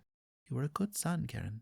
One day you and your brothers will honor your father and the memory of your mother in service to the king, and I will be glad to see it." His brothers. Gehrin could see their faces, clear and familiar. Nin, Rue, Chaya, Saba, Kajin, Evith, Jai. Thiri's words, spoken so long ago, accompanied soft but shadowed features. He had long since lost the clarity to see them. A cracked old voice broke into the fog in his head. "Your thoughts have always been heavy." The faint beginnings of blisters stung Gehrin's palm, and he blinked, withdrawing his hand from the corpse of the fire. A walking staff tapped alongside the familiar footsteps of the old scholar as he approached the center of the courtyard. Gehrin rose and bowed. "How may I serve you, master?" "You will prepare your brothers to leave within 3 days. You will see to it that they bring only what they need and nothing more. Everything else will be provided to you in Keld. Yes, master. 3 days. It would not take long to gather their few belongings. Each of them only possessed a few articles of clothing, their armor, and their weapons. Gehrin imagined with rueful amusement that Eveth might try to bring figs. I've named you the leader, Leave. I know that you do not wish for that title, but it is yours. I have traveled throughout the lands and seen many leaders. Warlords, kings, queens, soldiers, servants. The greatest among them are often those who possess a quieter strength. They have no need of great accolades, but gain their glory in the trust of those who follow them. Master Lowy touched Gehrin's shoulder. We must be the shadows of the glorious, and take none for ourselves. Yes, master. I believe you will be asked to prove your loyalty to the king sooner than you think. Yes, perhaps it will be soon. I am ready. Master Lowy smiled. I have never doubted it. The scholar tapped away, leaving Gehrin alone with his thoughts once more. The day was strange, with Master Temujin's heavy presence removed from the courtyard. Gehrin found himself settling into his spear forms out of habit, his feet moving easily through the sand. The wooden practice spear was comforting. Each step was an instinctive movement, and his thoughts flowed away like water. A welcome peace settled over him. It was not long before his brothers joined him, working through the forms of spear, sword, knives, and fists together, while the day grew hotter above them, beating down on their skin. The night drew its cloak around them once more, and Gehrin set himself and Kajin to watch. They worked themselves to exhaustion, only pausing to eat the food Kurti brought out to them, taking turns while the other watched. Temujin came and hovered at the edge of the courtyard once, sheltered by the shadow of the overhang. After eating a light meal and bathing, 6 of them returned to their cells. Gehrin and Kajin remained on the rooftops, perched like ravens in the shadows, and watching over the quiet walls. Gehrin leaned against the smooth rock wall of the left tower, watching over the gate and the bridge. The forest and cliffs were quiet, except for the occasional hoot of an owl. Gehrin imagined wide yellow eyes, hidden in the branches of a tree, as the great bird perched on his own midnight watch. A footstep whispered on the tiles behind him, and Kajin appeared, settling down a few feet away. He pulled a small cloth from his tunic and unwrapped a rice ball, taking half of it in one bite. Gehrin scoffed. Do you ever stop eating? The second half of the rice ball disappeared, and Kajin shrugged, his cheeks bulging. After chewing a few heartbeats, he turned to Gehrin with a roguish grin. Eat while you can, Ika. Maybe tomorrow we don't eat. Gehrin leaned his head back against the tower. They sat quietly for a while, and Gehrin pulled his dark cowl away from his neck. The night was still warm enough to make him feel sticky beneath the fabric. Suddenly he saw Kajin's face jerk toward the southern wall. The wildcat held up a finger as he listened, and neither of them moved a muscle. Gehrin gestured for Kajin to stay, and rose to a crouch, creeping along the ridge. He leapt soundlessly down to the flat wall atop, and ran along it, feeling his way with the confidence of hundreds of trips he had made along the same stretch before, each stone familiar under the soles of his soft boots. As he drew closer to the cliffside, he slowed and looked down at the steep wall of rocks into the forest below. Leaves rustled at the top of the trees, and there was no sign of anyone inside the wall or clinging to the sheer drop on the outside. Still, something was wrong, sent a prickle along Gehrin's arms.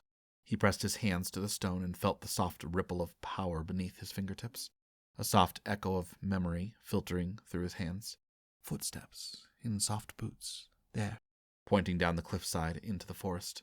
Unlooping the coil of rope on his belt, he knotted one end to an iron spike on the inner side of the wall, and then slowly lowered himself down until he reached the end of the smooth stone and his feet met rougher, natural rock. He let go of the rope and continued down until he'd reached the forest floor, his arms aching from the climb. There he found what he was looking for. The footprints off to the side in the softer earth was the same sole as his own boots, one of the Bruhai. They never came down to the killing forest, even when they ventured out of the fortress walls. It was a place haunted by spirits. Gehrin looked up and saw Kajin perched on the fortress wall, watching him. Gehrin held up his hand and motioned toward the forest, and then held up a hand. Kajin raised a hand in response. He would stay and wait for Gehrin to return. The shadows of the trees swayed as Gehrin ran through them, following in the direction the first footprints had pointed. He could not see any others in the dark, so he let his instincts guide him to the small stream near where he had killed the prisoner woman. The babble of the little brook sounded strange in the night-time. Crouching near the edge, he looked around him, watching for any sign of one of his brothers. His hand brushed over a small clump of earth that had been torn up near the water's edge. He wanted to call out, but something told him to wait. He followed the stream a little way further into the forest, placing each foot silently into the undergrowth. Then he caught sight of a dark figure crouched beside the water, 40 or 50 lengths away. He knew the set of the shoulders immediately. Tyrim? Gehrin stepped out from behind the tree, letting his footsteps announce his presence. Tyrim stood up, his water skin newly filled from the stream. He wore his armor, but not his mask, his cowl drawn up over his head like a hood. "Evith," Gehrin called out. "Where is Gehrin?" asked Tyrim, looking around at the trees. "He stayed behind. I came because we heard you when you went over the wall." Gehrin saw the pack slung over Tyrim's shoulders and pressed down the icy, cold feeling that came over him. "What are you doing?" Tyrim set down the water skin. "I'm leaving." "You swore an oath." "I swore nothing," replied Tyrim. "What good is an oath that is not freely given?" He lifted his left hand, and in the dim light, filtering through the branches, Gehrin saw Tyrim's palm, unscarred, and the echo of his own wound beneath the bandage stung with a renewed vigor. Tyrim lowered his hand. "Are you truly so surprised, Leave? I am my father's only son, and I did not choose this life. I waited for the day when I was strong enough to leave. I have earned my freedom." "Freedom?" echoed Gehrin. The thought of freedom, once so desperately desired, only unsettled him now. "Come with me." Gehrin's hands twitched toward the hilts of his long-handled knives. Tyrim saw the movement, and his expression grew hard. He pulled the pack from his shoulder and set it down near the water skin. "Don't be a fool, Leave. They can't kill us now." "If you run, who do you think Master Lowy will send after you?" Gehrin's voice came out harsh and cracked. "How many of your brothers will you kill?" "Brothers?" Tyrim shook his head. "They would send a knife into my back if Master Lowy commanded them to do it. I am asked to give up my name and my family to become nothing. My father's lineage would end with me. My father told me when I was a child that a king's first duty is to his people, to protect them. He told me that our king had grown too drunk on his own power. I cannot stay here, Leave." The memory of his own father's displeasure with the old scholar came fresh to Gehrin's mind. "You cannot leave." "You want to protect the others," acknowledged Tyrim. "I understand it. They are far too valuable for Master Lowy and Master Temujin to waste them chasing after me." Gehrin swallowed through a thick throat. "I cannot take that risk. They are my brothers, and yours. Come back, and I will say nothing of this. I will say nothing." Drawing his short spear from his back, Tyrim held it easily at his side. "Do you even remember your true name? Gehrin Hallex?" Hearing it sent a dull stab through Gehrin's chest. He shook his head, calling himself a hypocrite in the same breath as he spoke the words. "We are Bruhai now. That name means nothing. And your father, your brothers, the family I once had will be honored by my loyalty to my king." Tyrim's smile was sad as he slowly flipped the spear over in his hand for a better grip. "Ever the little scholar, memorizing the words you were told to say. Come then, don't do this." Tyrim moved across the stream in a dark blur, the sharp edge of the spearhead tearing through the side of Gehrin's cloak. Jumping back, Gehrin held his hands out, palms facing Tyrim. "Evith, don't do this. Do not harm your brothers." The spear whistled past Gehrin's face as he ducked to the right, narrowly avoiding losing one of his ears.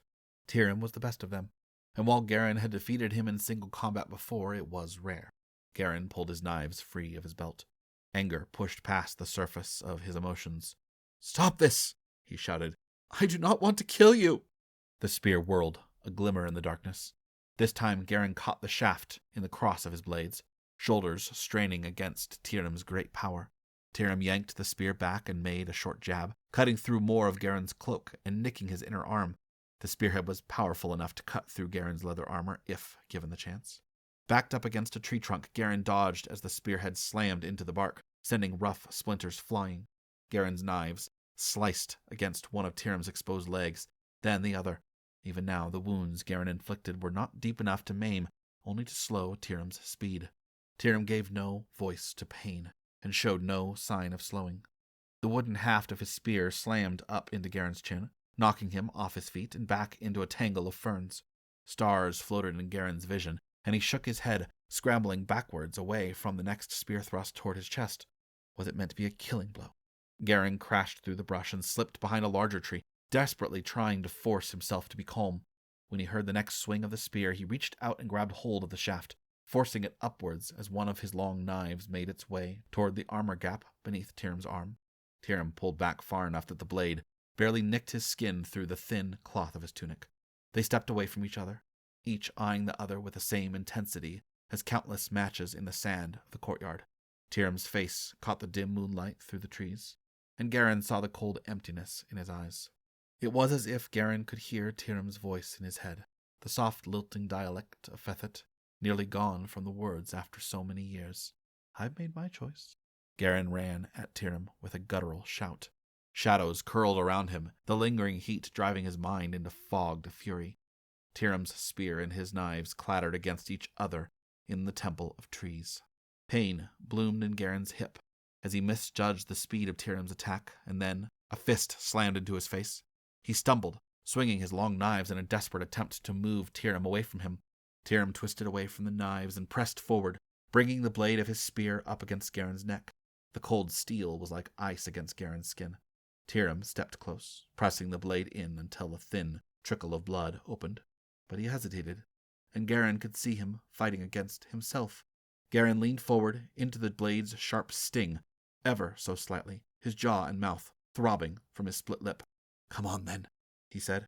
Tirum drew the spear back, and Gehrin held his gaze, waiting for the end. The spearhead quivered. A twig snapped behind them. "Leave!" As soon as Tirum glanced away, Gehrin flipped one of his knives sideways and into the gap at the side of Tirum's armor. With a sharp cry of pain, Tirum whirled just as a belt axe knocked the shaft of his spear away from Gehrin's neck. Kajin lunged between them, the wildcat's eyes blazing as he fell on Tirum in a fury. The heavy, blunt end of his second axe thudded against the side of Tirum's head before the spear could block it, and he dropped with a groan. The spear fell to the ground beside him. Kajin whirled on Gehrin, eyeing him suspiciously. Gehrin sheathed his knives. 10 kinds of fool, what is this?" Kajin spat. Gehrin sank back against the tree, staring at Tirum as his mind began to go numb. Kajin reached out and grabbed the front of his armor, yanking him upright. "Start talking, Ika." "He's leaving." Shock registered on Kajin's face, and the grip on Gehrin's armor loosened.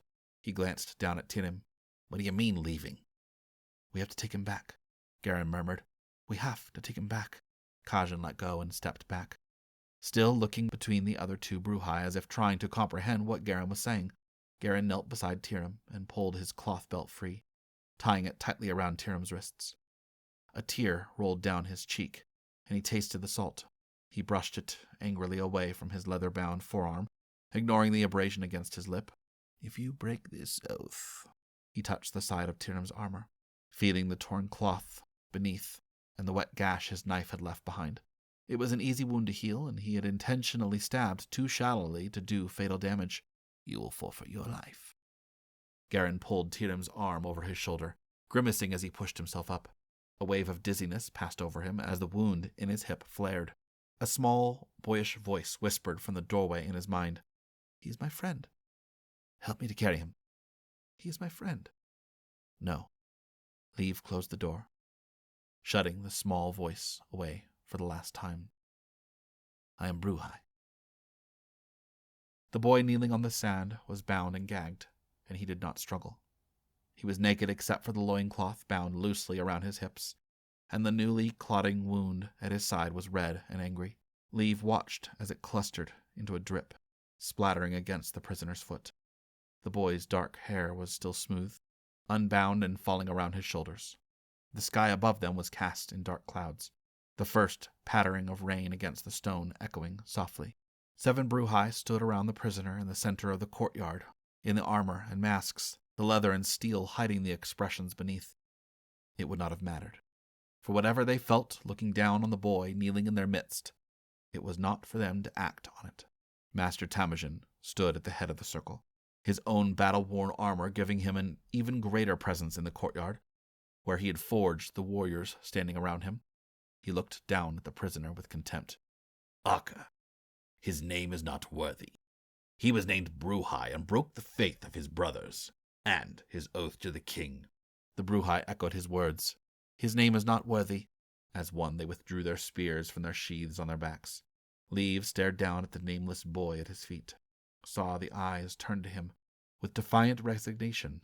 He had not begged for his life, owning at least that small dignity as he faced his death. It was by his own choosing. He should have been standing with them, proud in his armor and the mask of the Bruhai. The others would wait for leave to strike. He could feel the tension as they held their spears, the rain falling in heavy splatters against the leather. The voice within that would have held him captive in guilt had not returned. There were some spaces in his mind, lost even to him. He looked at the Aka's face. A profound numbness soothed him, strengthened his arm. The spear plunged down. We hope you are enjoying this story. If you are, don't forget to subscribe so you never miss out on future stories. Chapter 31. The third king of Rook was Tecken, and he ruled during a time of great peace. When the new king of Katesh was crowned during his reign, he commanded his greatest craftsman to smith a magnificent medallion of gold as a gift. The medallion was as tall as a man, and was wrought in the image of a wolf and a fox leaping around a circle of gold. When the king of Katesh received the great gift, he was amazed by its craftsmanship, and ordered the medallion to hang in the council hall above his throne. Annals of the Kings of Rook. Tillis's child chased after a small leather ball as it rolled across the floor. In his pudgy hand he clutched a doll sewn with hides and horsehair. The ball rolled to a stop near Syndri's foot, where she stood in the doorway, and he paused, eyeing her with apprehension. She kicked at the ball, sending it back into the room, and he turned and ran after it again with a bright laugh. The woman sitting on the floor watching him smiled, her eyes creasing in the corners. She'd braided her hair by herself today, one messy plait running down her back, with loose strands framing her face. She raised a hand to Syndri, a soft light of recognition in her expression. Time had not softened the blow for Syndri, and she still clung to the foolish hope that one day she would walk through the door of her mother's room and be recognized as a daughter. But today she was only the warrior with the face like stone, for that was the only version of her that Etlin knew. And each season that passed stole a little more of the hope away. For the tribe, Etlin's transformation had only endeared her further. She spent much of her time among them, saying simple, kind words. It seemed that despite her childlike recognition of the world, her faith remained unwavering. Etlin rose from the floor, steadying herself with a hand on the wall. Tillis is not here. Syndri watched the child play, unwilling to meet Etlin's gaze. I am not here for Tillis, she replied. Oh? You usually speak to her when you visit us. I am leaving. The warband is going back to our homeland to take the Tladar and Orotar tribes. After all this time, we will finally have vengeance. It was strange saying the words in her mother's presence now. Etlin remembered nothing of the village, or even her husband. To her, the slaughter of their people was known only through the painful memories of the others in the tribe. Syndri carried those deaths on her shoulders, for both of them. And vengeance? That is what you want? Etlin's forehead was furrowed as she tried to understand. Will you fight? Yes. Some of you will die. Yes. Syndri looked down at her mother's face, so wide and open and innocent. Etlin frowned, searching Syndri's expression. Then she reached up and touched Syndri's cheek. The warmth was startling, and Syndri forced herself not to pull away. Every inch of her recoiled from the feeling of desperation, wishing she could somehow reach into Etlin's soul and retrieve the mother she had lost. Syndri pulled away from Etlin's hand. The queen will take care of you while we are gone. As she turned to leave, Etlin spoke again. I am sorry that I am not what you want me to be. At Syndri's look of surprise, she continued. I see it in your eyes when you come. You are looking for someone else when you look at me. You are the open hand of the Garrus tribe. You do not need to be anyone else. Syndri stepped away and backed out the door before Etlin could say another word. The queen's inner chambers were one of the few places in the palace lit by any outside light. Her rounded balcony clung to the outer stone facade of the peak, offering a view over the city. An assortment of the candle stands lit the rest of the room, and the yellowed flames lent their small strength to Syndri's eyes as she was led through the maze of corridors up to the queen's chambers. She glanced down disapprovingly at the stone stairs as her bootsteps echoed. It was too loud and too high. There was no reason for any human to be this far from the solid earth. In 3 years, Syndri had never grown accustomed to it. Ona, the queen's personal body servant, walked several steps in front of Syndri. Despite her short stature and deceptively quiet nature, Syndri was not foolish enough to dismiss the woman's presence. Beneath the ethereal black robes that floated around her, she was armed. The thin, swirling lines of her face tattoos marked her as one of the Kahlam, mixed-blood assassins that served Queen Zen with utter loyalty. Senna had told Syndri that the Katlam were renowned for their venom-tipped steel kavara, or small, spine-like knives. One nick of the skin, and death was imminent, without the intervention of the spirits. Ona opened the large door to the outer chamber where Queen Zen received her guests, and Syndri stepped inside, her boots silenced by the massive woven rug. Sheer black curtains fell on either side of the wide stone balcony archway, the fabric pooling on the floor.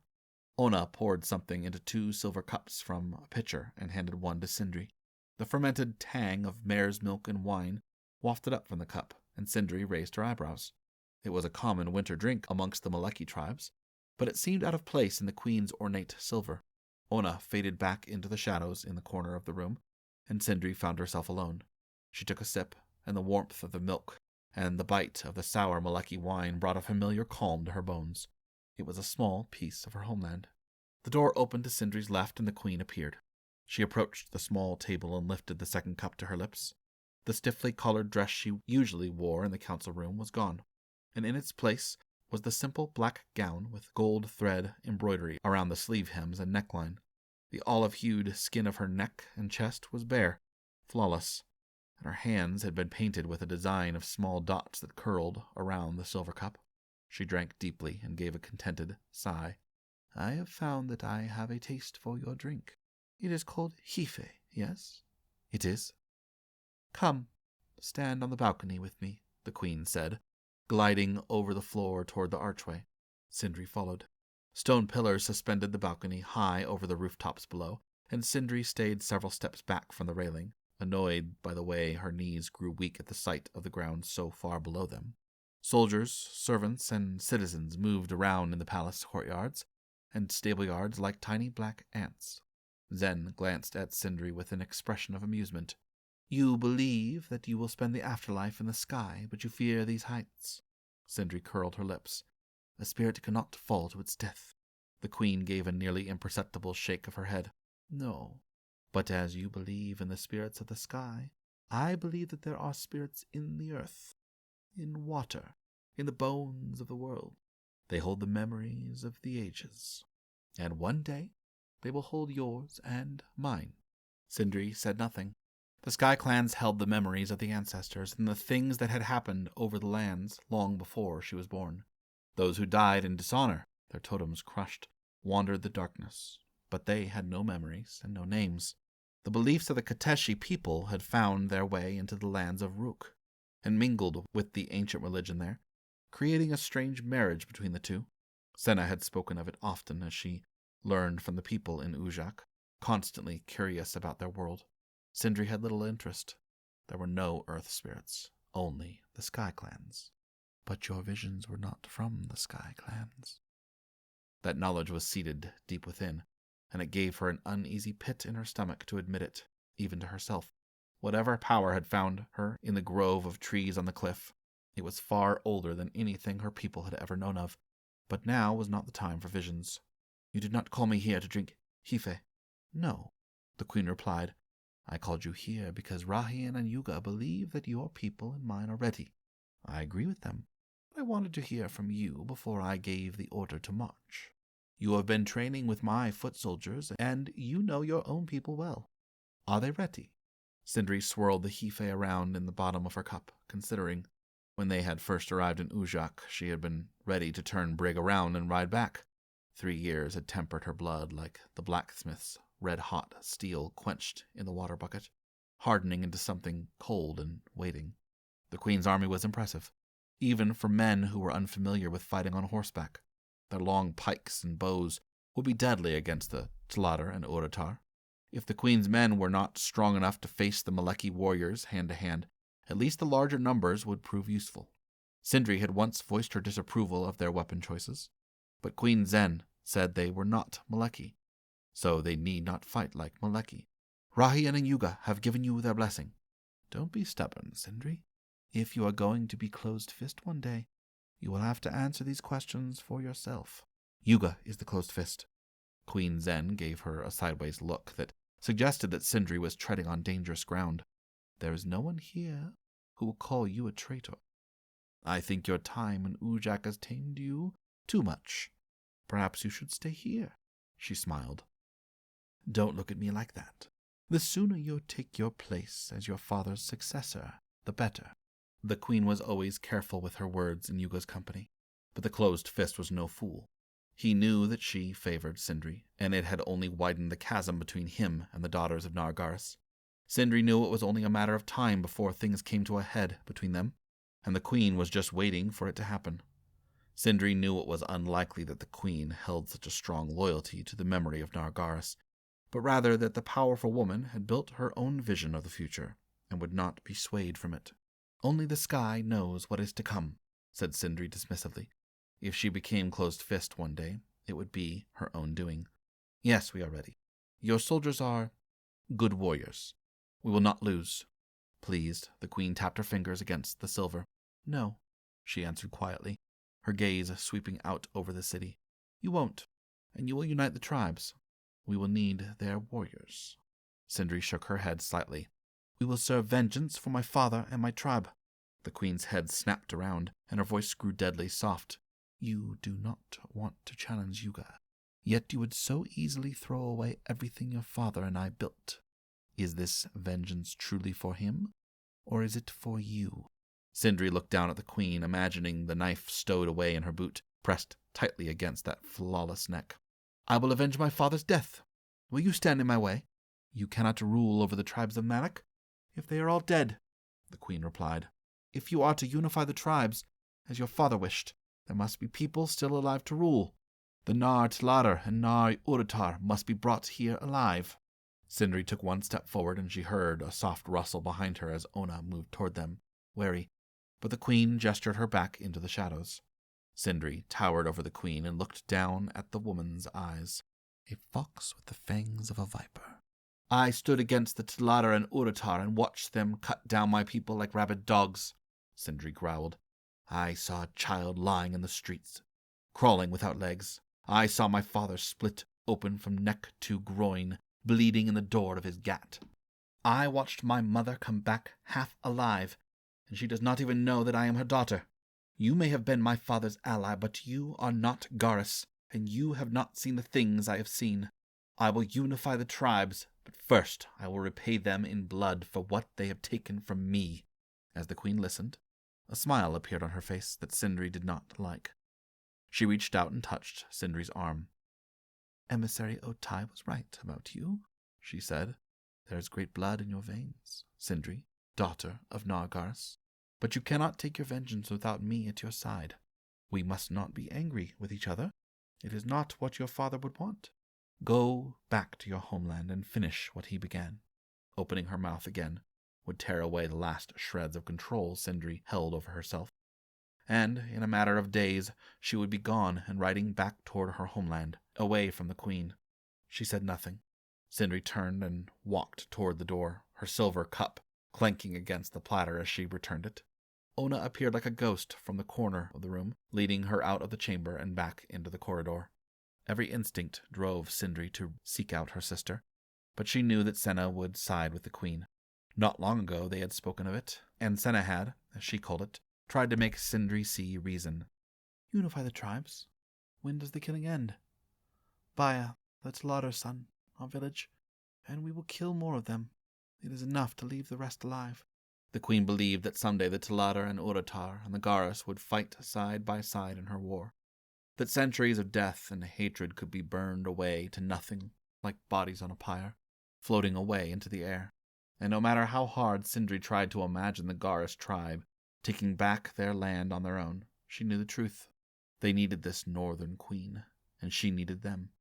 They were trapped by each other, spinning in a strong current toward a terrible end. Chapter 32.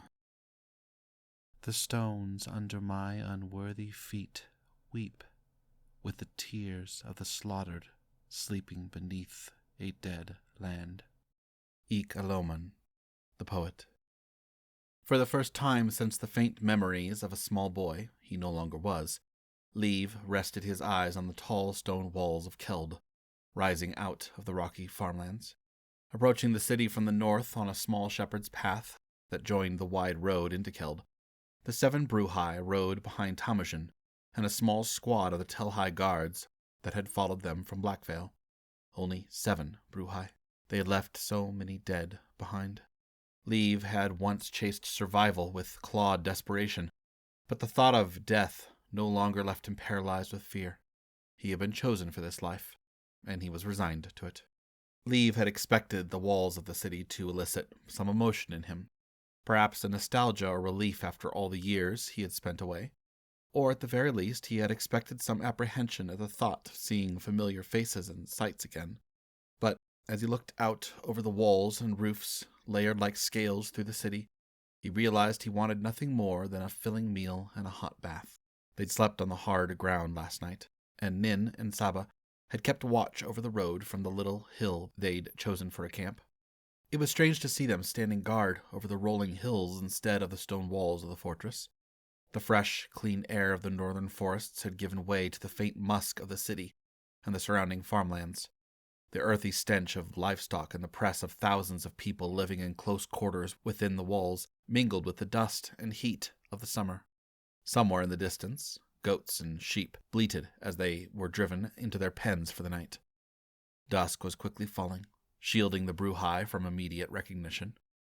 Master Lowy had left them explicit instructions to enter the city by the narrow path that wound through the grazing pastures on the northern side of the city, through the gate into the kill yards and the butcher shops, and on through the storehouses until they reached the palace grounds. They would be noticed, but would avoid the main thoroughfares of the city. Once inside the palace, they would be brought to their quarters until the king gave further orders. Nin, riding next to Leave, was barely hiding his emotions, even beneath the wolf mask he wore. He was the only other Bruhai who had been born in Keld, his mother a servant in the palace kitchens.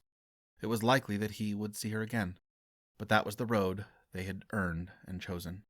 He was no longer her son. Leave watched Nin until the other Bruhai noticed him.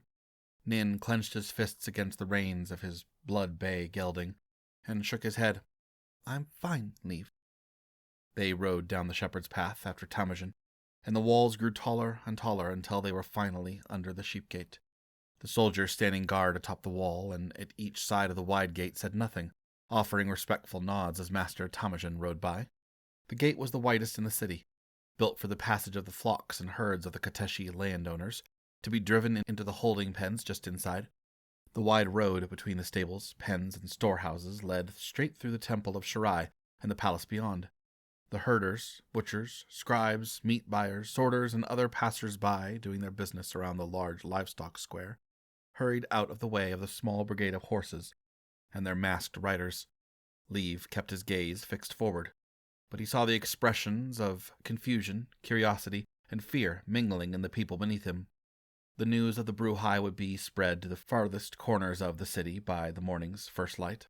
The king's succession ceremony was looming, and the arrival of these elite warriors would only add fuel to the raging fire of speculation already circulating through the city. Would it be enough to staunch the inevitable flow of discontented scheming that would follow the ceremony? Doubtful. But at least the throne and the king who sat on it would be protected by something the nobles had not anticipated. The temple rose blood-red amongst the earthen colors of the buildings surrounding it, and the tall round columns supporting the slated roof, trimmed with carved wooden scrolls and statues of Oathsworn. The ancient warriors were the ancestors of the Bruhai, Master Lowy had once said. Once, Leave knew, he had idolized them as a small boy. Now he wondered what was locked away behind their stern faces lifted to the sky. As they rode past the temple, a small entourage following a gray-robed noble fluttered toward them down the steps. The noble stopped within range of Temujin's horse, and the spearmaster lifted his hand for a halt to avoid running the man over. Leave narrowed his eyes, searching the man's face. He was powdered and wore only a simple gold ring on one hand, one gold ornament hanging from his belt, but his hair was bound up in a small silver coronet and his self-assured smile spread unpleasantly over the flawless skin of his face.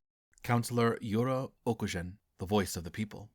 "My lord Temujin," Yura exclaimed loudly, "let me be the first to welcome you and your warriors home to Keld."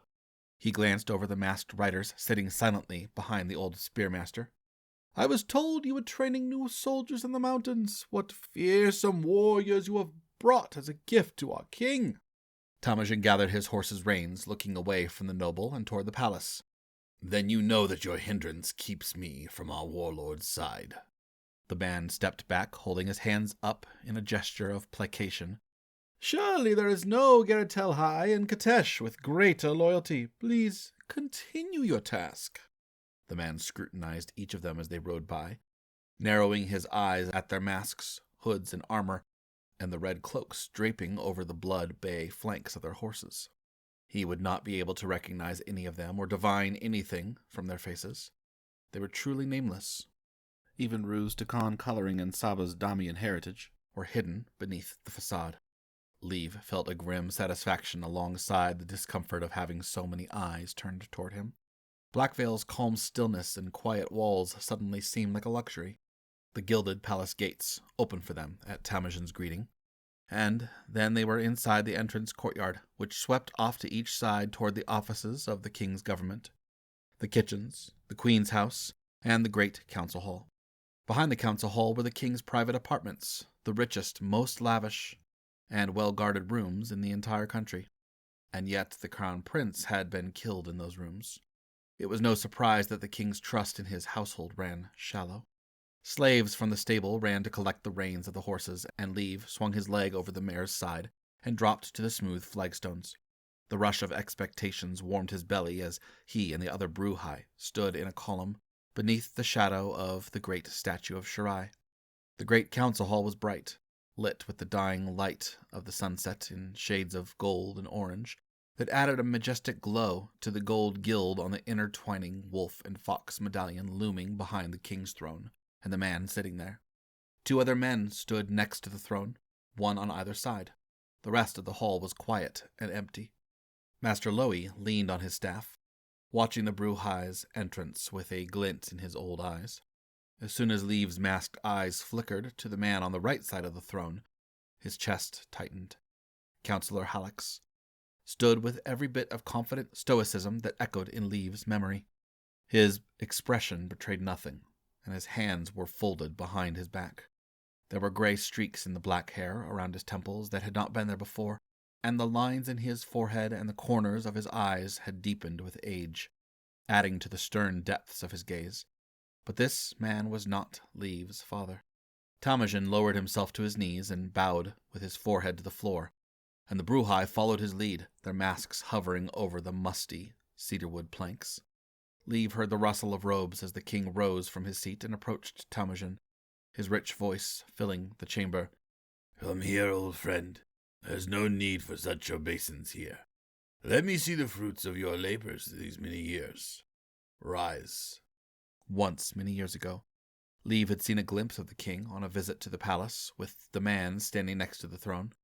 Canarian had looked every bit the image of the warlord who had destroyed the rebellion of the Akatar cults plaguing Katesh, driving them into the northern mountains.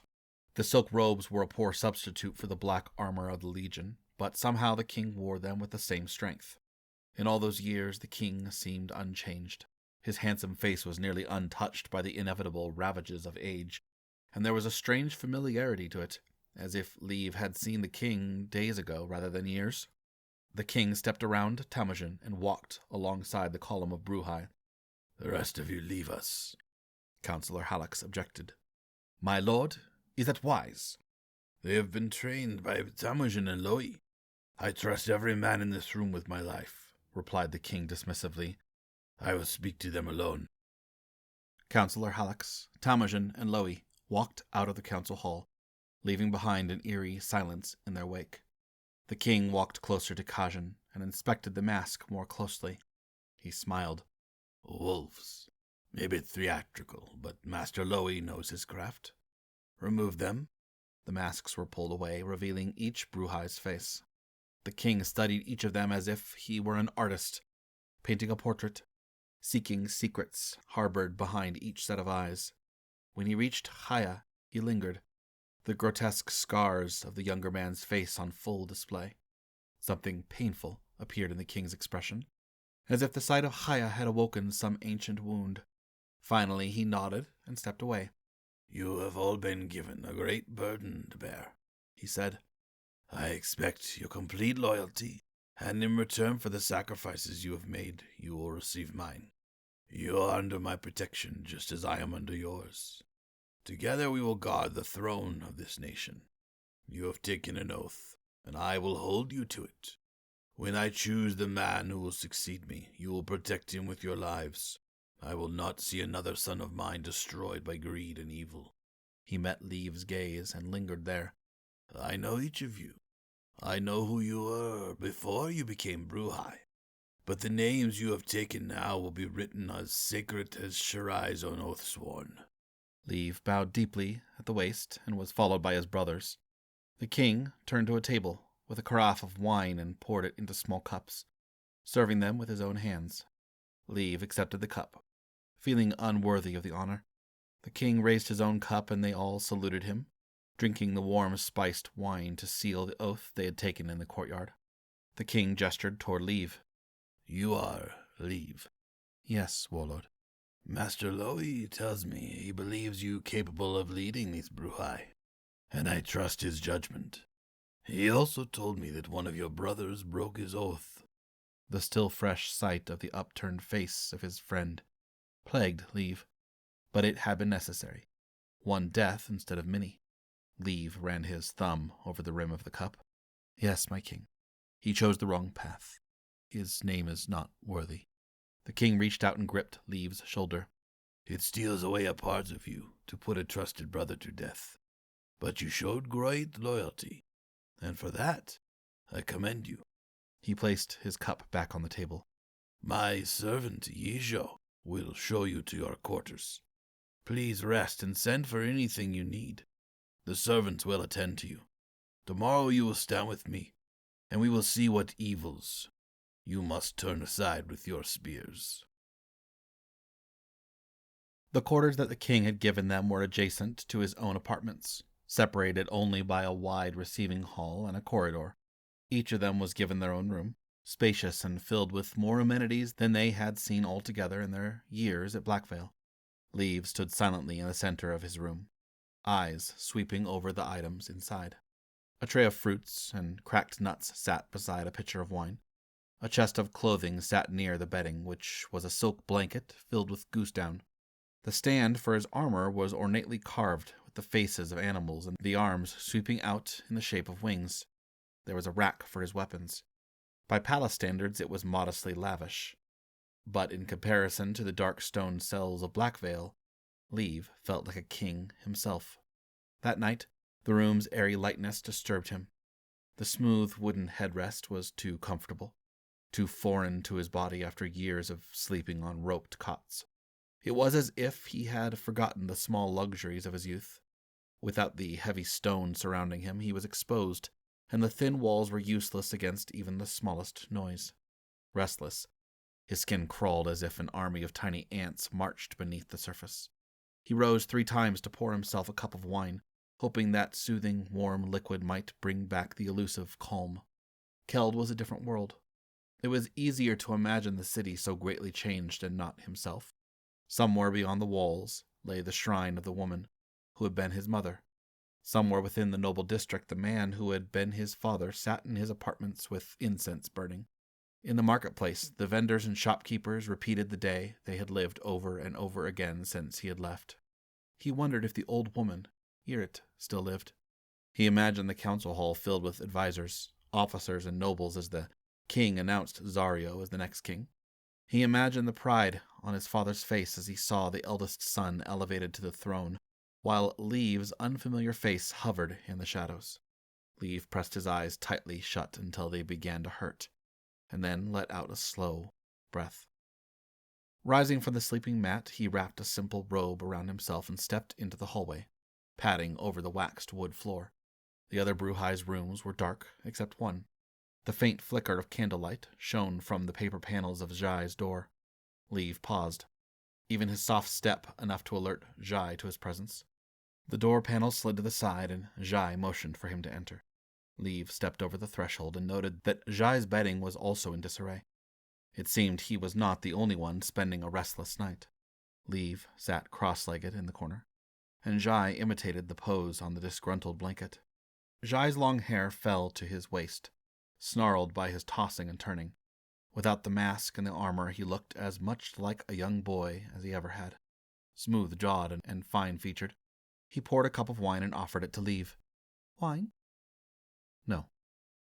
Hesitating, Jai reluctantly drank it himself. He had rarely joined the others to drink in the past, and it was strange to see it now. He sighed and leaned forward on his knees. "There are many people in Keld," Jai said, a quiet observation. "I never imagined so many in one place.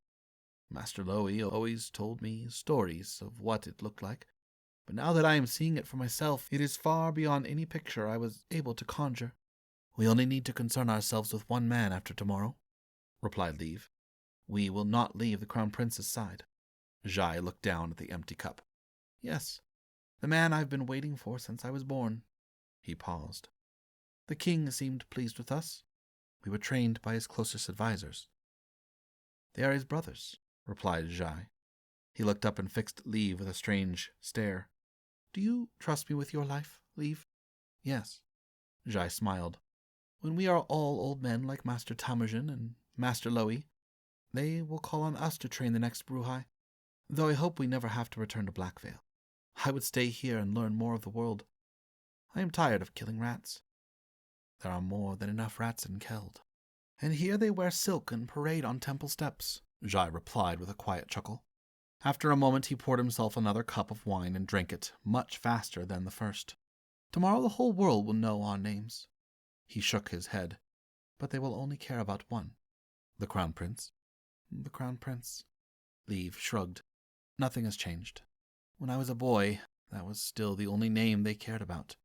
The world may finally find its peace in it." "Master Lowy says the world does not know what to do with peace. I think that is true. The Bruhai exist because of death and the threat of war. Skills like ours are useless in times of peace. We would be as useless as a blunt plow blade. Except Nin. He would thrive in it, even after everything." "Kajin could be a farmer," replied Leave. The thought was amusing. Jai's eyes glinted. "Only if there was a beautiful woman walking ahead of the plow." This time, Leave accepted the wine that Jai offered him. They sat in silence until the night had worn thin into the first hour of twilight. The candle melted down to little more than a stump on the plate, and Leave retreated to his own room. Sleep, when it finally came, was a reluctant companion. Chapter 33. Today I will choose my son. Daily Chronicle of King Canarian. The purple sari sat untouched on the stand, the wide sleeves draped nearly to the floor. It was magnificent, embroidered with golden birds of prey and drawn with a black sash at the waist. It hung over the carved wood stand, without a single wrinkle, draping down in waves of silk. Zario touched the hem of one of the sleeves, running the fine silk between his calloused fingers. The fabric snagged against his rough skin. He let it fall back to its place. He imagined the delicate strands being pulled from the cocoons, wound into fine silk threads, dyed in the barrel vats, and hours of stitches bringing each bird to life against the purple sky.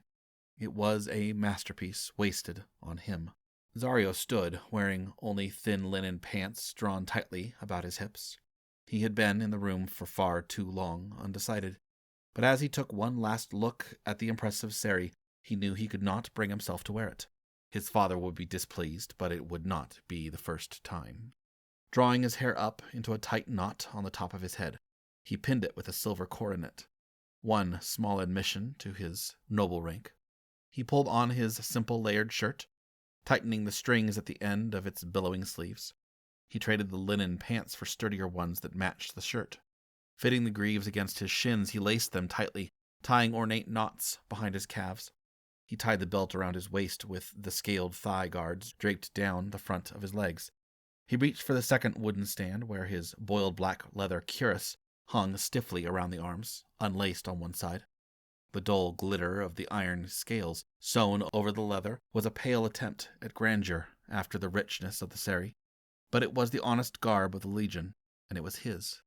Zario slipped it over his shoulders and tied the laces up from his hip to beneath his armpit. He adjusted the shoulders and thin pads beneath the leather, protecting his skin from chafing against the cloth of his shirt. The lower flaps of the cuirass hung in tightly sewn layers below his waist. He tightened the strings of his shoulder pauldrons, the layered scales clattering softly as he did. Scaled bracers slid over his arms and the tops of his hands, and he flexed his fingers comfortably. If he was going to be chosen by the king, he would be chosen as a soldier. After a moment of indecision, held thrall by the sudden reminder of the long-faded pain, he went to the small jewelry box on the cupboard near the back of the room. Opening it, he withdrew a small silver chain, bearing a carved medallion no bigger than his thumb. The soft lines of the Ely rune had been tapped lovingly into the silver by a master craftsman, whose true talent was far beyond such a simple piece. But it had not been too simple for his mother. Zario clasped the chain around his neck and brought the medallion to his lips. The voice of his mother, drawing close with words she had spoken to the little boy with a wooden spear. "My great warrior, Zario, your path is your own. Never lose your courage." "Master Zario?" A soft tapping at the door announced the presence of one of the servants. Zario tucked the medallion away safely beneath his armor and slid the door open. The little house servant named Doma bowed deeply when he appeared. "Forgive me for disturbing you, master. May I assist you in any way?" The servants were doubtless under strict instructions to hurry him on his way to the palace. Zario reached out for the sheathed ceremonial knife and slid it deftly into his belt. "No, I am leaving." "Very good, my lord." She bowed again and scurried out of his way as he strode out toward the stables. The house was quiet. Even the servants were hushed as they went about their tasks. The whole city was hovering, holding its breath as it waited for news of the crown prince. Zario knew that his name was being whispered alongside Itaki Ujo's and the others, each potential choice weighed and scrutinized until they'd been reduced to little more than caricatures of themselves, actors wearing the fixed expression of their masks. Itaki, the wealthy merchant's son. Zario, the soldier. Lost were the nuances that made them living, breathing men. They were simply small figures swept away in the imagination of Katesha's citizens. Zario's black mare had been brushed to a splendid gleam, and the soft dashes of pink lining the insides of her nostrils were on full display as she whinnied loudly at his approach. The tassels on her wide collar shivered as she sidestepped away from the groom holding her bridle. Zario reached up to stroke the whorl of hair beneath her forelock, rubbing until she lowered her head with a deep sigh. He took the reins from the servant and pulled himself up into the saddle. The ride through the streets of Keld was an uncomfortable display. Crowds of people lined the road, leading up to the palace, waiting to catch glimpses of anyone passing through the gates. A few people even threw lilies down beneath the black mare's feet, and she pranced through them, with her nostrils flared. Zario kept his gaze fixed on the palace, refusing to acknowledge the premature celebration of the people who considered themselves his supporters. He had seen their faces, the vendors, the dyers, the bakers, the smiths, the scribes, endless people with names and families and hopes all hinging on this day, even though many of them would live the same life no matter who succeeded King Canarian. They would still knead the same bread, sell the same wares, and raise their families in the shadow of the palace. How he envied them.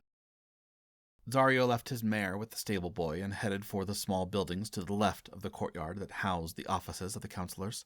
His father had left instructions to join him there before going into the palace.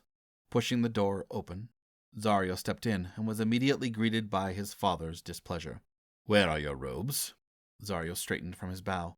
"I was called to Keld as a soldier in the Legion, my lord. I would have the council see me as one."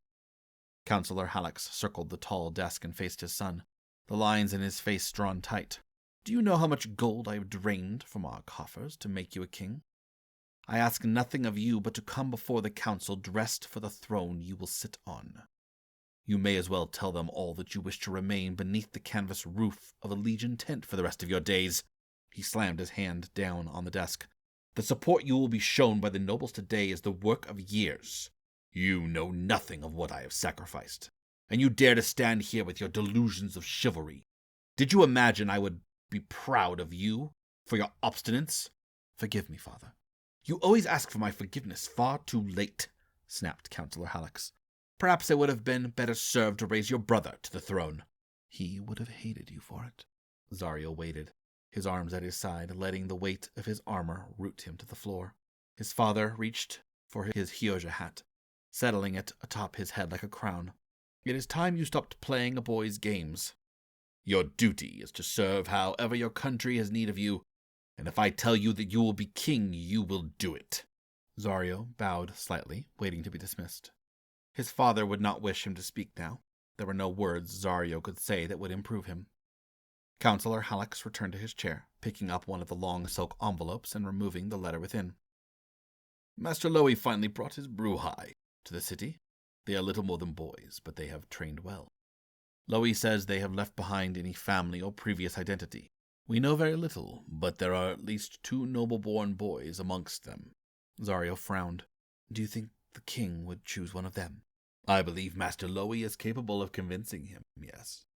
The council will be angry if he chooses you, because it gives more power to our house. If he chooses Itaki, it will give more power to Ujo, and the council is not in favor of such a shift. But they will reject an unknown, with lesser claim to the throne, with a vengeance. But I believe Canarian will do what he wishes, regardless of the council's whims. Councillor Hallex fixed his son with a disapproving stare. We are balanced on a knife's edge, and the slightest mistake will see us bleed. If the lack of purple robes can so easily destroy us, perhaps your plans have not been so well executed after all. Who are the noble-born Bruhai? Councillor Hallex slid the letter back into its sheath. One's the son of the city lord of Fethet. Shock stole over Zario's face. A city lord's son? Master Lowy's greed knows no bounds. The councillor's face darkened. But he is a fool. Queen Zen dispatched her armies to Malak to aid one of the tribes. It is innocent enough for now, but the Rukian border must be watched in case she chooses to tempt her fate. Fethet is an invaluable city. If the city lord discovers the whereabouts of his eldest son, I doubt he will accept it peacefully. Perhaps it is Master Lowy who balances on the knife's edge. He has lived in Canarian's good graces for long enough that he has no fear.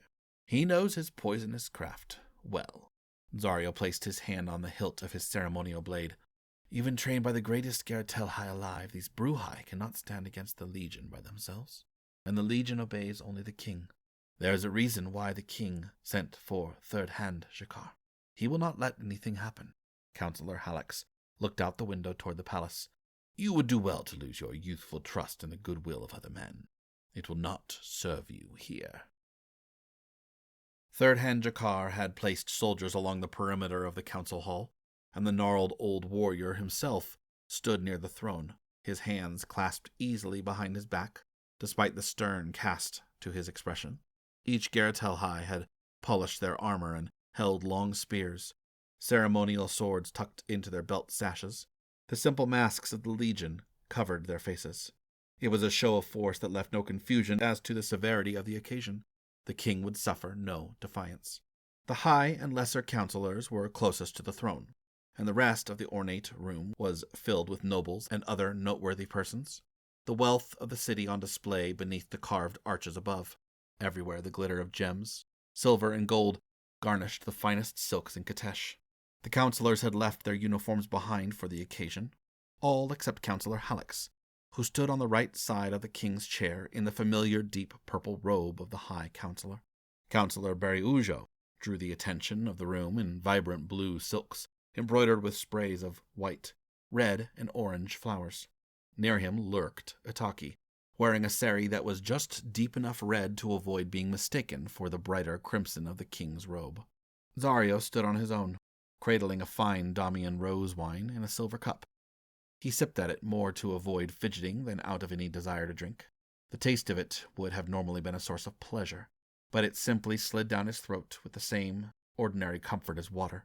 He avoided most of the scattered conversations by lingering toward the edges of the room.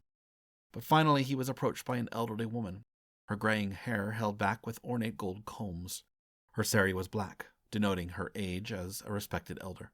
A gold medallion woven from thousands of silk threads hung from her wide sash next to a shell pendant that marked her as a physician. 2 male body servants followed her closely. One of them was Tecken, his white skin and hair strikingly bold against the deep blue of his woven tunic. "Dario Haddox, my, what a striking figure you make looming here in the corner," said the old woman, her intelligent eyes sweeping over him. He bowed. "High Counselor Yuha."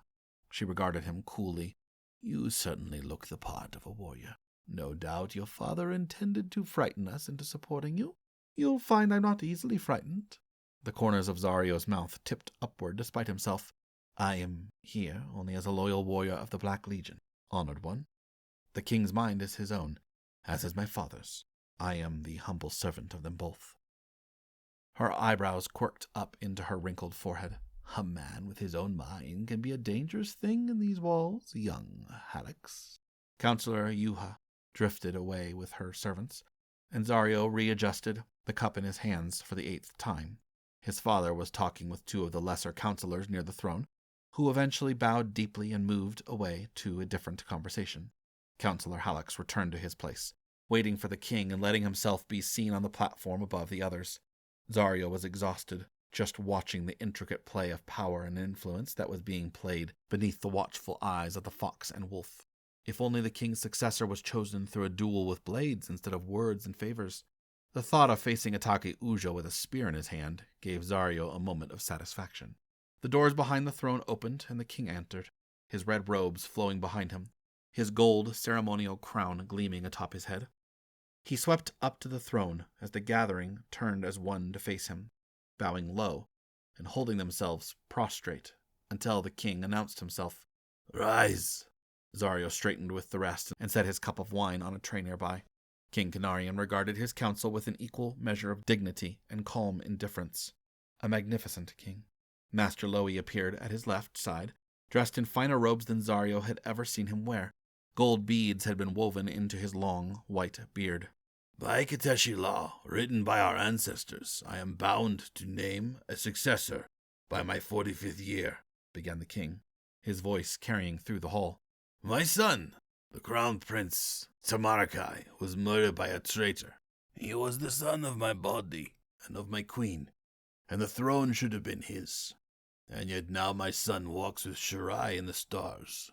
Murmured respects hummed through the hall as the counselors and nobles lowered their heads to honor the fallen prince. Zario had been young when he had last seen the crown prince, but the memory of the boy, who looked like a mirror image of the king, had not faded. He had the same sharp features and noble eyes. "I have heard the advice of my council, and I have considered each name that has been brought forth. I have meditated on this day for many years, and my final will in this may not be challenged." The room hovered, breathless and waiting. Zario clenched his fists at his side. "Many years ago, I gave Master Lowy and Tamujin of the Gartel High a task to prepare an elite force called the Bruhai, warriors trained for the single purpose of protecting my son. But he has gone from my side, and they will guard a new crown prince, bound to him by an oath in blood. They have forsaken all claims to the name and family they held, and they will protect the son I choose today." The doors of the council hall opened, and Zario turned to see the Bruhai enter. Their black armor was shot through with red and gold, and crimson cloaks flowed down over their shoulders. Each of them wore a belt of knives across his chest, a sword in his belt, and 2 short spears strapped to his back. The hoods of the cloaks met the edges of lifelike wolf masks, fangs glittering at the edge of sealed mouths. They walked with the grace of men who knew the balance of every step, their weight, carried like warriors on the cusp of battle. The hall went silent as the Bruhai elicited the awe of the spectators. The inhuman faces of the masks tricked the eye, gave them an otherworldly appearance as if they had walked out of the ancient legends, deadly servants of the king. They were 7 identical warriors, the only difference visible in their height. One of them was a giant, his massive arms strained at the sleeves of his armor, his legs as large as tree trunks. Damian, Zario concluded quickly. He had never seen a man of Katesh grow to such stature. One of the Bruhai led 2 columns of 3, and stopped a few strides away from the throne. As one, the Bruhai bowed. These Bruhai speak with my voice and carry the mark of my will. They have proven their loyalty, and I will return it in kind, continued the king. They will be my first gift to the new prince. He looked out over the crowd and found Zario. Zario Hallex, come. Bearing the weight of the hundreds of eyes locked on him, Zario walked the length of the hall and approached his king. He stood near the Bruhai, whose masks did not move even a hair's breadth toward him. Zario knelt, pressing his forehead to the floor, and rose when he was bidden. Beneath the protective shield of his armor, his heart raced, his chest painfully constricted with the knowledge that he was giving the rest of his life to a throne he did not want. But he was Zario Hallex, and he would obey. Years ago I told you that one day I might ask a great service of you. Today I will call on you to fulfill the promise you made. Zario had never forgotten the king's words in the palace garden. Tell me, Zario Hallex, do you want to be a king? He pressed his fist against his chest in salute, the pressure easing the thudding of his heart beneath. I am yours to command, my king.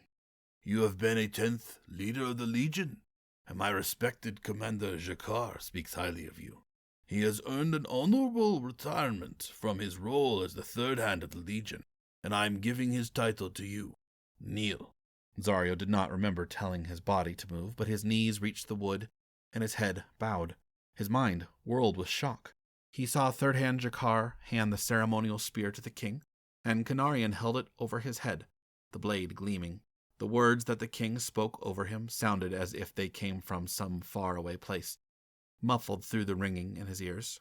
Will you take this oath as the hand of my Black Legion and swear your loyalty to the throne of Katesh as long as you serve? Will you lead with honor and wield your blades to protect and defend this nation? Zario's voice was strong, powerful, and not his own. His thoughts whirled in a shocked and adrenaline-infused haze. I take this oath and swear my loyalty. Rise, Zario Hallex, as the third hand of the Black Legion of Katesh. There was a smattering of applause within the council hall, some in enthusiastic support, others no doubt in satisfied belief. Zario barely managed to reach his feet, hoping that his weak knees and the rush of light-headedness that brought stars to his vision were not obvious to those around him. He saw the pride in Commander Gehrin's face, the patient smile of Master Lowy. To the side of the hall, Zario saw the pleased smile of Bari Ujo and the snake-like anticipation of Ataki behind him. He could not bring himself to look at his father. In the span of a few heartbeats, the king had liberated Zario and brought all his father's ambitions to an end. The years of waiting and the apprehension of his name being spoken as the new crown prince, it was all over. Relief flooded him to the core. The king handed the ceremonial spear back to Commander Gehrin, and Zario stepped to the side, close enough to Councillor Hallex to feel the weight of his father's anger bearing down on him from the platform. The third hand of the Legion was an honor that would have been cause for celebration. But to receive it and lose the throne of Katesh would be a disgrace that the House of Hallex would suffer for decades to come, and Zario would carry the blame alone. For the first time, Zario began to truly wonder who the king had chosen. The Ujo family was the highest of the noble houses after Hallex to have a son who could be named, but the wealth of the Ujos behind the throne could shift the power so greatly that the council would be forced to scramble for the crumbs they left behind, and Councillor Hallex would be in grave danger of losing his place beside the king's throne. The king descended from the platform onto the open floor, and the whispers quieted. By our laws, if a king possesses no natural son, he will choose a prince from among the noble families. Each of these Bruhai have left behind the names they were born to, except one. Zario searched the masks, each violent expression frozen in the painted wood. He's going to choose one of them. Across the hall, Zario saw Ataki's face tighten as he realized the same. 17 years ago, a child was born to a palace slave within the walls of the fortress Blackvale, hidden there to protect the crown prince and to be trained as a Bruhai. But now he has taken up the place I would have given to his brother. To name the crown prince, I must call upon my second son. One of the cloaks shifted through the utter silence of the room, and a Bruhai stepped out of the column and toward the king. He reached up with one gauntlet, and released the leather strings binding the wolf to his face and pulled it away. The hood of the cloak fell behind his back, over the shafts of the short spears. Zario stared at the profile of the young man standing in front of the king, facing each other like a mirror image. The boy's clean, youthful face could not hide the perfect resemblance to the king. It was as if the crown prince Tamarakai had appeared as a ghost from the stars reborn. The king's noble visage faltered for a moment as he gazed at the face of his son.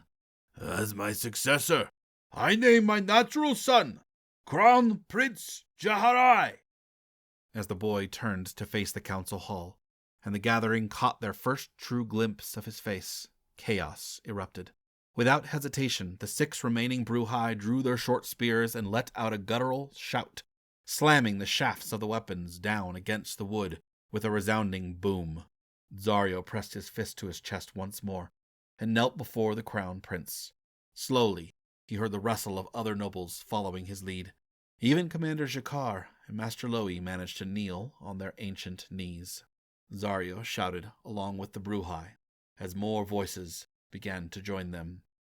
Crown Prince Gehrin! His name is worthy! Epilogue. Through the blood of our warriors, we hear the voice of the skies. Maleki Elder Turuk. Syndri let her sword fall with the body of the Teladar warrior into the mud. She caught herself just before stumbling to join them, her boots slipping in the pulpy earth and viscera. Setting her foot against the Teladar's body, her arms strained to yank the blade free of the broken scale armor as rain coursed in rivulets down her gore-slicked skin. The warrior beneath her foot gagged and clutched at the ragged wound, fingers grasping at the sharp blade as her strength drained away. The sword slid free and Syndri staggered back, lifting her face to the sky as a flash of lightning lit the rolling black clouds. The Sky Clans rode hard above them, their horses' hooves thundering over the ruined battlefield below, exulting in the blood running through the rain-carved ruts spreading out across the muddy ground. The rain was heavy, falling in thick droplets that splattered across Syndri's cheeks. She heard the splashing step of boots behind her and spun, twisting too fast to fall atop the body of the Teladar she had just killed, as she knocked aside a spear thrust. The Orotar screamed at her, his face twisted with an ugliness of all warriors locked in the beast-like rage of war. Syndri grabbed for the spear shaft, but it slipped through her hand. She rolled to the side and cold mud seeped through her sleeves and pants. The toe of her right boot found purchase against a rock, and she lunged forward, wrapping her arms around the Orotar's middle and knocking him backwards. They splashed into the puddle of thick red water, and Syndri spat as the taste of earth and metallic blood spattered against her face. She dropped one of her swords and pulled her knife belt free, slicing it quickly across the Orotar's throat. Her arms and legs betrayed her, weakness and exhaustion pulling at her, sinking her down into the muddy grave. She shook her head and pushed away from the warm body beneath her and managed to rise, refusing to give in to the heaviness weighing her limbs. The land was littered with the bodies of the dead. Teladar, Orotar, Garis, and Rukian lay side by side, their final breaths wasted in the mud as the summer rain fell in a relentless torrent. The broken village of the Teladar tribe sent stubborn smoke tendrils up above the burning ghats, the rain unable to staunch the flames completely. The screams of the dying, of terrified children, and the keening wails of those who had lost all hope echoed over the cacophony of blades and guttural cries.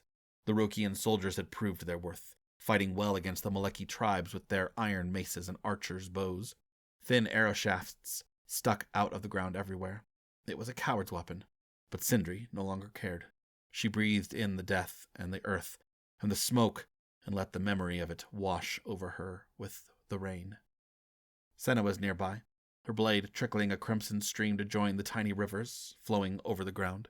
She caught sight of Syndri and raised her sword, her shield still strapped against her left arm with the top third broken away, leaving sharp splinters behind. Less than 50 horse lengths away, Yuga was dragging the Nar Teladar out into the middle of the field by his long braid. A young woman followed them, crying and trying to catch the edge of Yuga's armor. One of his first swords kicked her away. Syndri picked up her fallen sword and flexed her fingers over the grips. She stepped over the bodies in her way and headed for Yuga.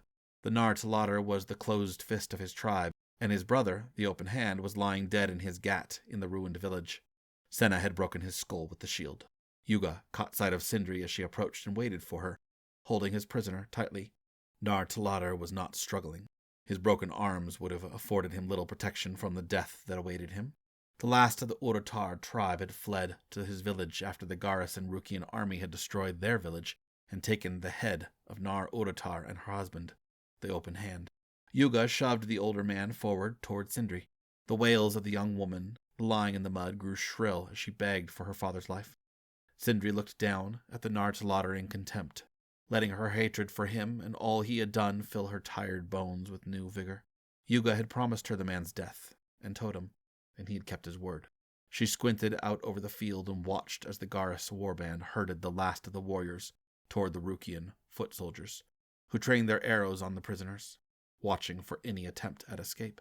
Looking down at the faces of the Nar-Taladar, Syndri memorized the angle of his eyes, the wide nostrils, the thinning hair swept away from a broad forehead, and the thin lips pressed into resignation. She had gazed upon a much younger face once that had mirrored it, a face covered with white paint. He had avenged his son, and she would avenge her father and the countless bones of the Garis, who lay forever entombed in the ground beneath the ruined village. She opened her mouth and let the fresh rain quench her dry tongue. She heard Senna step behind her, strong and reassuring. There were 1,000 words running through her mind, every one falling too short of the depth of grief she had carried. So instead, she said the only words that could ever reach those depths. She reached down and pressed her hands, still carrying the hilts of her swords, against either side of the man's face, and leaned close. Nar-Garis. She let the name hover between them, lingering in the man's ears. Her grip tightened as he closed his eyes. The shadowed afterlife already pulled at his spirit. Sabayar. Her voice trembled as her brother's name passed through her lips for the first time in years. It felt strange to say it, as if the name itself had been pulled back through the veil from the darkness to haunt the breath of the living. Syndri let go of the man's face and stepped back, her swords heavy in her hands. She drank in the moment, letting the names speak for themselves in silence. Then she swung her sword. The lifeless body of the Nar-Taladar fell to the ground. Syndri reached down and jerked the eagle totem from around his neck, closing it inside her fist. Her brother's totem pressed against her skin beneath her armor, and she waited for the relief, for the sense of vengeance to find its completion in this moment. Looking down at the body of the enemy she had sworn to kill, she felt nothing. Yuga and his warriors left to join the Rukian commander, Rahian, up on the nearby hill. Senna reached forward and squeezed Syndri's shoulder. "It is done." Syndri shook her head, her throat thick. "No, this is only the beginning." Senna moved away and followed the others. The rain had faded away, leaving the skies dark with cracks of light cutting through. Syndri sat down on a rock next to the body of the Nar-Taladar and withdrew a cloth from her belt, setting her swords on her lap. She cleaned the gore from the curved blades until they were no longer tainted with the death that lay around her. She gently slid them into the sheaths at her back. Her hand found the leather pouch tied at her waist, and she opened it, withdrawing fingers stained with white ash. Reaching up, she rubbed the ash into her skin until the lower half of her face was covered. The bitter taste of it hovered at the edge of her mouth.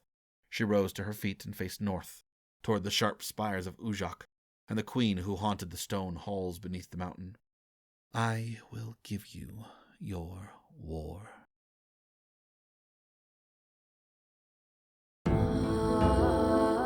This is Andrew D. Meredith. We hope you've enjoyed this production of The Bloodstones, Book 1 of Legends of the Bruhai, by Tori Tecken. Text copyright 2023, production copyright 2024. Original music was composed by Barrett Finken.